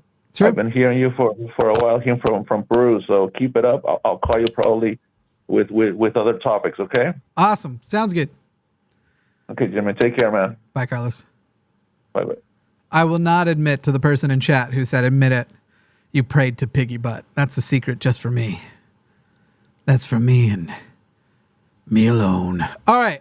Looks like I have one more theist lined up, and then super chats of $5 or more. Go ahead and send in your super chats. Otherwise, we will have to sell the show to the caller, Matt. Not our Matt, but the caller, Matt, from the beginning, who was started by complaining about being hung up on, and then 20 minutes later I would hang up on. But mostly because he was making a point about how rude I was being, and so I decided to be even more rude. You think that was rude? I can top it. Hold my beer. We are talking to Cinnamon in Washington State. Cinnamon is a theist who wants to share her view of what God is. I will tell you, I basically want the short summary, and then I'll have questions. But Cinnamon, you believe that there is a God of some kind, right? That's what we're starting with. Absolutely. Okay, and that God is, go ahead.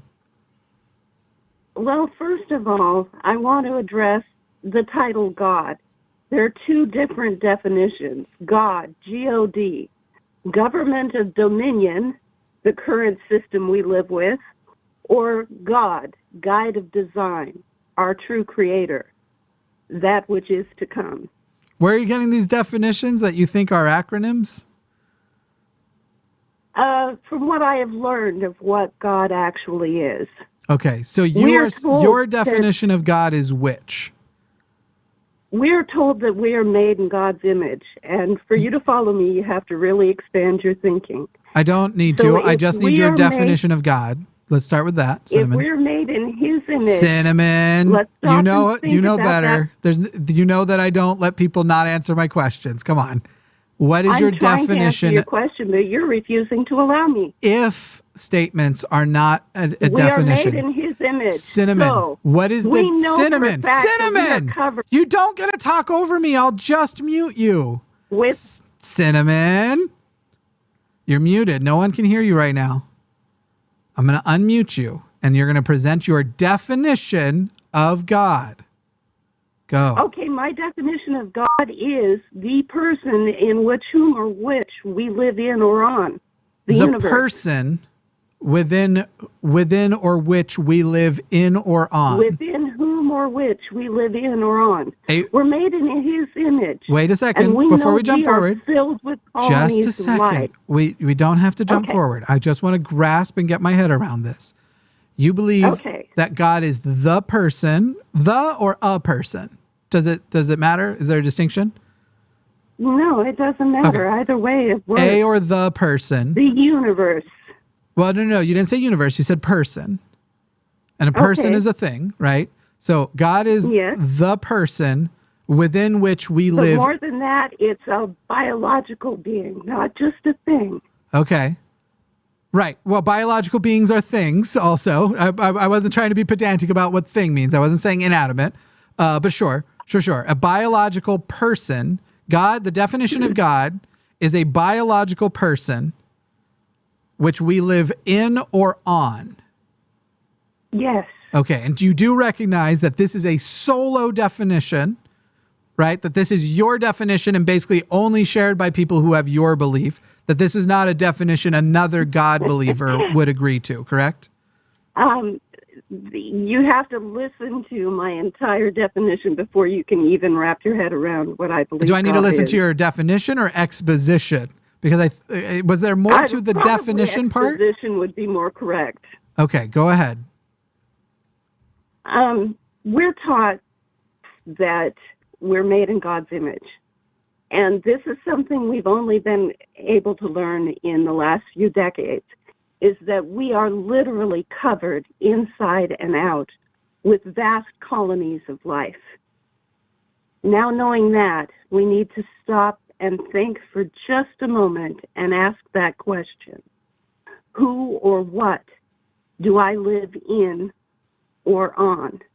Wait a second. And that's Wait a second, Cinnamon. It is your assertion that because we are covered with colonies of living things, we therefore we are ourselves. Made in God's image. Okay, Cinnamon. I don't. First of image. all, Cinnamon, I don't. Okay. I don't accept that. You got to stop trying to talk over me. I don't accept the assertion we are made in God's image. That is something people told other people. I don't have a reason to believe that, other than human. And also, we can contextualize rather what they meant by that. So Mormons mean a specific things, Christians mean a specific things. The created in God's image generally comes from the Bible, right? It's not just something we established as a fact generally. It's a Christian belief that is adopted by some other Abrahamic religions as well. And when we contextualize it, they were not saying a damn thing about bacteria and viruses and all of those other things. So this is a special use case. They were. No, they weren't. Your special use case is that they're mistaken, maybe, that they don't realize that's what they were talking about, but that's not what they were talking about. No, I assert that when you go back to the original language, when it talks about the snake in the Garden of Eden, when you go back to the original language, it says nothing about the size of the snake. And I assert that what has happened is that the body in which we live was attacked by a bug. That's a very silly thing to say, Cinnamon, that the lack of a qualifier was exceptional to the point of wait a second. The idea to say they said a snake, but they didn't say what size, you'd only expect them. Cinnamon! That comes from Cinnamon! I'm not done. Goodness sakes. Cinnamon, the idea that they wouldn't put a qualifier if it wasn't weird. Oh my God, Cinnamon, you have to stop. You have to wait until I'm done and then you can say your thing. I promise you can counter my point after just as easily as speaking over me.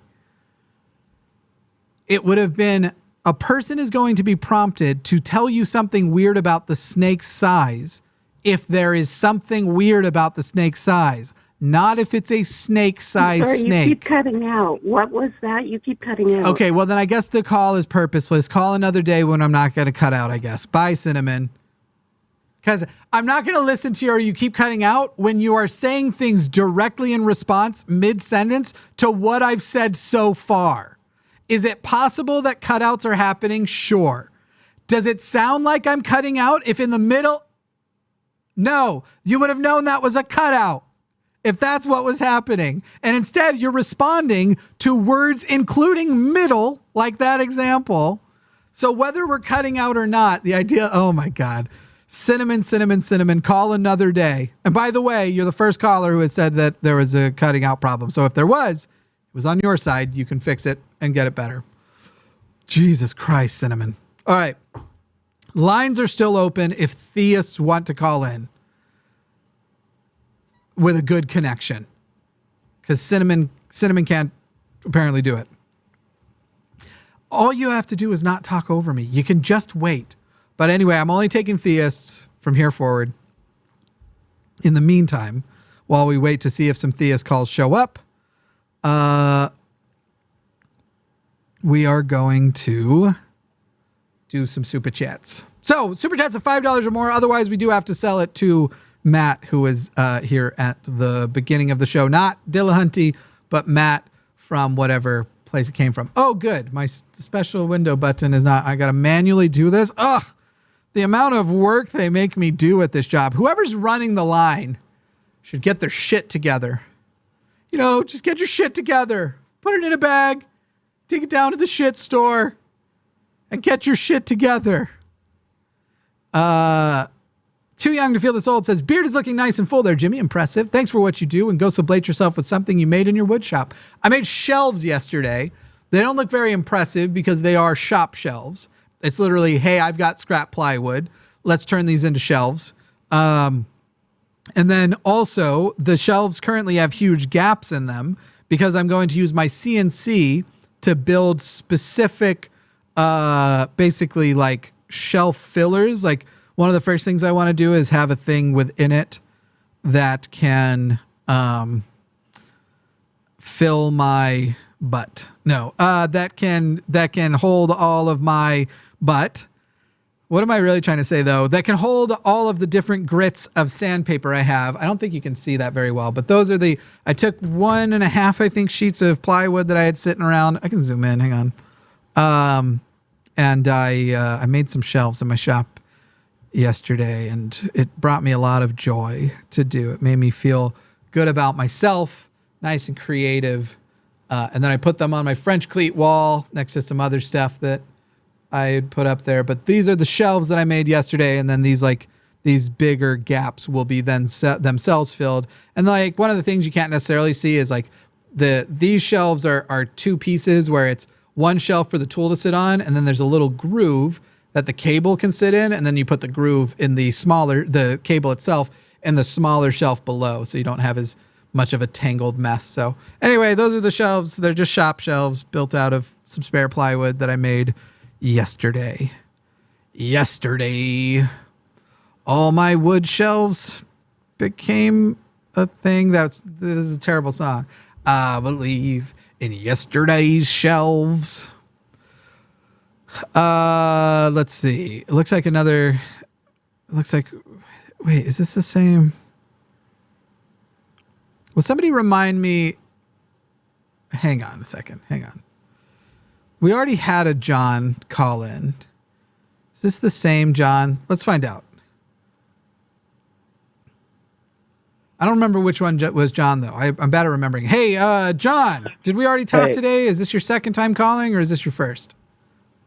I've called into shows on the line in the atheist experience, but not today. Okay. I don't know if I've ever talked to you specifically. I've talked to Forrest and Matt before now. Okay, great. Okay, John, what did you want to? You want to logically defend being irrational? Yes. So first, let me say I have no issue with atheism as a I have no issue with atheism as a rejection of the claims of theists because it is true that religion is irrational. I think my main issue is atheists' claim to rationality is only applied to religion, how they treat religious people, not in other examples. So, in my opinion, anyone can have any belief so long as it meets three principles. So, it A, can't contradict what we can currently observe about reality. It B, has to be logically internally consistent, and C, they can't impose it on others due to use of force. But as long as those three conditions are met, even if a belief is irrational, I consider that to be a reasonable belief. An example would be, you can't prove the multiverse, but if someone believes in the multiverse, so long as it's logically consistent and doesn't actively violate the laws of physics as we know it, then I have no issue with it, and we don't proselytize. But notice how there's no multiversist shows ragging on people who believe in the multiverse, and yet there are plenty of atheist organizations that rag on religious people for holding rational beliefs. So my main issue is not necessarily atheists per se, it's just that they wouldn't apply that to almost any other belief that couldn't be proven with evidence. Why is it necessary on a proposition which is unprovable, but let's say seductive, to claim a belief instead of saying, I'm very inclined to side with, I'm inclined to believe, I feel most seduced by this quote thing. So for example, why do I have to decide between, do I believe in free will, which everybody means something different, versus universal determinism? It makes a lot of sense, and I am inclined to side with that, while still super open to anything which disproves it. Why not hold better standards for your expression of what you do and don't believe? And I would say the same thing with the multiverse. I find the multiverse theory very compelling.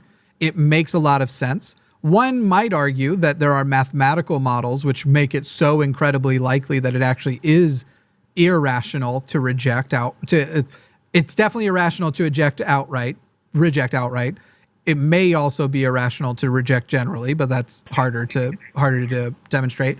Why not just actually qualify your beliefs where they are, instead of saying, I believe in the multiverse?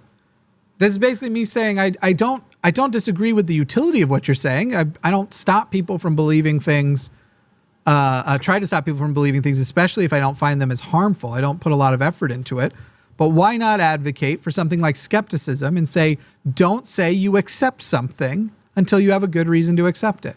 Why is your way better than that? But that's the issue with people that are religious that actively Gnostic or fundamentalist about it. In the same way, if someone believes in the multiverse to where they reject other hypotheses as valid, I would condemn them as illogical. I would condemn anyone who's religious who's unopen to atheism or any other religion as equally illogical. But the fact that these are That's a very silly thing to meet a theory with a hypothesis and say that you're illogical for dismissing hypotheses when put against theories. But go on. But the multiverse is also a hypothesis, not a theory. Is it? Yeah, because it hasn't been okay. Met the scientific burden of proof of it. I think you said the opposite. I think you called it the theory, and then you said hypothesis. I may have misspoke. Yeah, that's fine. That's fine. It's long as you're saying. I agree then if it is only a hypothesis. Now, that said, because I'm also surprised it is a hypothesis, because at a certain point, if your hypothesis has enough support, until you've debunked it, you could have it in a theory. This is why we say, like, theories aren't necessarily equal. You have something like the theory of evolution, which is a demonstrated fact. And then you have other theories which are apparent facts, but still it would be a lot harder to disprove. It'd be harder to disprove evolution than it would be to disprove gravity, for example. Evolution is so well supported. So I don't know whether is the multiverse a theory or a hypothesis. Let me just Google it while you keep making your point. Did you have more point? Did you want to go? No, I actually didn't want to proselytize anyone to be religious. My main issue is there are a lot of atheist shows that rag on religious people for not having evidence to prove their beliefs, but no, say, shows that are dedicated to advocating against someone who believes in the multiverse because they think that you couldn't prove the multiverse. Oh, that's absurd. John, you're absurdly wrong that these are equivalent. The multiverse hypothesis, if we're going to call it that, is not unsupported without evidence. In fact, the first thing I found when I was looking up whether it's a theory, basically it's not a theory on its own. It's actually the theoretical consequences of the laws of physics. So it's basically things we have identified, what appear to be the natural conclusions. When you try to do the math, this is what mathematically is present. And while we don't know the qualities of all of those things, we categorically will call it something, much like we do dark matter. That is apparently, from just skimming what I'm seeing so far, that is apparently what has happened with the origin of the of what you would call the origin of the multiverse as a theoretical consequence. However, there is separate from that a hypothesis, and I would also agree that a person who says first that the multiverse for sure exists and then starts describing qualities of it is probably talking out of their ass, and I would chastise them for doing so. Yeah, well, I said my main standard is so long as it doesn't, so long as it's internally consistent and doesn't actively violate what we can observe, I don't really judge any belief beyond that. I mean, sure, you're right. You can't prove God. It's an irrational belief. And same way you couldn't prove the origins of the universe and say, is it a multiverse? Or there are other hypotheses that are also scientifically valid, like the idea it's like a constantly shrinking and expanding and shrinking and expanding. I don't know if you've ever heard about that. But generally, so long as... Hey, John, how should a person intake the information of all of these questions, all of these gaps, and how those gaps have been closing over the years, not because a God-filled sufficient answer, but in fact, where God was placed in, we found different answers that were materialistic. So it's not just that the God of the gaps itself is sort of a joke. It's that specifically God of the gaps, God was put in the gaps, and then the gaps closed when it was discovered God wasn't there. Is that person making an illogical or irrational? Hang on. Is that person making an illogical or irrational jump to go, upon this basis, my expectation is materialistic answers in the future, as that's what has been the pattern of the past? No, it wouldn't be. No, but it would be irrational or logical if they'd be. It would not be irrational or logical if someone held a logically consistent, scientifically or what do you call it, the methodologically naturalist viewpoint that is not irrational or illogical. I'm just saying people that believe in God, again, so long as they're not, their definition of God is not logically internally inconsistent, or even though they're irrational, it can be logical. As in, logic just deals with whether or not is consistent philosophically, and irrational is just the proof. So if there's no proof for it, it's irrational. So you're comfortable with deism because as soon as we get beyond deism, we do start to get to falsifiable claims. Well, there are even theistic claims that aren't exactly literalistic. Like, wait, John. Okay, so John, wait. If the answer to that isn't yes, you're actually saying you like the God of the gaps, and you'd like for the people who are into the God of the gaps thing to be left alone and not dismissed, despite the fact that the invention of this term was to address a phenomenon of constant abdication. I didn't say you have to put God in there. I never said you have to put God in there. I said it's a plausible hypothesis. So John, why is it plausible? When has a God ever been demonstrated to be possible in any way? I said it was irrational, but it's logical. I said I meant why. So basically, you're just saying my standards. If you can make a word problem out of it, just let them have it. And I think that's ridiculous. Just don't believe things until you have a good reason to believe things. Nobody's saying you can't be seduced by other ideas and go, boy, that makes sense to me. And until I hear it challenged, that's sort of where my ponderance is going to go. No, I don't know of anybody who's upset with people about that. I'm fucking surrounded by pedantic atheists all week long who we are happy to fight each other on it. And none of them are freaking out over my universal determinism, even though it's somewhat difficult, but not irrational or anything. None of us are. And again, part of that knowing that I haven't adopted this is the fact of the universe. This is as best as I can estimate, the thing that makes the most sense. And I can't see flaws in it. And so as I feel very seduced by it, though also ready to embrace anything that demonstrates it is not true. And if somebody did, the consequences of that belief would change nothing about my life at all. If I changed that belief, nothing would fundamentally change. And you can't make that claim for almost any religious person. Yeah, at least for me, I mean, I believe in God, but if there were, if you could disprove God or show that's logically inconsistent, at least my definition of God, then yeah, I would get rid of it. But I haven't heard. And your life would change. What? And your life would fundamentally change, would it not? No. So you said it's a religious belief, right? Yes. You worship that God? Loosely. And you don't believe it's a pretty big change to go from worshiping something to not worshiping something in your life? I mean, what do you mean by worship? What do you mean when you agreed to that you worship him? It doesn't matter what I mean if you agree, if I need to know your definition. I'm not like that religious, but yeah, I do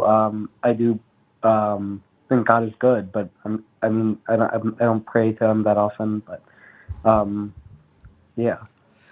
To stake a belief on the entire existence of the universe and say, if I found out it wasn't true, my life wouldn't fundamentally change, either means you're being dishonest with yourself or with me. I don't see option 3. Well, in the same way, if you could show the multiverse was crap and there was another way to explain the origin of the universe, you wouldn't change your life then. It's just one hypothesis. Those aren't remotely the same thing. What you just described are my belief system. So again, with the multiverse, I hold the correct position, which is that I don't know. That's the correct multiverse position. And nobody does. But I understand that fundamentally it is played out by math. It wouldn't be surprising if it was true. It would be very nice if there was a way to prove it.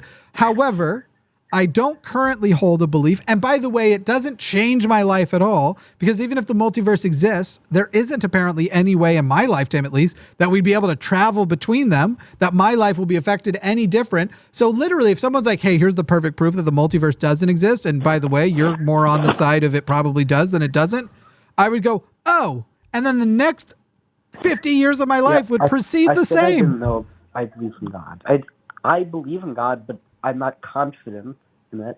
I'm just saying my belief is logically, at least my definition of God is logically internally consistent. What's your definition of God? My definition of God is something that is beyond space and time, and that has the power to intervene in the universe. And here's your prayers, by the way, right? What? And you also believe it hears you when you pray. I don't really think God listens to prayers. You said you pray to him. I mean, I do. It's more like a spiritual thing for my emotional comfort than it is. So you think when you pray, nothing hears it? So you're not praying to God. I mean, you don't have a religious belief in God because you're not expressing worship. You think God is just some physical other thing out there that maybe explains why the universe is there, but is impersonal. I guess broadly deistic, yes. Deism is not Oh man, deism is not a religious belief, man. There's no worship. There's no system of worship. But yeah, I guess. Yeah, I mean, I'm not saying like I know my belief is correct, but as long as I don't impose my belief in my deistic God. How would you impose that to belief? Because, dude, look, we don't. I don't think. Okay, this is wrong. I almost definitely have. I don't often say, if you're a deist, let's call and work this out, because I don't care. And look, I'm not trying to be mean to you, John. I'm not saying, I'm glad you called, John. I really am. But I genuinely don't care if a person is a deist. They are very low priority. Doesn't mean they're zero priority. They still have a faith proposition in a lot of ways. And I believe that faith is inherently harmful. And so I think it's worth addressing. John, you are billions of people down my list on beliefs that I think need to be addressed. There are literally billions of people ahead of you. So even the fundamental point you're here to make, there's a Venn diagram with a lot in common of beliefs that I don't care about that fundamentally aren't doing much harm, even if there's faith, so there's a little. I don't prioritize those. I don't call for people to call me if they're deist. If I have in the past, it was because I was feeling something funny that day, or I thought no other theist would call in that day, or something. Other than that, like, what is it you need from me? For me to say that I think it's reasonable for you to have a faith belief? I don't. I think faith is harmful. Well, I think it's not that it would be unreasonable if I said I believe in God and I'm not changing my mind, even if you showed my belief is logically inconsistent. My point is, if my definition of God can be logically consistent within its own definitional parameters, and you can't actively show it being debunked by scientific or philosophical claims, then I wouldn't treat that as a bad proposition any more than I would treat that as I would, because you still don't have a good reason to believe it.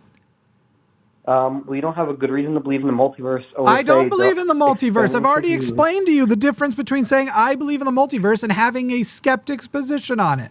I don't believe in it the way you believe in deism. I find it compelling, and I understand that it's actually more of a category to explain some consequences of some math. If that's what you mean by belief, then yeah, I'm probably closer to you, because I wouldn't say I believe in it strongly, but I do find it compelling. So I suppose I'm more close to you on that sense. You don't believe in astronomy, but you find it compelling? What? No, I said I'm probably closer to you in that sense, because I don't really think I can know, but I find it compelling personally. Okay. Sorry. I thought you said the word astronomy in there, and it blew my goddamn mind. There is no, so the thing about the difference though is the multiverse is consequence of mathematics. There's something that has to solve that mathematics. If it's not the multiverse, it's something else. The multiverse happens to be the most compelling hypothesis to fit that math. There is not such an absence. There's not an equivalent of dark matter, for example. This thing, we don't really know what it is, but we know qualities of it. And so we categorically call it dark matter. Maybe multiverse is the wrong term for it. Maybe we shouldn't. Maybe it's categorically arrogant to call it that, though I'm pretty sure there are reasons why they do. And so maybe it also isn't. These aren't really comparable. You're right. There's slightly more evidence for the multiverse. But my point is, the multiverse, although it is similar because it's logically consistent with its own mathematical, philosophical parameters, but no, with external mathematical parameters. It was, hey, here's all this math. Fuck, we don't have an answer for it. And then here's hypothesis A, B, C, D. And you go through all these different ones, and you have some that are in contest with each other. I could be wrong. So some physicists in the chat, I'm sure, will tell me, but I don't believe it is possible for string theory and the multiverse hypothesis to actually simultaneously exist, but I could be wrong. I just know that I've seen a lot of multiverse physicists shit on string theory physicists. But they aren't the same. We're talking about things that scientifically we go, yo, we need an explanation. Let's get hypotheses up there, and then let's start trying to debunk them. Because that's what science does. Let's try and debunk them.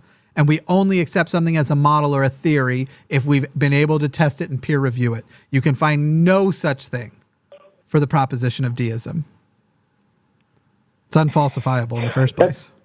Well, I guess it's true, but I think you can make the case any sort of deistic God would not be similar to traditional theism, where it proposes that intervenes and violates scientific laws. That it was just this sort of higher thing that was not bound by our universe's laws, but by some other cosmos' laws that could help create the universe.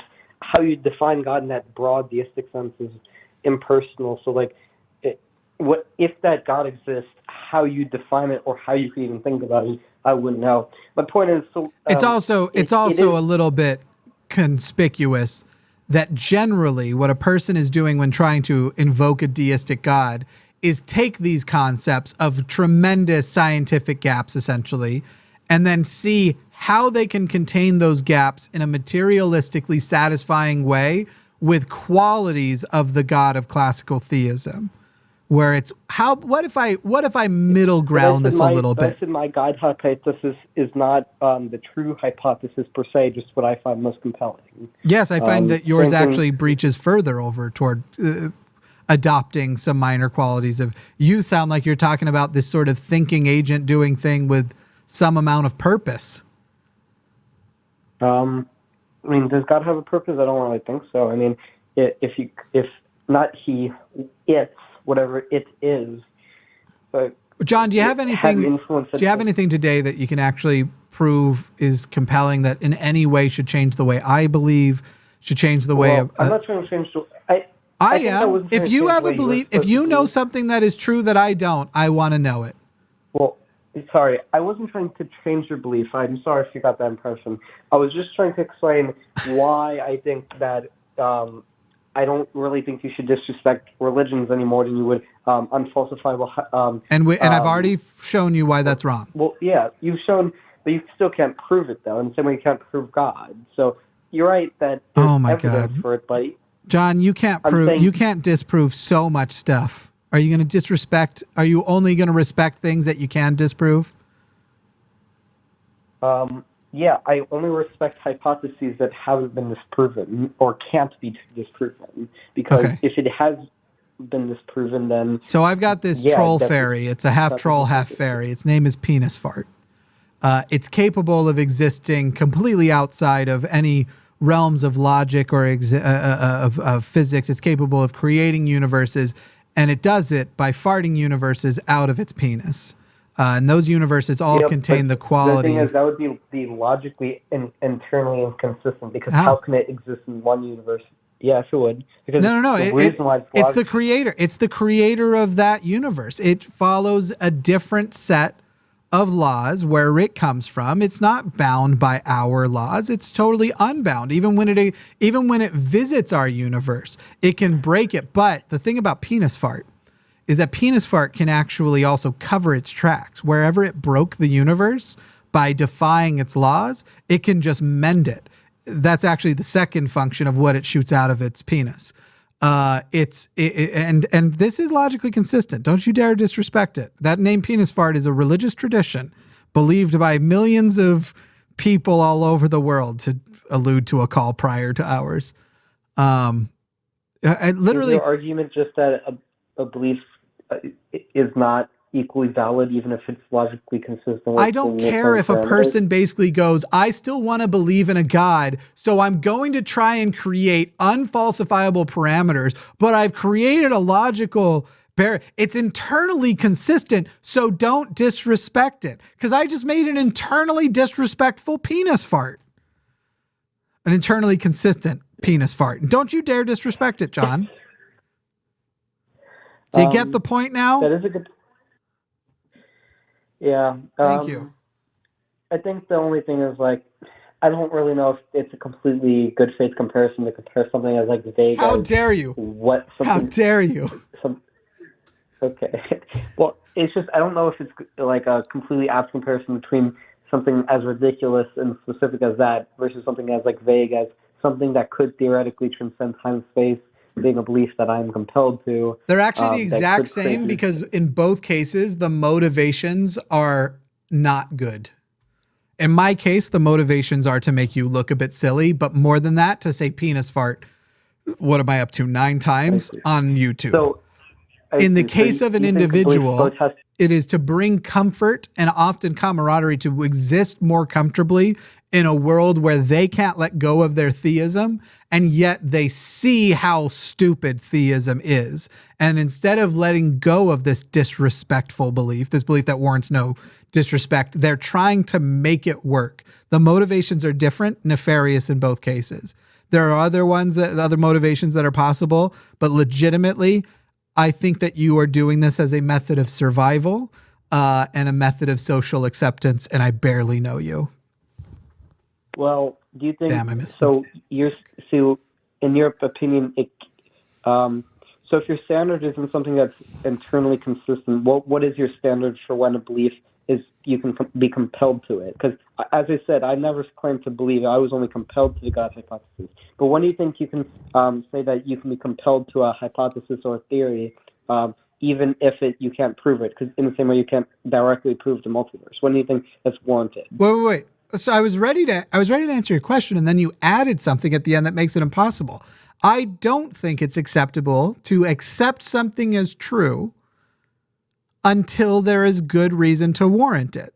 So again, I can say I'm compelled by the multiverse, but I don't accept it as true. I don't live my life assuming the multiverse exists. And that was basically how I was living my life in terms of my God. But if that's the case, when do you think it's okay to be compelled to a belief? Because presumably you don't believe it's even okay to be compelled to God belief. Well, I don't see a reason for there to be a God belief. Again, I gave you examples. It's a good question, and I wish I had every time I'm going to meet this threshold, and then presumably somebody will find something that didn't meet that threshold, and I have a reason for an alternative. But generally, it's going to be, I believe things when they are proven to be true. I am compelled by things which are demonstrated to be likely. I see. So it can't just be internally consistent but unfalsifiable. It has to actually have some level of evidence, even if it's not completely provable. I can't think of a belief I have that doesn't have isn't evidence based. Again, belief versus compelled by. I can't think of a thing I would say, I believe in this and it has no evidence. Maybe some interpersonal stuff. I probably do believe some people care about me that don't, but these are social things that aren't remotely consequential to existential beliefs. I see. So I think so. Your main issue is the reason why it's irrational or illogical to be compelled to a God belief is not only because even though it might be logically consistent, since there's no evidence, that's the issue with it. I would actually even say that the problem isn't just that there's not evidence of the God, no good reason to believe in or to be compelled in it. There's lots of good reason to believe that this was invented for bad reasons, that the whole reason we entertain God is bad. And we should recognize that, and sort of recognize the, what's the term? There's a specific phrase, but recognize that these are not low stakes, that the utility of this has been negative over the years. And so now we should raise the threshold. If somebody comes in and says, hey, look, whether you believe or not that there's a red car in the driveway, I'm going to tell you all of this information, and I'm hoping that I'm going to compel you to believe or be more inclined to believe than not. Does not have remotely the same threshold, the same stakes as this core belief of a God, which has been used to justify from everything from slavery to genocide to which belt you're going to buy because you got a feeling when you ask God which one was going to make it work. That entire range of justification, the stakes are incredibly high. And I would even say that it is incumbent on you to now ask for a much higher standard of evidence than probably, though I wouldn't be offended by your compulsion at an introductory level to go, this is looking whatever. In the same way that as historical figures, I am compelled to demand a higher standard of evidence for the existence of Jesus, and then more than that, the claims of what Jesus did, than I am for even other biblical figures for whom it is inconsequential to me whether or not they literally existed or did the things they said. Well, so you're making a case not only against a religion on epistemological, but also on a social utility level? Is that a question or a statement? It's a question. I am saying it is very practical to ask now for a higher standard if you're going to go back to zero, which is what it sounds like you're saying. You've gone back to zero and then you came back 3 points in the God end. to recognize the context and let that influence the standard you're asking for. Now, I don't know how you do that with a deistic God. That's a little bit tougher. But I would certainly go, boy, I have been surrounded in a world that is surrounded by wanting to trick me into believing in some kind of God or not. And in recognizing my own human weakness, I'm going to avoid being tricked again and try to hold things to a very high objective standard before I go put my stamp of belief on anything. That's fair. But putting the truth side of, I don't know if religion has always had negative social utility. I think there have been cases where it's not always the case. Like it's never been something that religion is necessitated for. Go ahead. If you want to give an example of this positive benefit of religion that's exclusive, go on. Or more likely to donate to charity than secular people. Except for that, what percentage of that charity is the church? I think it's fucking crazy when people bring this up and they never bring up that the churches are the charities they're donating to.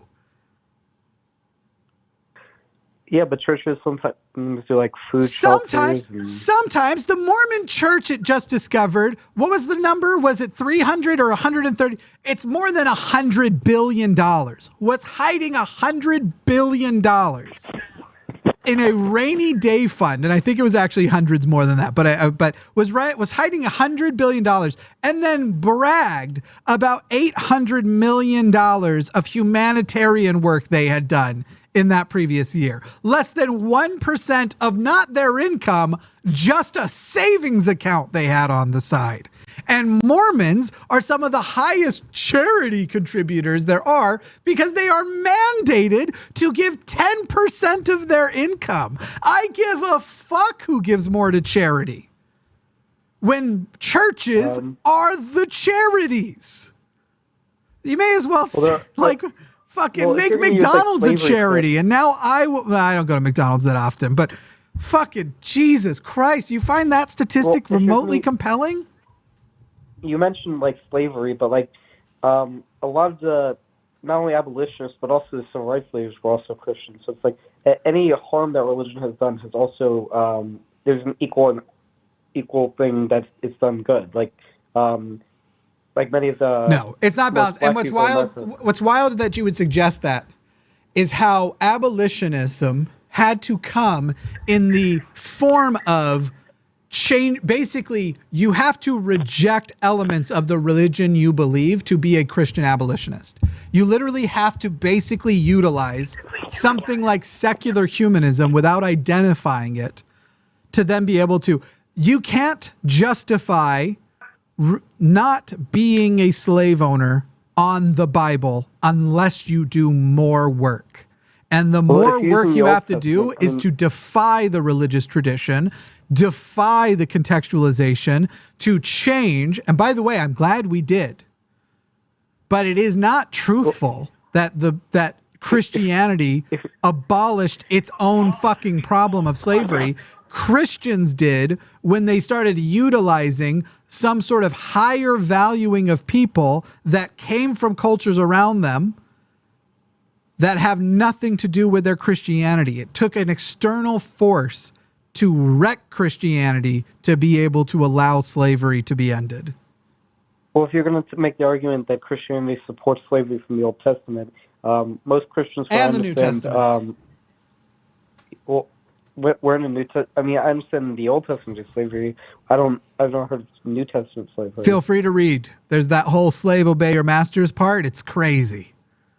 And also, the civil rights movement, was massively organized in black churches. And you can say that was secular humanism, but one of their yes, secular human, something like secular humanism was being utilized. Wait a second, John. Was being utilized by Christians.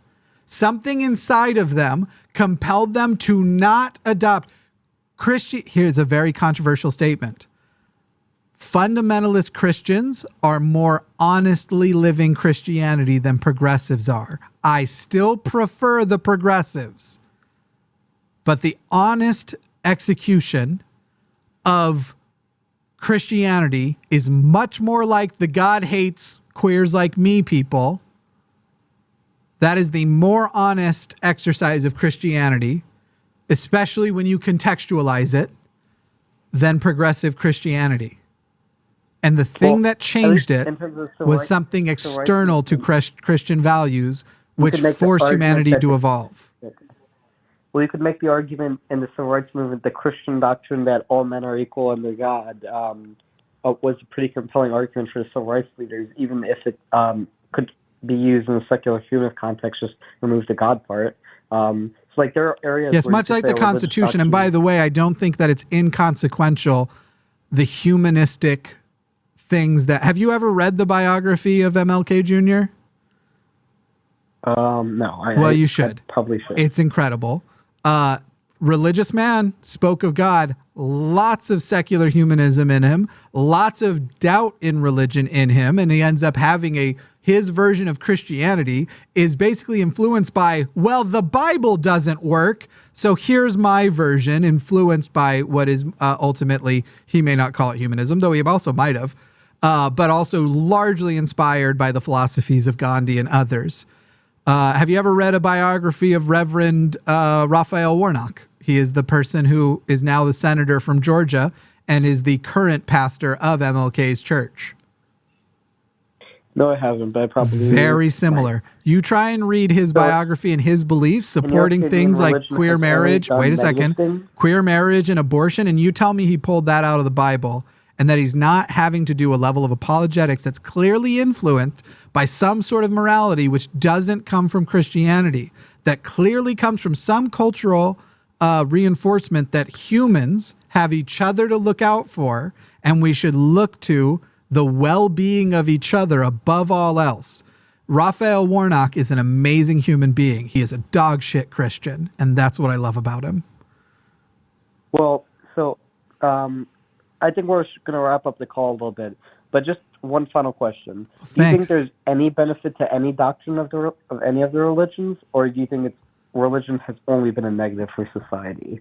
I think that the world would be better off, certainly now, without religion. I can't speak to the utility of religion in the past. There probably were times that it was the most expeditious way to control a population of people being wrong. However, sometimes it wasn't them being wrong. I definitely blame it for a lot. Without religion, I think we don't have the Holocaust or Nazis.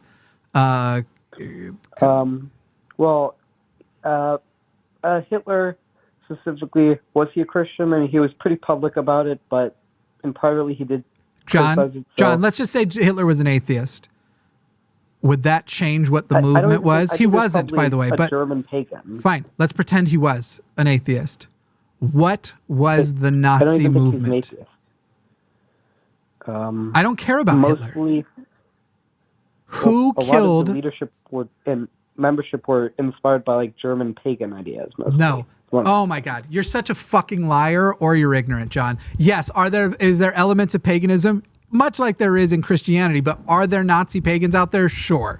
The Nazism and World War II is a result of centuries of anti-Semitic Catholic doctrine preached from the cult as the word of God. These people killed our Lord and Savior. Fuck them. They're lesser than us. And that's why when they were marching with Gott mit uns on their belt, God with us, they meant the Christian God. And the whole reason why their propaganda appealed to the Christian God was because they knew the atrocities of mass killing Jews as well as fighting in wars would be most sympathetic.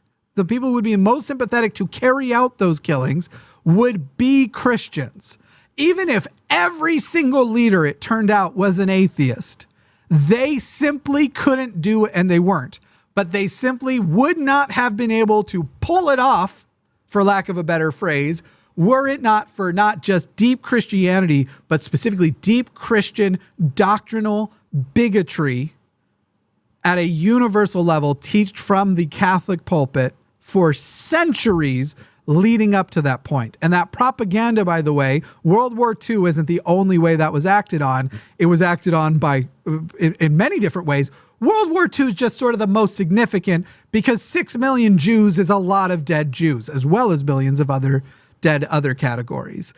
The idea of trying to pretend Christianity does not have the Holocaust blood on its hands is fucking apologist bullshit that a deist should not engage in because it makes you look like a piece of shit. Well, even if the Holocaust specifically was largely influenced by Catholic anti-Semitic history, the Soviet Union, for instance, was a state atheist regime that had many anti-Semitic pogroms later on. Yeah, so, where'd those come from? You're literally. I love that you've just came in with one stupid anti-atheist propaganda that comes from the Catholic Church. And then you've gone, oh, fuck, I just lost the fuck out of that point. I just got wrecked by Jimmy. So you know what I'm going to do is say the second one. As though the USSR, as though that anti-Semitism, as though the state atheism actually has anything to do with it, as though they were actually killing in the name of atheism, as though they hadn't changed their country essentially into being the state religion, as though there wasn't. I love that you're like, fuck, I really lost on the first one, so let's see if I can make myself look stupid a second time. John, you have so much reading to do. You have so much history to observe because you're literally spouting anti-atheist, basically Catholic propaganda. Well, I wouldn't say it's atheism's fault. I'd say specifically it's just not Christianity's fault. I'm saying something. Okay, you're wrong, and we've already demonstrated. Without the hatred of Jews, which is Christian-driven for centuries prior, mostly by the Catholic Church, the Holocaust doesn't happen. Period. Yeah, and I said the Holocaust, you could say that because they had gotten immense, there's evidence. And I'm saying there that wasn't the only point. Jesus Christ, John. That was one small point. Yeah, I'm just saying not everything bad is done in the name of religion. So I didn't say everything bad is done in the name of religion, did I? Yes, but then you should sing out every irrational ideology. But your whole focus is on atheism versus theism. And my point being that... Wait, by the way, no, it isn't. Fuck you.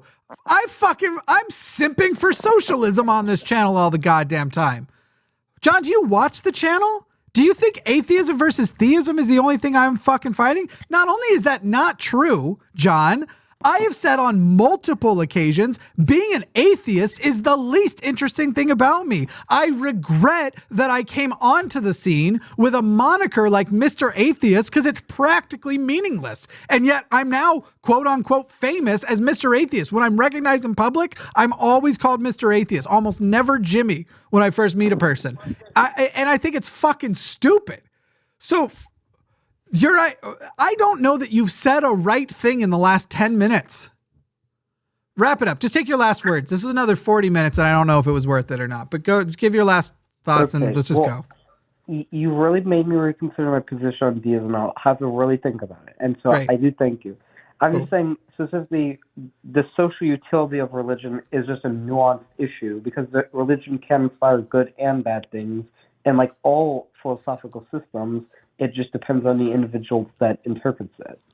And my simple response is everything you could call good about religion can be done without it, but much of which is bad about it, it necessitates religion.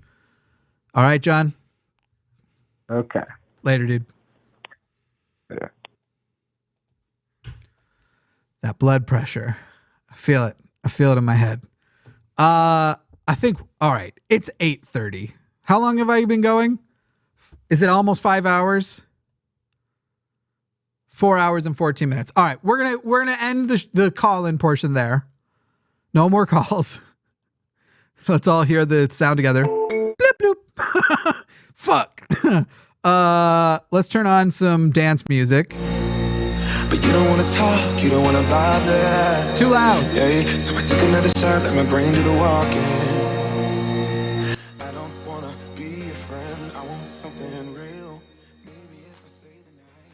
Okay, dance music's on. Let's read some super chats and call it a goddamn night. Any super chat of $5 or more, get him in so we don't have to sell the show to Matt. John was fine. John just got me a little frustrated at the end. He literally just repeated anti-atheist Catholic propaganda, which, if you don't know that, you don't know that. Anti-atheist from Catholics propaganda. Granted, it has existed in many other spaces. That is adopted by Christians largely. If y'all have been wondering what I've been doing, fidgeting with my hands, I've literally just been fucking with a deck of cards underneath the deal this whole time and just like shuffling them. I can't really do it in air because the way I like to shuffle is along the ground, but it's essentially just like it's very quick and easy to do on a table, but it's just a very quiet riffle shuffle that relies on the fact that there's a table for it all to land on. Anyway, that's what I've been doing. That's what my hands have been doing. That's what have been wiggling around. How is this music balance? Too quiet? Too loud? But what are you talking about? This isn't dance music. That was definitely dance music. I don't know what you're talking about. Oh, Jesus. All right. I did not plan on going this long, but I was seduced. I was seduced by all the Theist calls. I hope we get more Theist calls tomorrow. I feel like we saw a good range today. We saw a range of, by the way, an atheist I hung up on. We saw calls that don't need to take long to address. We saw calls that take too long to address. We saw times that a Theist call goes just positively and everybody's good. We see calls where it goes a little mixed and I get a little impatient. And we see calls where by the end I'm like, Cinnamon, shut the fuck up! So send in your $5 or more super chat if you want this to keep going. Otherwise, I have to sell the channel to Cinnamon. Anyway. Yadeen.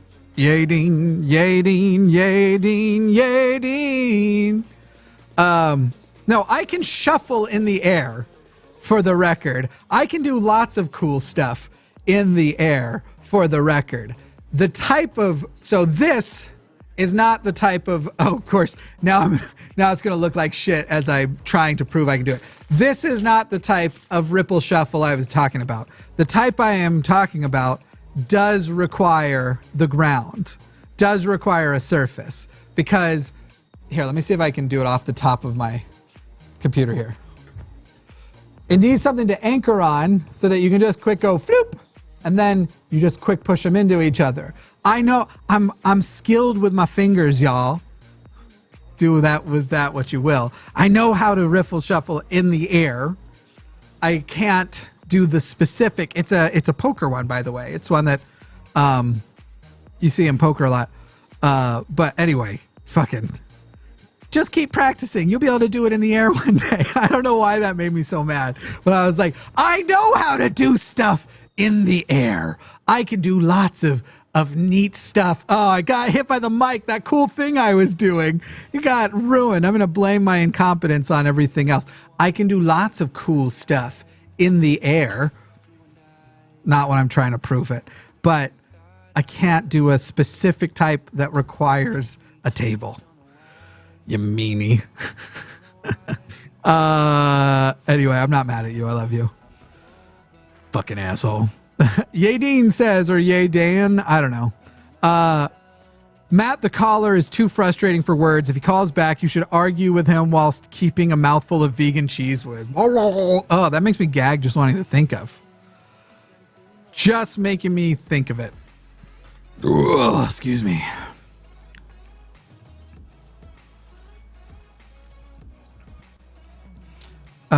Jimmy, cool shuffles go to another school. You wouldn't know them. I know the shuffle. I mean, there's multiple types of shuffling, but the most the one that everyone does when they're playing Go Fish with their mom, right?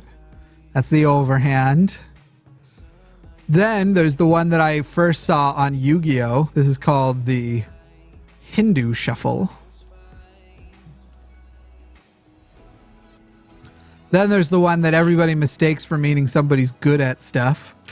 The riffle shuffle. Ooh, I wonder if I can still do years ago, because I will say I have not been practicing, but let's see if I can do it. Years ago, I used to be able to do the one-handed. Wait, no, it's not like that. Ooh, how does it work again? Lift like that. Oh, shit. I don't think my hands can do it still. Yeah, it would take me a day or two to... Wait. Do I have it? Come on. Yes. Oh, they're all falling, but I almost had it. The one-handed riffle shuffle. Oh, almost. The hardest part is that first part, getting them all into position. But yeah, it's been years since I've done that. Yeah, that's part of my history. I used to be a magician. A cardist. A cardist is what they would say. You know, assholes. That's what they would call it. Yeah, it was my... I can't juggle, for the record. Can I do a pharaoh shuffle? I think that's the one I'm trying to describe. Unless you're talking about a control shuffle, I can't, or I could do those. But I think the pharaoh shuffle is essentially what I'm talking about on the one that requires the... Can you do the 5-knuckle shuffle? I don't know the names of all these. I can do the old bloop, bringing them from one hand to another hand. That's one that always impresses people. And then there's the waterfall. Oh, fuck, I dropped him again. But I dropped him because I was looking at the monitor to see if you could even see me. And then, not that I always have to look, but... and the waterfall is one that you can make look more impressive if you, like, raise your hand as you're doing it. Looking at the monitor definitely does not help me do this. Anyway, the waterfall is kind of funny because it's actually harder, even though fundamentally you're just letting the cards drop.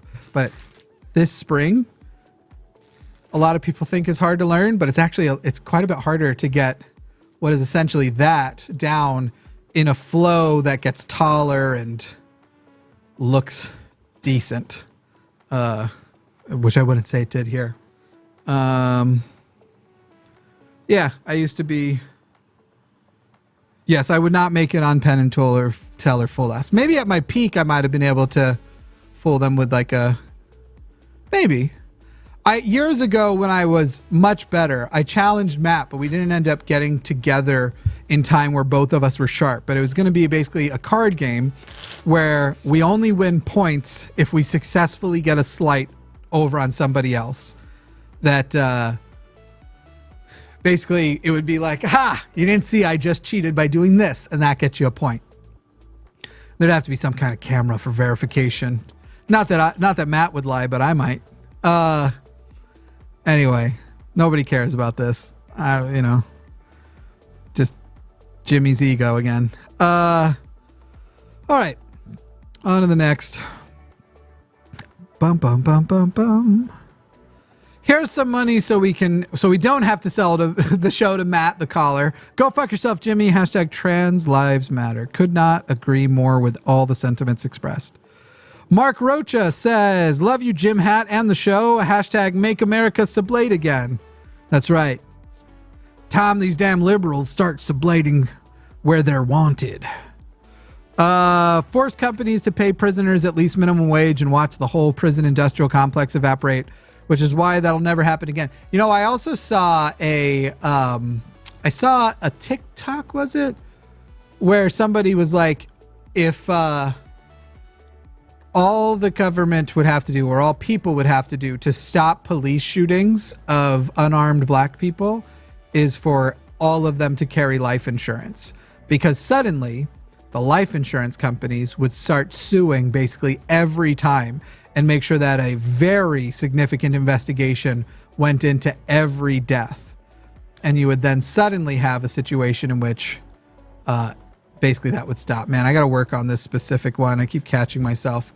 I don't remember what they're called. It's called like a helicopter split or something like that. But it's just meant to be. You know, it doesn't help that I have tall but narrow palms. My palms are quite a bit longer than my fingers are, but they're also narrow. Makes it hard. It's a hard life for me. Pibblepunk says, force companies... Oh, we already did that one. That's the one we just did. James, apparently I didn't read it out loud. Let me go back. $10 from James Call. 10 times go fuck yourself, Jimmy. $1 for each hypothetical Jimmy. Well, once YouTube gets their cut, it's only like 6.5, 7 hypotheticals. It's only 7 go fuck yourselves. Kathleen Moncrief says 1069 for go crochet a dick cozy, Jimmy. Yes, that was one of tonight's highlights, dick cozies. Earlier we had penis fart. Penis fart indeed. $5 from, $10 from Jen Mare Davies. Great program, Jimmy. Thanks and good wishes for Matt's birthday. I can't join you all tomorrow, so hope it's a great show for you all. Yes, tomorrow's episode will start 2 hours early. We'll go for 4 hours total. Yeah.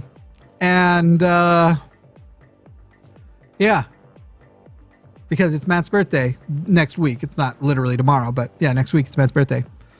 Also, tomorrow's episode of The Sunday Show, kind of exciting, will be the first ever sponsored episode. It'll be a very short ad read at the beginning. It's like 30 seconds long. But tomorrow's episode of The Sunday Show is actually sponsored by adamandeve.com. And there's a new code, because people usually use my code SNOW from my other channel for 50% off. Now there's the code LINE, L-I-N-E, for 50% off at adamandeve.com. That'll be tomorrow. Tomorrow's very first sponsored episode of The Line. Pancaking On says, where do you draw the line in terms of who does/doesn't get your empathy? And does the person's age at the time have any influence at all? Where do you draw the line in terms of who does and doesn't get your... I don't know. I don't think age does. I mean, obviously there are specific instances where a person does something. It's like, you should know better. You are old. This is like, how are you this old and still lack this amount of self-awareness? Ironically, despite the fact that I can be very confrontational, I think I'm also pretty sympathetic, because I have that sort of philosophy of that everybody is everybody. Everyone has the ability to be everybody. That the difference between you and most other people, the worst and best parts of humanity, are circumstance. So I don't see people who are evil in ways that I am not as anything besides an alternate reality where I'm them. You know, it's a different set of circumstances. I'm them and they're me. And so I try to keep that in mind when I think about a person and what they're doing and what the meanings might be behind, and also how much I don't know about their life. It's funny because I was having an interaction with a friend this week where she was sort of describing to me something she had done that it was like kind of not a cool thing to do. And it was hard to sort of balance the line between saying, like, first of all, I want you to understand when I say that this was wrong, I'm not saying I'm better than you and wouldn't have necessarily done that, or that I've never done something like this. I want you to understand, like, I don't, on the one hand, I sympathize in a lot of ways with what and why you did it. But at some point, you're going to need to acknowledge that that was a shitty thing you did. And it's a hard line to balance, because genuinely, I'm like, fucking, also, it's funny because I for a living, I tell people what my opinion is. I don't think my opinion matters on so many things. I'm like, I don't know your fucking life. Why would you ask me for advice on, you know, whether you should, this is the example I've given in the past. Somebody, last year a friend of mine was moving in with her boyfriend, and they'd only been dating for 4 months. And she was basically like, hey, I'm moving in. And I was like, oh, with so-and-so? And she's like, yeah. And I was like, oh, wow. How long's it been? I feel like time must have just done something insane. I feel like you guys got together just like last week. And she was like, well, no, yeah, it's only been like 4 months. And there's this sort of silence. And she's like, you think it's stupid? And I was like, okay, I mean, I do. But also, I don't care. Like, not that I don't care about you, but I'm like, why should, if I think it's stupid or not, determine if it's stupid or not? Maybe it is stupid, and you should determine that. And obviously, there's some reason why you thought I would think it's stupid, and there's some reasons why I think it's stupid. But I'll tell you what else. I'm, at the time, 32. I'm 32 years old. I live alone. I'm not in love. No one's in love with me. You know, the things are a little bit different now. I've things in my life. There's still some gaps. There's still some, boy, being laid one day would be just great for me. But, there are other elements that are being covered. I wouldn't say that I'm not loved or anything at this point. But anyway, like I live alone. I'm not loved. I'd rather be loved and not live alone. And I'd rather find a person or people perhaps that some longevity could come out with. And look, I don't know, for moving in with someone after fucking 4 months.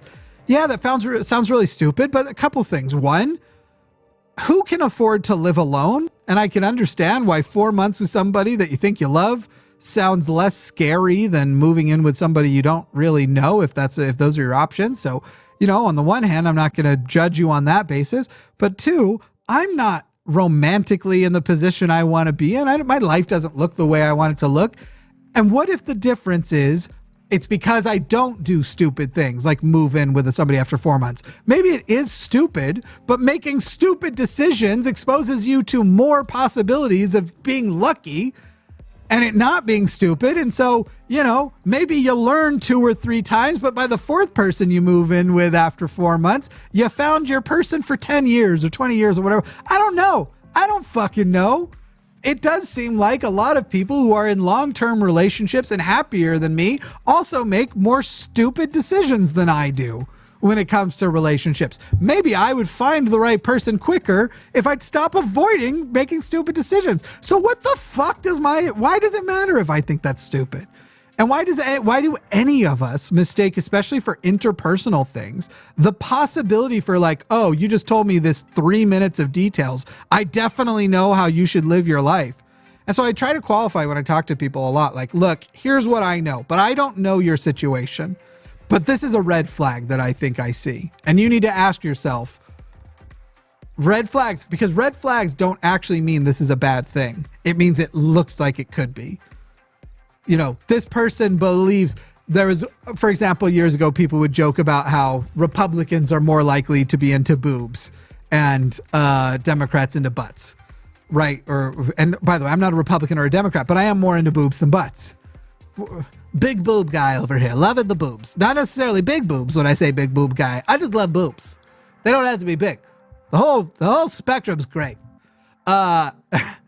And so you could say, well, with that established fact, Jimmy's a boob guy, red flag. And then you ask, so wait, are you a Republican? This is a terrible example. You shouldn't ask every boob guy if they're Republican, but so are you a Republican? And no, I'm not. Okay, so the red flag went up. Turns out it was a false alarm. They can be false alarms. But anyway, I'm getting way off topic. You share on the basis of what you do know. You should acknowledge your limitations with people, and they will take you more seriously if you do. Advice you give, discussions you give, if you come from a position of, I can't know your life. I can't know the right move for you to make. But I can tell you this. Here's, in my situation that I remember, this is something that seems similar, and this is what's similar. And at the end of the day, I will, whatever I can do to help you, I will do. But I can't make the decision for you, but I can tell you a lot. I can tell you these things, and know whatever you do, even if you do the wrong thing, I'm not a person who only does right things. So, don't fuck me over, and I'll be inclined to still stick around even if you make a cringy decision. But yes, moving in after 4 months does seem stupid. But maybe not. I don't know. Anyway, boobsorbutts.com. That's not a website. Do I dare? I feel like somebody's going to be like, wow, way to reduce your episode to a poll about the objectification of feminine body parts. But actually, I reject that because I like boobs or butts, masculine boobs and masculine butts too. And I like torsos, regardless of gender, both identity or gender presentation. I tend to find more enjoyable what's above the waist than what's below. If anything, what's below the waist. Butts are nice, but below the waist.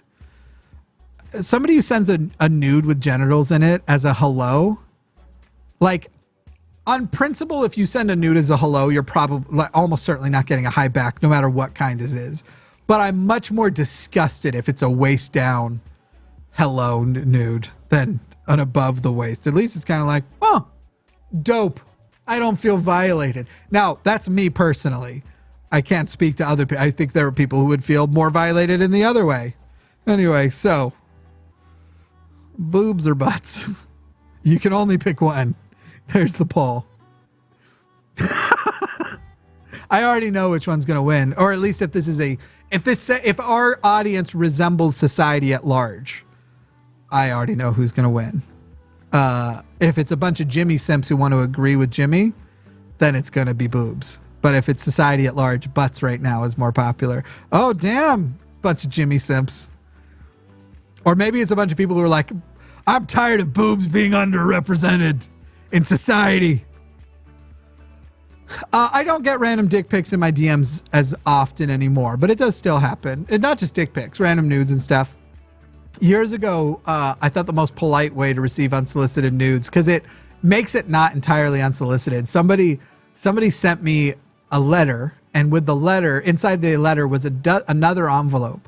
And the envelope was sealed and basically said, warning, nudes inside, like only look if you want to look. And I thought that was so polite, because it left the decision up to me. And whether I did or not, I'm never going to tell.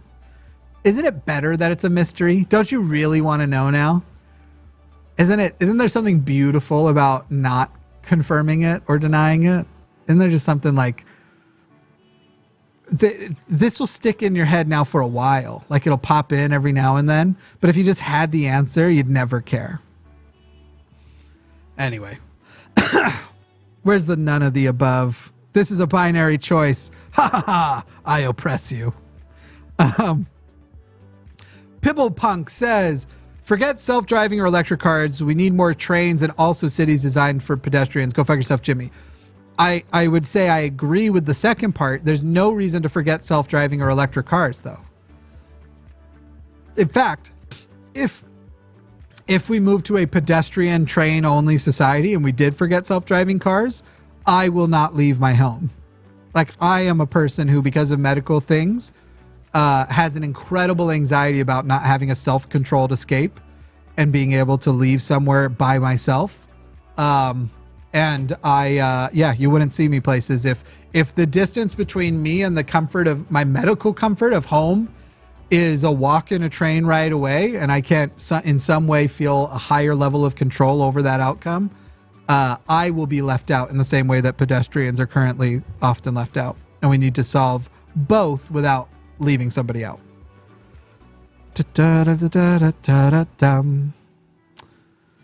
Ooh, y'all who are so sure about things, I don't know. I'm inclined to think you should be less sure. Anyway, DJ says, how do you address so-called prophecies when arguing with family members? You ask them to prove it? I don't know what the context is, but they say wars and rumors of wars. Yes, prophecies are vague. And prophecies usually contain either some tremendous metaphor that could be anything. The seven-headed serpent will eat the papaya after midnight on Mars. So make that into whatever you like. Or it's things that happened in the past will happen again. There will be wars with Israel. Wow. How'd they figure that out?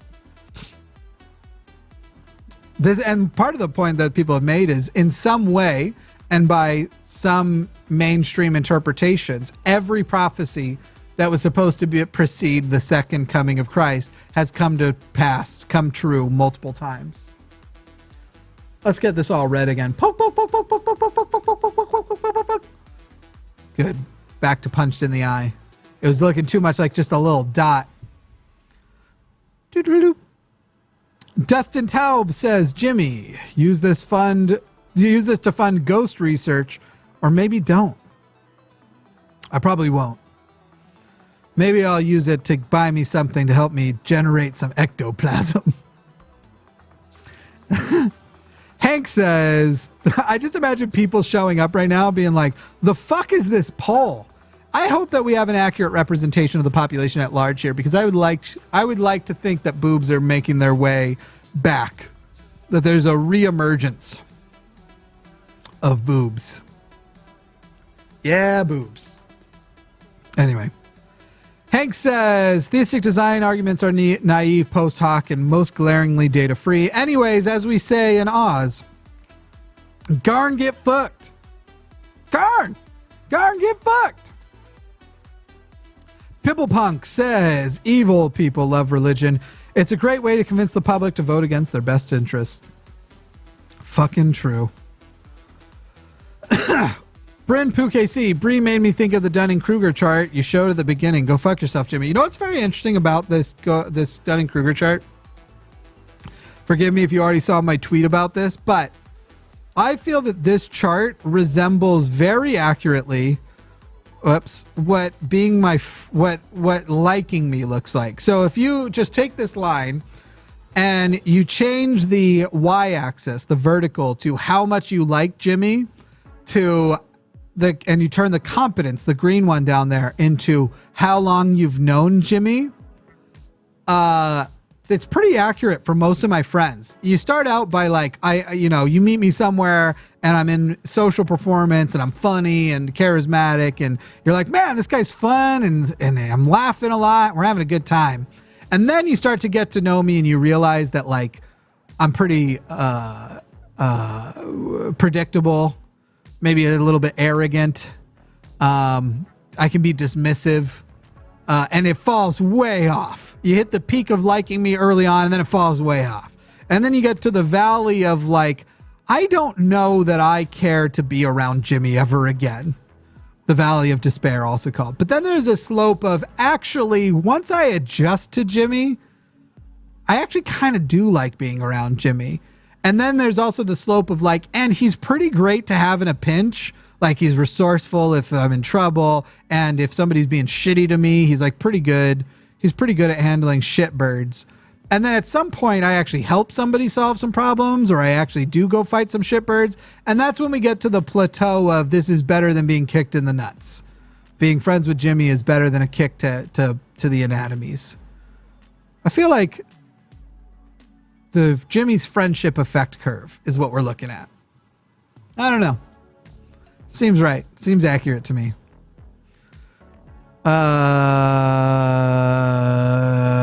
Here we go. Bum bum. Bum bum. Oh, wait. We did this one. Godless Engineer was here. Well, goddamn, John. I bet you left because we went on for an awful long time. What up, heathens? How y'all doing? Today, I'm trying to do Brocephus, but I feel like I'm doing Brocephus with his regular script, which is sort of mean. Now, well, when you come in here with your... Anyway, we should add cinnamon to the soundboard. Cinnamon. I don't remember how I said it. Cinnamon. And then Sonic Shroom says, cinnamon is toast. Tim Gill says, thank you, Sonic Shroom. Tim Gill says, I walked into work, coded a patient, rounded every floor in the hospital, prayed with 2 families, and came back, and Jimmy is still going. $10 earned. Oh, thank you. I'm sorry you had to pray with people. I mean, obviously you're doing that with friends or as part of your job, and I think you're just sort of sitting there. I mean, maybe you're a prayer. I don't know. Oh, good. Godless Engineer's here. How's my Brocephus impression? Was it just sort of stereotypical and I've forgotten what it actually sounds like? Because that's possible. NBGS TV says, damn, I wanted to call in and scream at that guy from New Orleans. I tuned in late. Hey, Jimmy. By the way, if you ever go to New Orleans, you're going to get a lot of people who go, they don't say New Orleans. They don't say New Orleans. They say Nolans down here. Only the Cajuns say that. And I'm saying this as a person who lived across the lake for 2 years. I lived across the lake from New Orleans. I lived in Slidell for 2 years. Never heard anyone besides a Cajun person. And if you're speaking to a Cajun person, which are some of my favorite people I've ever... The other day I was remembering this Cajun guy that basically was my second dad. I hadn't thought about him in years. I can't remember his name even, that went to our church. And just how much I love that guy. They are the funniest, the expressions they have. But I got to tell you, yeah, they kind of say Nolans. Now come on down to Nolans now. But they also say a lot of stuff that it takes a while to learn how to not speak, but how to hear Cajun. Here, we're going down here, now, Heavenly Father.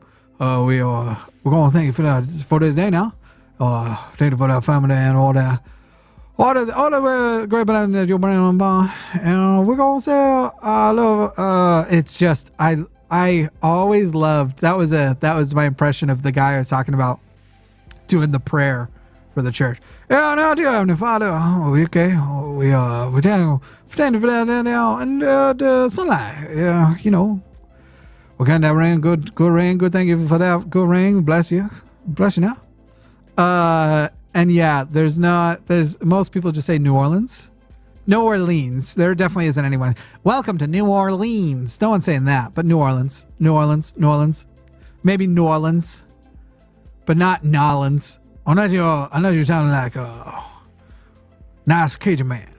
Now, where now? Hey, go now. We're going to man now. God, I love it. I miss that guy so much, and I can't remember him. I can't remember his names. What a guy. He was great. He was so nice to me and stuff, and like very. He filled the. I lived with my biological parents for my entire childhood, but I constantly replaced them because they didn't. I have a series of fathers, mostly fathers, because I didn't feel like. I realized as an adult, the mother's relationship is one I really should have replaced, but I had delusions of thinking because my mother was a stay-at-home mother that I didn't need to fill the role, even though she wasn't motherly. But my dad was pretty open about like, I'm not going camping with you. I'm not going to teach you any skills. I'm just going to yell at you when you don't do your chores and when your mom gets me all riled up to yell at you. I'm not going to teach you like once or twice a year. I'll get excited about something and we'll do that once or twice a year, but it's not going to take very long. Every other life lesson I teach you, I have to be able to teach you from my chair. And, he's got his chair. There's dad's chair. And so I have a series of other fathers who don't even realize, I think, that they were that to me. Even though they should suspect it. Like the guy who taught me how to hunt, how to fish, how to camp, who actually took me on father-son campouts. I'm not kidding. That's what they were called. The annual father-son campout. I went with someone else's dad. Hopefully he realizes that he was my replacement dad. Anyway. Calling on from Nolans, yeah. Yeah, that's going. What you gonna do, you? I always love that. Sometimes they'll add pronouns at the end of a sentence that they already say. Now, what you gonna do, you? What you gonna do, you? Something like that. It's like, yeah, what you gonna do, you? I think that has something to do with the French origins of it. I don't know. Anyway, by the way, I only have like 2 more of these, apparently. I thought there would be more. There's not. Yeah, I have 2 more. So if you don't want us to sell the show, and if you want the show to go on, send in your super chats now, $5 or more. We'll read them out. We can end the... All right, Butts won by Brexit numbers. Butts won. Sorry. James Call says, Jimmy, what card am I thinking about? All right. If I was doing this trick on myself, I would say the 7 of clubs, but I'm not. So I'm going to say, I'm going to ask for 2. I'm going to ask for 2 guesses. James Call, I bet you're thinking of the Ace of Spades. But if you're not thinking of the Ace of Spades, I bet you're thinking of the Queen of Hearts. And there's no... If you're thinking that I'm just naming the 2 that people are most likely statistically to be thinking of, you might be right, but I actually can't remember if Ace of Spades was one of the 2. I know it's Queen of Hearts, and it might be something of might be King of Diamonds that is the other more likely one. But anyway, what happened to the missing 1%? I know, right? No, I don't know. 50-49. When I did it, it said butts were 51, but maybe it rounds down in the final results. I don't know. Anyway. I'm waiting to see if James says I was right.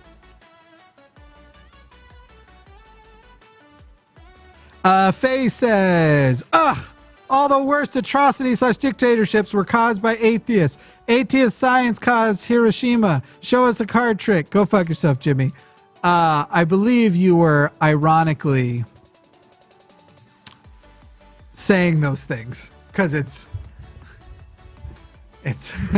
ain't exactly true, is it? Though, one could argue that the weapons used, the Hiroshima one is the closer one to a good point, except for that Einstein didn't pull the trigger. I'm not going to show you a trick, but I can do that. I can make cards fly off and do little spinnies. Sometimes you can do it in a way where you like catch it, but I'm really bad at catching. But I don't really have the space to do a trick, nor am I practiced doing it for a camera. But there you go, little pop and spins. Now I've got cards all over. I am full of regret. Nolans. People still talking about it. Ba-da-ba-ba-ba-ba. Okay, Regina Keller says, why won't people objectify finger webs? Why won't people objectify finger webs? Finger webs. Oh, wait. Ew. Gross. I think I know what you mean. Why won't people objectify finger webs? Are you talking about when you got some on your fingers and you're like, bleh? Gross. Disgusting. James Call, Nevadans mispronounce everything wrong. I grew up here. Come out and find out. That doesn't surprise me. Apparently it was the Jack of Clubs James Call was thinking about. I'm sorry. Well, the good news is at some point in the chain of how you came up with Jack of Clubs, you did not have a choice. You did not choose the terms which came up. You did when you said it. You might have even done it the moment before saying it. But at some point, your brain had to give to you the terms to use without you doing any sort of pre-production. Eraser Blue 911 says, I've talked to people who won't try hallucinogens or even marijuana because they don't like not being in control, then explain determinism and that they were never in control. Fun times. Go fuck yourself, Jimmy. Well, the experience of being in control. So obviously we have. We experience controls in different ways. I still have the experience of choosing macarons or chocolate chip cookies. Usually chocolate chip cookies. Daddy's not made of money. I just call myself daddy. That was a mistake. I'm sorry. I shouldn't have done that. So stupid. Why? So stupid. Anyway. Yeah. So we still have experiences of control. We have experiences of choice. Whether it's an illusion or not doesn't matter. From the perspective of the person having the experience, they're conceptually indistinguishable, experientially indistinguishable. This is the last one, everybody. Did you know that? Did you know that we did a 4-hour show? Woo, I don't know about this. Okay, we covered the call-in system. Yeah, all right. It's fine. I'm sure we're gonna do a big show tomorrow because it's Matt's birthday. I'm sure we'll get lots of super chats tomorrow. So it's not a big deal that it was the show. We had lots of people watch. Peaked out at, what did we peak out at? Above 1,000 for an impromptu show on a Saturday night. Love that for us. God damn it. I knew it. Oh, someone called me a zaddy. I am 33. How dare you? Oh my God. I'm not ready to be a zaddy. I would like to abort it. Whatever I got to abort to not be a zaddy. It's time to abort. Pibble Punk says, if you are your brain, there's no difference between you choosing and your brain giving you stuff. This isn't serious. Go fuck yourself, Jimmy, and thanks. Conceptually and experientially, is that how the word is said? There is no significant difference, though. That's the funny thing. It's just we just are in way less control and are less unpredictable than people think we are. And I think that I have an appreciation of this over the last few years as I've had to analyze so much demographic data for what we do. And the predictability of people in mass, where you're like, you can still predict what most of them will do. And that should fuck us all up. Regina Keller says, Daddy, finger webs are the skin between fingers at their base. Oh. Well, there's not much. And mine aren't, you can see there's a little bit of raised, but I don't have much webbing itself. It's not going to help me swim. Not going to help me swim at all. Let's never start a super chat with Daddy ever again.